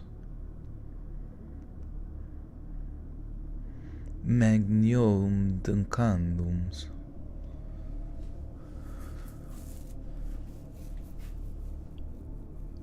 Since it's a made-up name, I'm sure. Oh yeah, I just want. I don't, because this is probably gonna have to be like the starting story because the other ones are like too much. You know what I mean? I just don't want to, like, I hate when people get, like, distracted and go into the comments just to be like, you said it wrong. You said the murderer's name wrong. You said the guy that cut off a dude's foot and mailed it to a politician's name wrong.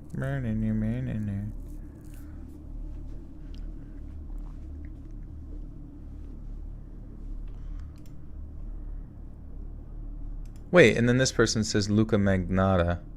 Fuck. I guess there's multiple reporters.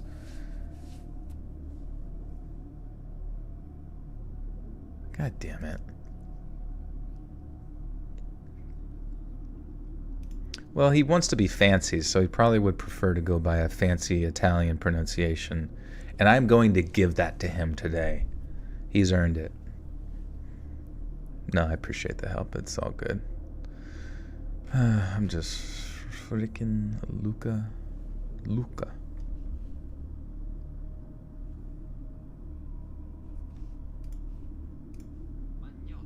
Magnotta.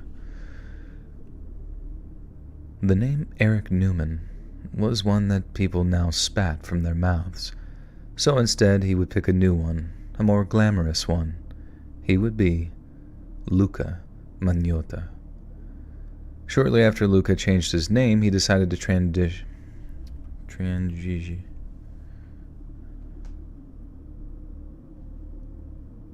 Okay.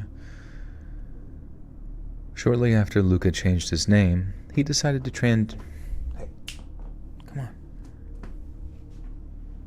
Pretty wants attention now.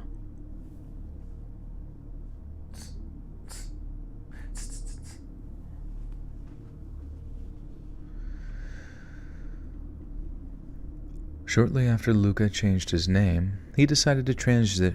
Why is that hard to say? You want to see my cat? You can go on Twitter. You don't have to scroll too far on Twitter, and you'll find it at Let's Read. He's doing some cute poses. Shortly after Luca changed his name, he decided to transition from adult entertainment to an even more morally corrosive and psychologically damaging form of media. Reality TV. In 2007, Luca was a contestant in a show called Cover Guy. The premise was that 30 aspiring male models compete for $1,000 cash a 1-year membership to Good Life Fitness Club, and a fashion photo shoot that would feature on the front cover of About magazine, a gay periodical.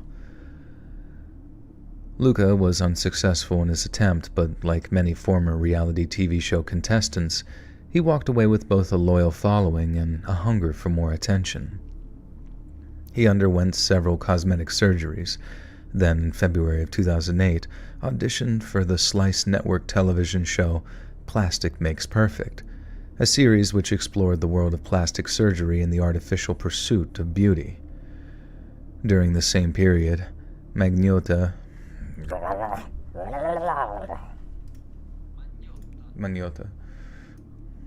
I'll just call him Luca. I'll just call him Luca. Just fucking cares, right?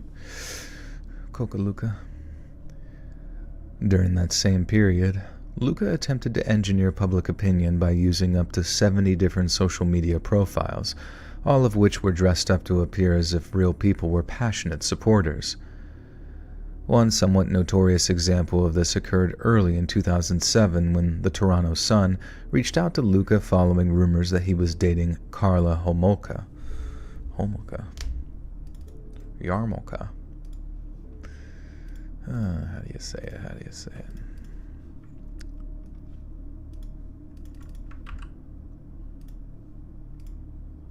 Homolka. Karla Homolka. Kendrick Lamar is on fire! Oh my god!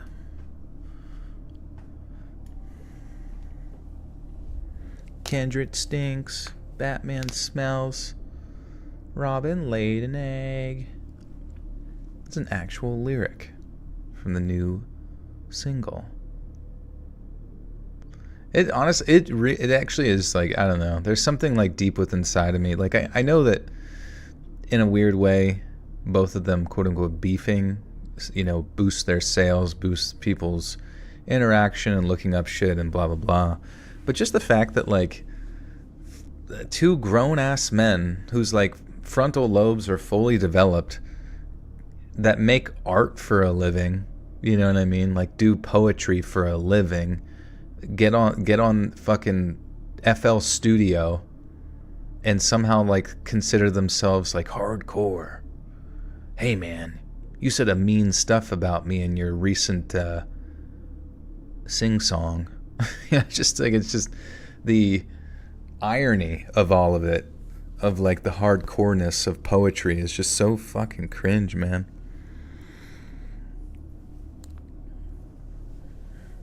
Such an odd thing. And I think the weirdest thing too, it's like both of them are like filthy, stupid rich. Like, what are you upset about at this point? Like, I hope it's just a ploy between two rich guys to convince poor people to buy their stupid stuff. Drake is cringe, went to high school with it. You went to high school with Drake? Really? Wasn't he like a Disney star back when he was in like high school? You went to Degrassi. Went to Degrassi High School with him.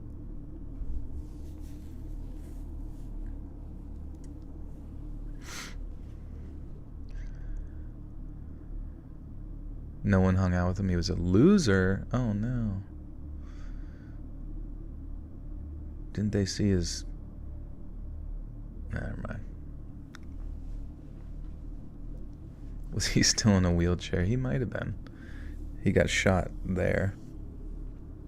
Wait, what happened in that show first? Was he in a wheelchair and got shot and then could walk? Or was he able to walk, got shot in the show, and then in a wheelchair? I forget the timeline.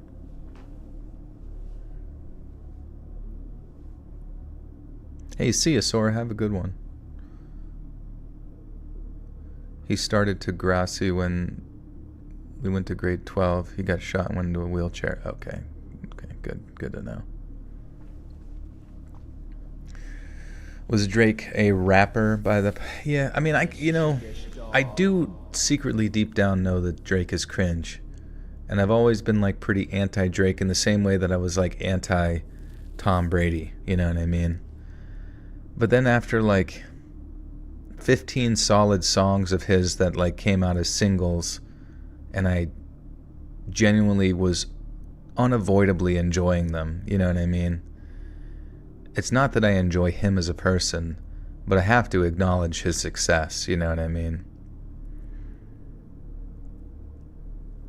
That being said, you do realize, yeah, everybody realizes that it's all a stupid fucking show, this like sort of like sing about hardcore, you know, criminal type activity or whatever the fuck it is. Meanwhile, like, you grew up in, well, one, Canada, and then also being on like Disney Channel shit, and I don't know. I guess it's all smart marketing, but it's in the same way that, like, who's that one rapper that has like a master's degree and you're just like supposed to believe that they're gonna beat everybody up, man. They gotta talk to their enemies and tell them they're no good. Nikki Goril, welcome to the Buttersock Call. You now have access to bonus content. Thank you so much, Nikki. But yeah, the memes are so fucking funny, though.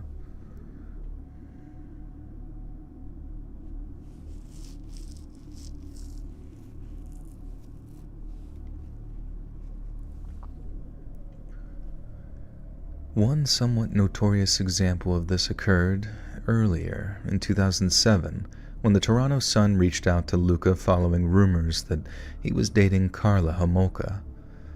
Homolka is a Canadian serial killer who took an active part in the murders of at least... Wait, what? Oh. Homolka is a Canadian serial killer who took an active part in the murders of at least 3 children, including her own sister, between 1990 and 1992. Luca denied the rumors, calling them baseless, but during a later criminal investigation, Montreal police appeared to confirm that the pair had indeed been a couple at one time. However, when journalists questioned the veracity of the MPD's claims, a spokesperson for the department quickly retracted the statement and admitted they'd based their assertions on unfounded rumors posted on social media. It's impossible to confirm, but many suspect that these rumors were generated by none other than Luca himself as part of a shrewd guerrilla marketing campaign. Yet there's disturbing evidence to suggest that Luca's choice of fake girlfriend was far from random. Nina Arsenault,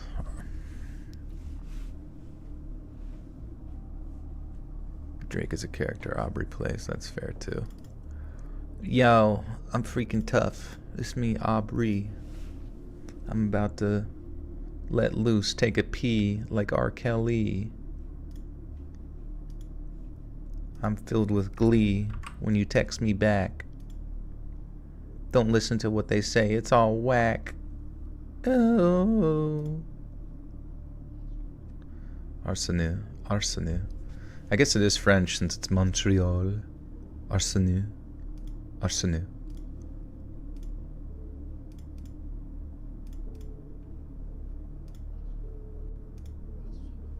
Arsenault. Okay.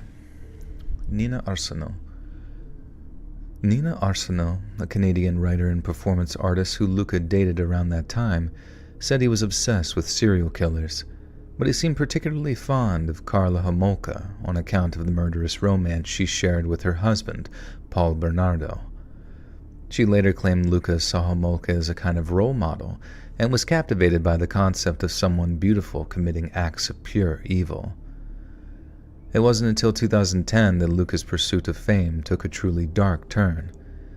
That year, he uploaded a video to YouTube entitled "One Boy, Two Kittens," and in it, Luca records himself suffocating 2 small animals using a trash bag and a vacuum cleaner. He later uploaded a second video depicting the drowning of a cat in a bathtub full of water, and then a third in which he feeds a live kitten to a hungry python. YouTube managed to delete the videos before they had a chance to truly go viral, but by then, the damage had already been done. Many urged law enforcement agencies to pursue the mysterious cat killer, but in the end, it was a private Facebook group which is credited with his initial identification, and after passing on their findings to the Montreal police in early 2011, an investigation soon began. 18 months later, Montreal police appear to be completely unaware that their cat killer was living right under their noses, while conversely, Luca appeared to be completely oblivious. Luca has over 100 million subscribers now. Buttersock called Prophet with the 10 says, I have good news. Jacob returns soon, just like Jesus. We await. Thanks, Prophet.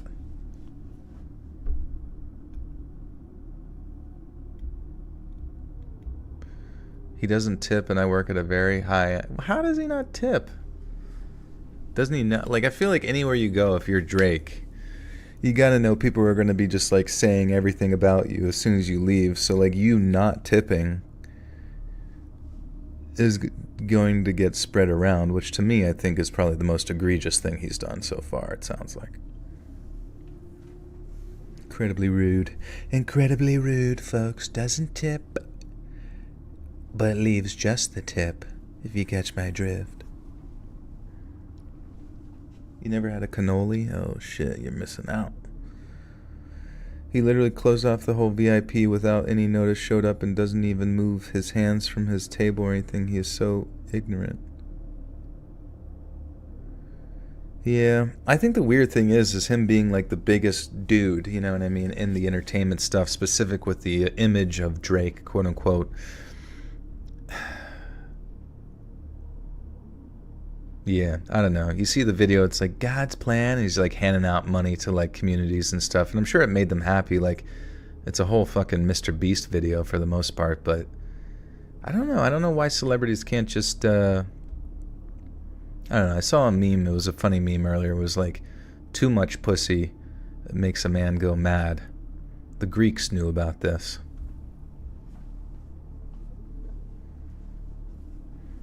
And then they were like, how do you know? And they're like, well, because I get no pussy. So I stay sane.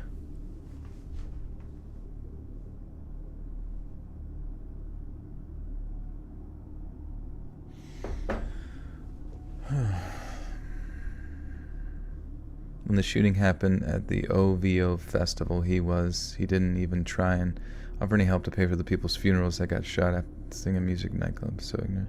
Huh, I didn't even know about that. I didn't even know there was a shooting. I know there was recently a shooting like outside of his there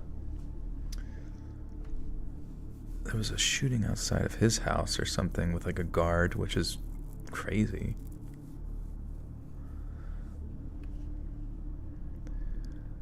While conversely, Luke appeared... God damn it. Luca. While conversely, Luca appeared to be completely oblivious that anyone was looking for him. He maintained an active social life, continued to pursue fleeting fame where possible, but more importantly, he continued to assemble an online congregation of those who hungered for his new variety of specialty entertainment, cold-blooded murder. Part of maintaining an active social life obviously meant dating, and one of the men Luca was seeing during the...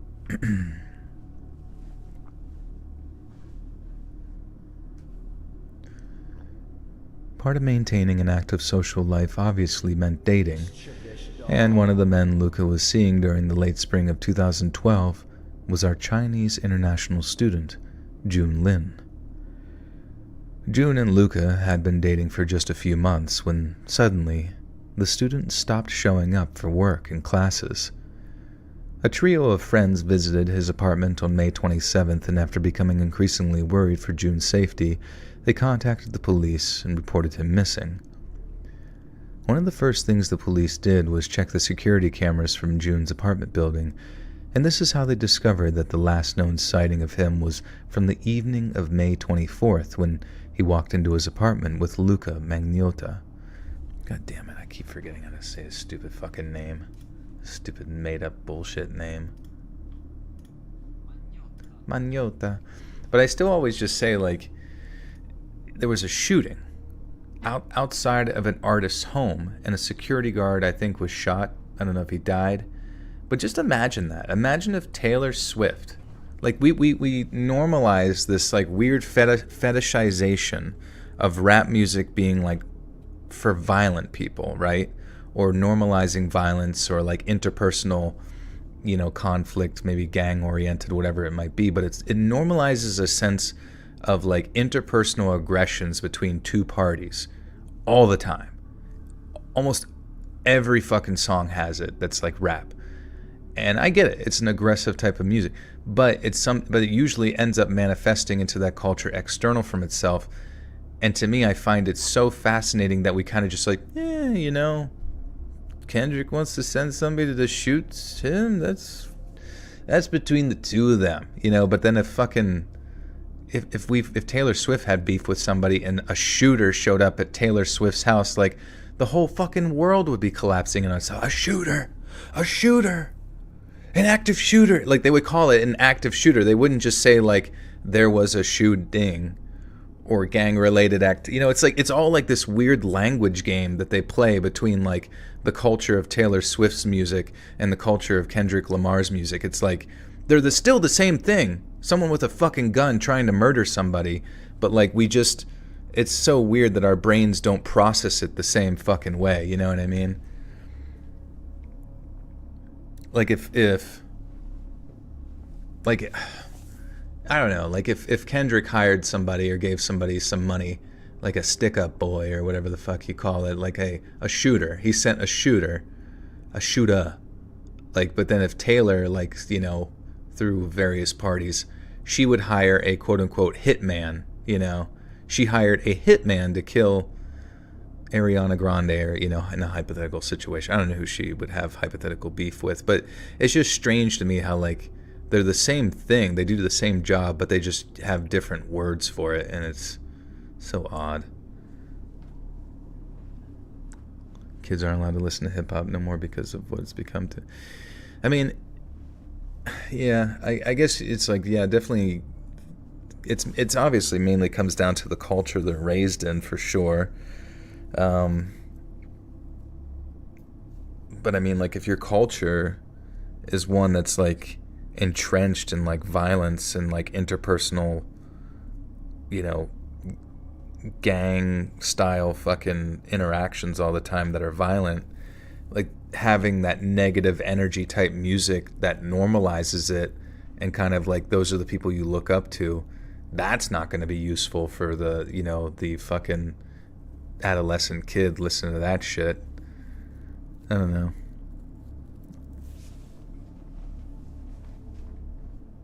Bring back the 80s. Bring back 80s hip-hop. Bring back jazz. Where the fuck's jazz?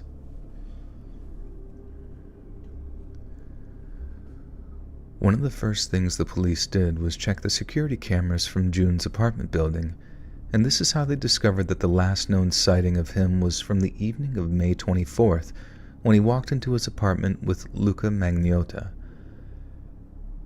A description of June was circulated among a vast array of Canadian police services, but within just a few hours, an email arrived in the inbox of the case's lead detective. Urgent, the email subject read, while the body warned the detective that what he was about to see would make an extremely... God damn it.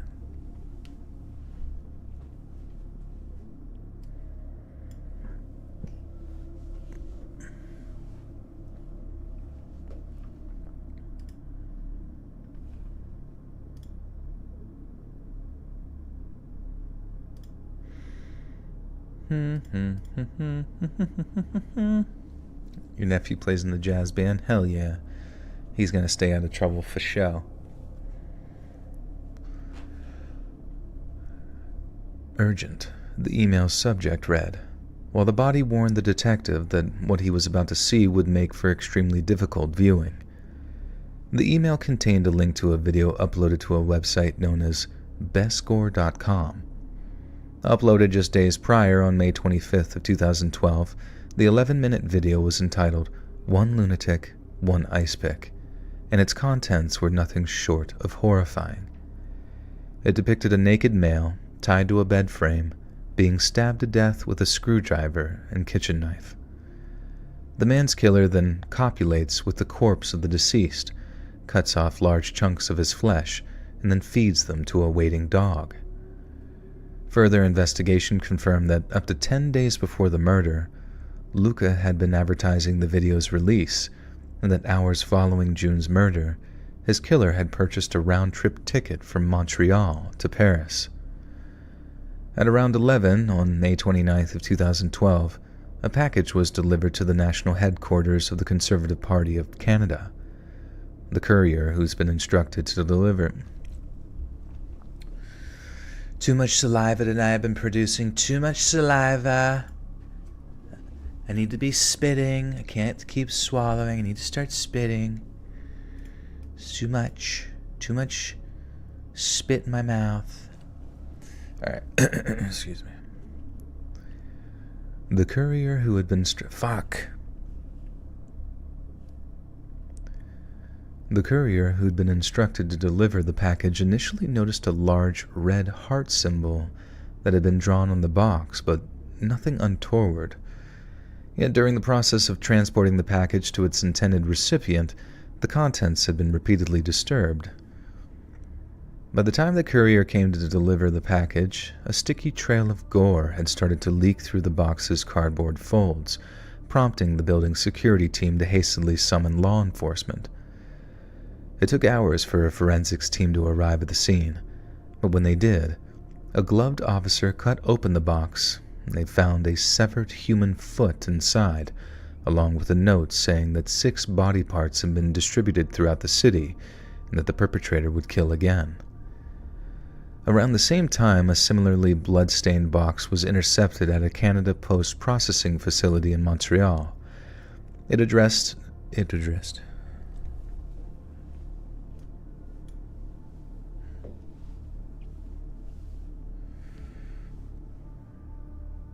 Would I trade one of my eyes for 6 inches of height? No, dude, why?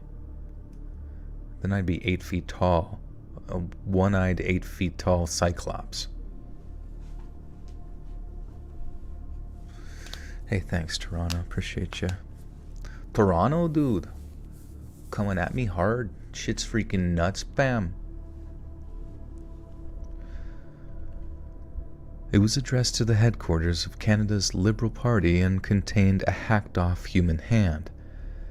Later that day, the janitor of an apartment complex in Montreal's Snowdown district noticed that a suitcase had been discarded near a garbage pile in the alley behind his building.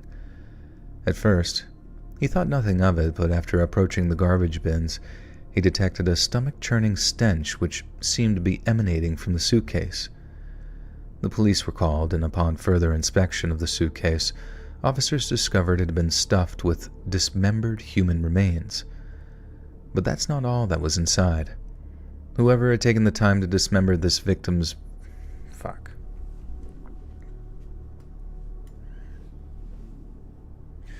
Dylan, thank you, I appreciate you.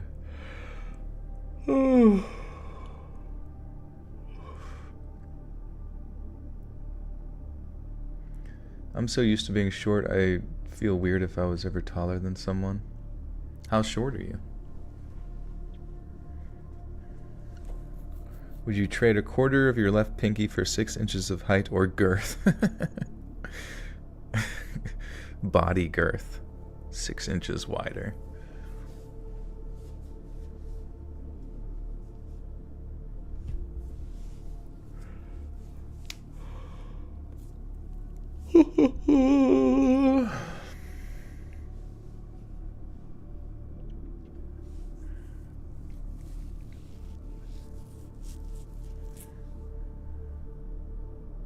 The coolest thing about being taller than someone is that anything that they say, you never actually have to listen to. Because you can just, your gaze can kind of like pass through them and over them. Because your eyes are set in the mountains, baby. The mountains. 2 of your best friends are 4'11 and 4'10. One's name is Dopey and the other's name is Doc. Just kidding. Whoever had taken the time to dismember their victim's body before stuffing it into that suitcase had been careful to include their clothes, their ID papers, and what appeared to be the 2 murder weapons. This is how the cops determined that their murder victim was none other than the missing June Lin. And after analyzing the apartment building's surveillance camera footage, police were able to confirm that Luca had been the one to dump the suitcase. Later that night, police searched the Dakari Boulevard. Make sure I'm saying that right.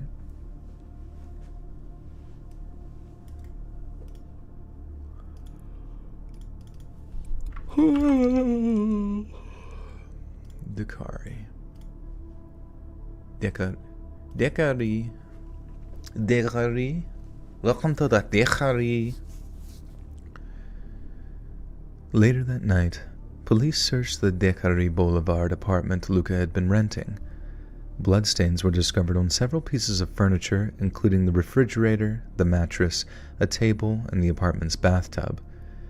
In the bathroom, Luca appeared to have written on the mirror, "If you don't like what you see, don't look in the mirror." On June 5th of 2012, a package containing June's right foot was delivered to the independent St. George School of Montreal, while another package, this one containing his right hand, was delivered to False Creek Elementary School in Vancouver, British Columbia. Almost a month later, on July 1st, his head was recovered at the edge of a small lake in Montreal's Oh, motherfucker. Hey, see ya, Drew. Take care. Fuck, dude, this stream fucking fucked my sleep schedule. God damn it, dude.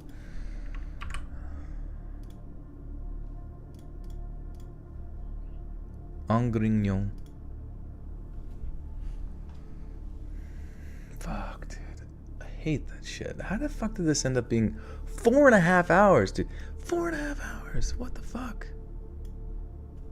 It's... Oh my god. What the fuck? How did that happen?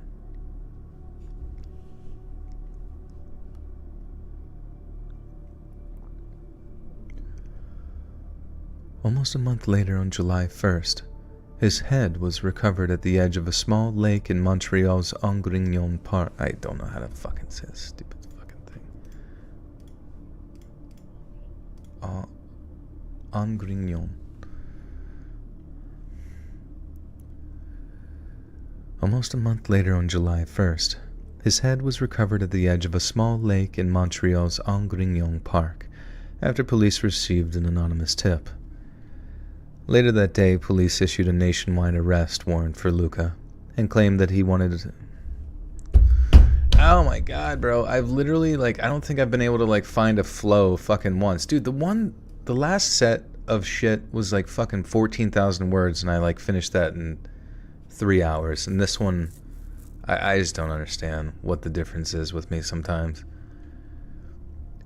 Later that day, police issued a nationwide arrest warrant for Luca and claimed that he was wanted on charges of first-degree murder, committing indignity to a dead body, mailing obscene material, and criminal harassment of Canadian politicians. By early June, the nationwide arrest warrant had become an international manhunt when Interpol issued a red notice for Luca. Luca was soon traced to France, where his cell phone signal was followed to a hotel.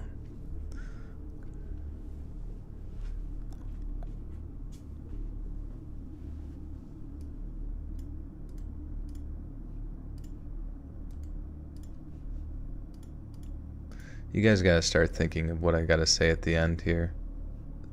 Now. You have to think of it now. Because I gotta get going. Bagnole. Bagnole. Bagnole. Dude, French makes no fucking sense. It's so different. Bagnole. Luca was soon traced to France, where his cell phone signal was followed to a hotel in Bagnolet. French police rushed to cordon the hotel off, but it appeared that Luca had already boarded a Eurolines. Okay. French police rushed to cordon the hotel off, but it appeared that Luca had already boarded a Eurolines bus bound for the German capital of Berlin. Thankfully, German police acted decisively, and after learning of Luca's intended destination, they apprehended him. God fucking damn it, it's just one random location after another. I think I'm worse at fucking... I used to be, better at reading true crime shit, and now I'm just getting worse. Neukölln.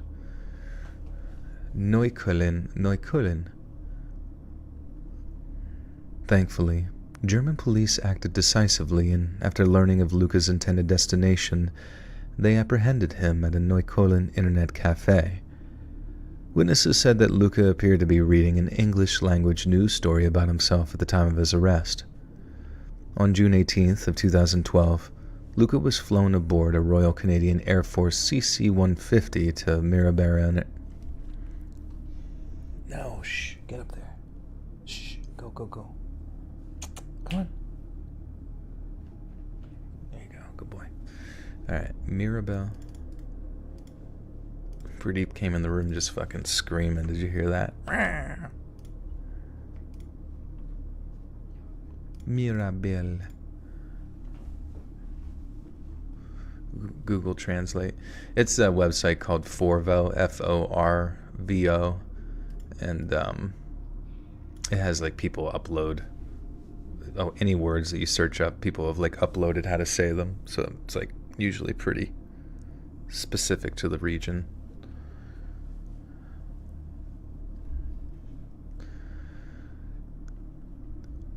On June 18th of 2012, Luca was flown aboard a Royal Canadian Air Force CC-150 to Mirabel International Airport, just north of Montreal. Officials defended the use of a military transport plane, highlighting the safety concerns of using a commercial flight. There was also the issue of commercial aircraft potentially being diverted to another country, such as in the event of mechanical failure. Canadian authorities, terrified Luca might end up in a country with no extradition treaty, fulfilled his wish of flying on his own private jet, albeit in a way that he might never have envisioned. Upon his arrival back home in Canada, Luca was placed into solitary confinement at the fucking hard word to say place. Rivière de Paris, Prairie.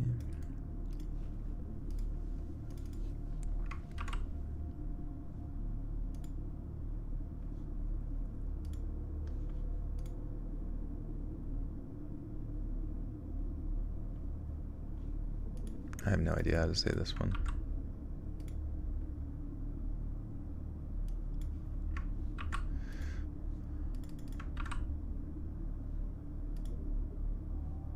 Maybe I can break it into parts. Rivière. Rivière de Prairie. Rivière de Prairie. Okay. Upon his arrival back home in Canada, Luca was placed into solitary confinement at the Rivière de Prairie Detention Center. Canadian Prime Minister Stephen Harper. Is it Stephen? Stefan's pooping? Where's our in-house Canadian? Is it Stephen Harper or Stephen Harper?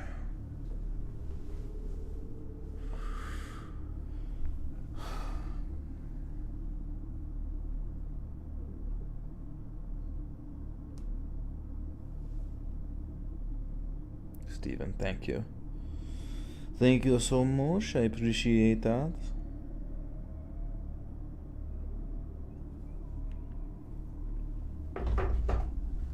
Steve. Canadian Prime Minister Stephen Harper said that he was pleased that Luca had finally been apprehended and congratulated the police forces on their good work in apprehending him. But perhaps the words of opposition Member of Parliament Bob Rae were far more poignant. Rae pointed out that allowing the case to become a national media sensation was exactly what Luca wanted, and that dedicating hours of airtime, screen time, and dinner table talk to him would fulfill his twisted lifelong dream. Sadly, few heeded his words, and not only was Luca named Canadian Newsmaker of the Year by the Canadian Press. Wait, what? They literally give awards to people who make the most... They give awards to killers? That's psychotic. And not only was Luca named Canadian Newsmaker of the Year by the Canadian Press, why would they even nominate a serial killer? He got us a lot of clicks on our stupid fucking websites. Oh. Sadly, few heeded his words, and not only was Luca named Canadian Newsmaker of the Year by the Canadian Press, but he was later immortalized in the documentary film Don't F with Cats. Following a candlelit vigil through downtown Montreal, one which was attended by June Lin's parents, the victim himself was cremated on July... Fuck.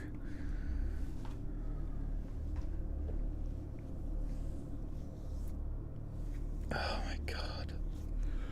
I'm done with this story too. We got 3 more fucking pages of this? What the fuck?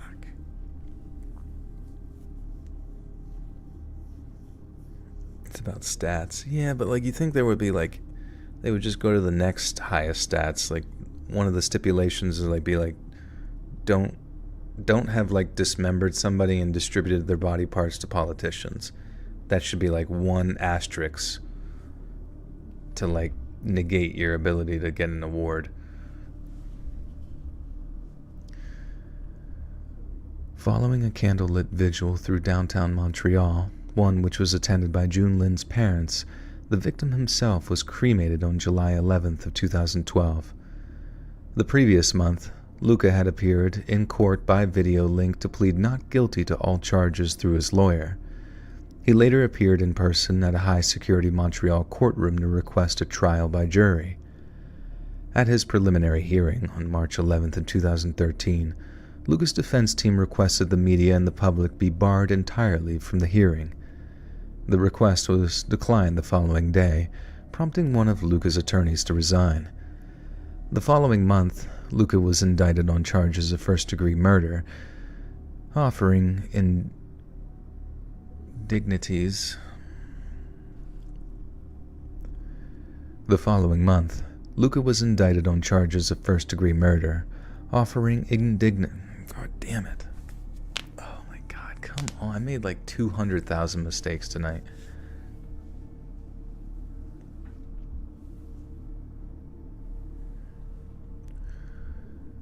The following month, Luca was indicted on charges of first-degree murder, offering indignities to a human body, distributing obscene materials, and criminal harassment.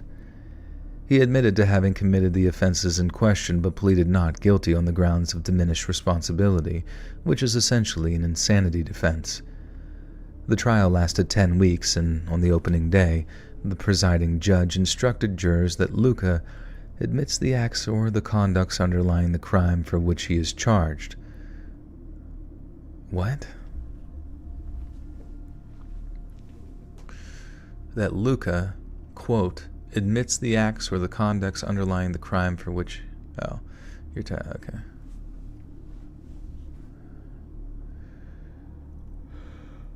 Oh my god, bro. I'm going nuts. So mad at myself. I should have started fucking earlier. God damn it. How did it become 5 hours? Where did that time go? Time sure does fly when you're reading about genitalia mutilation. The trial lasted 10 weeks, and on the opening day, the presiding judge instructed jurors that Luca admits the acts or the conducts underlying the crime for which he is charged. Your task will be to determine whether he committed the 5 offenses with the required state of mind for each offense. Evidence presented to the court included a pair of scissors, 2 knives, a screwdriver, an oscillating saw, and a hammer, all of which were used to murder and dismember the victim. The Crown prosecutor argued that the murder of June Lin was organized, premeditated, and that Luca was purposeful, mindful, ultra-organized, and ultimately responsible for his actions. Whereas Luca's defense team argued that he was in a psychotic state at the time of the crimes, and therefore could not be held responsible for his actions. The court also heard that while determining if he was fit to stand trial, Luca told one psychiatrist that, on the night he murdered June Lin, an abusive client named Manny had essentially forced him to do it. The confession vexed investigators for quite some time, as many had theorized that Luca received assistance in either dismembering the body or fleeing the country, yet his claim was proven false in the most unusual of ways. After establishing that Luca's obsession with Sharon Stone's character in the movie Basic Instinct, police officers not only realized why Luca had titled his snuff film One Lunatic, One Ice Pick, but also why he'd taken the time to paint his screwdriver silver before using it to murder June Lin.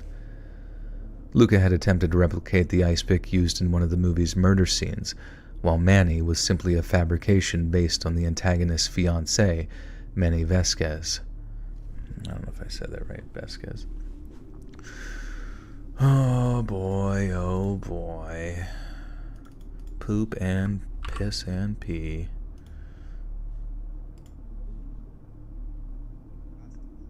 Vasquez. Vasquez.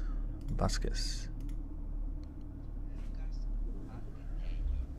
Vasquez.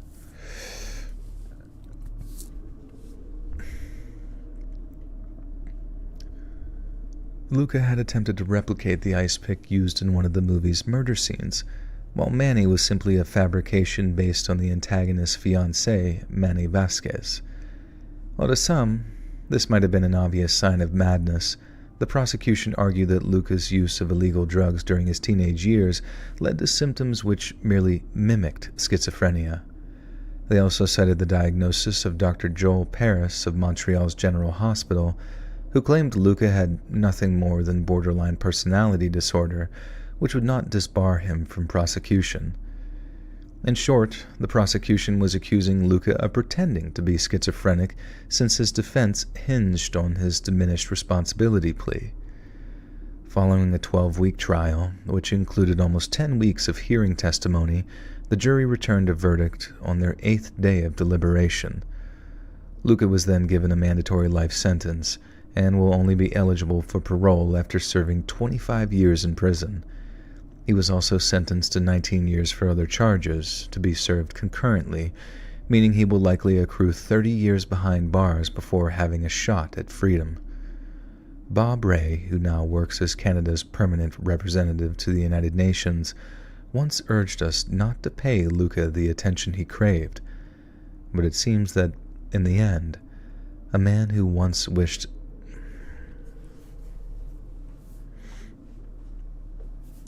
Luca's going to hear this last line in prison and be like, oh, that's so good.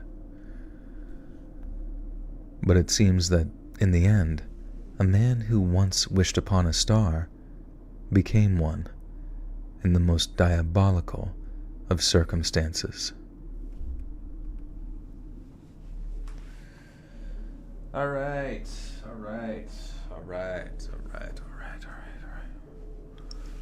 I gotta read this outro quick, guys. I have got to go to bed.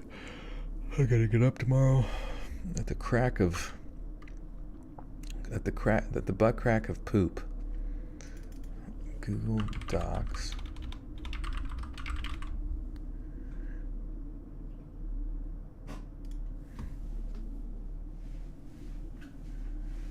I did it! Yippee!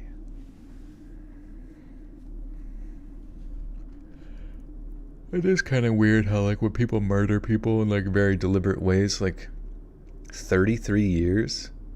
That's all you get is 33 fucking years? Like, that's so crazy.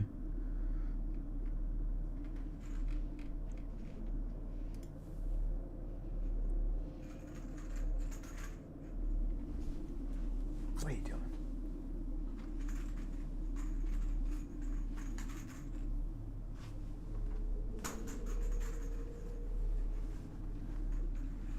Thank you, Lauren. Pradeep's playing with his little ball. The moral of the story, pursue your dreams. Alright, think of a good outro. Think. Hey friends, thanks for listening.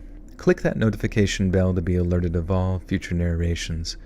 I release new videos every Monday and Thursday at 7 p.m. EST, and there are super fun live streams every Sunday and Wednesday night. If you got a story, be sure to submit them to my subreddit, r/letsreadofficial, or over email, and maybe even hear your story featured on the next video. And if you want to support me even more, grab early access to all future narrations and bonus content over on Patreon, or click that big join button here on YouTube to hear about the extra perks offered for members of the channel.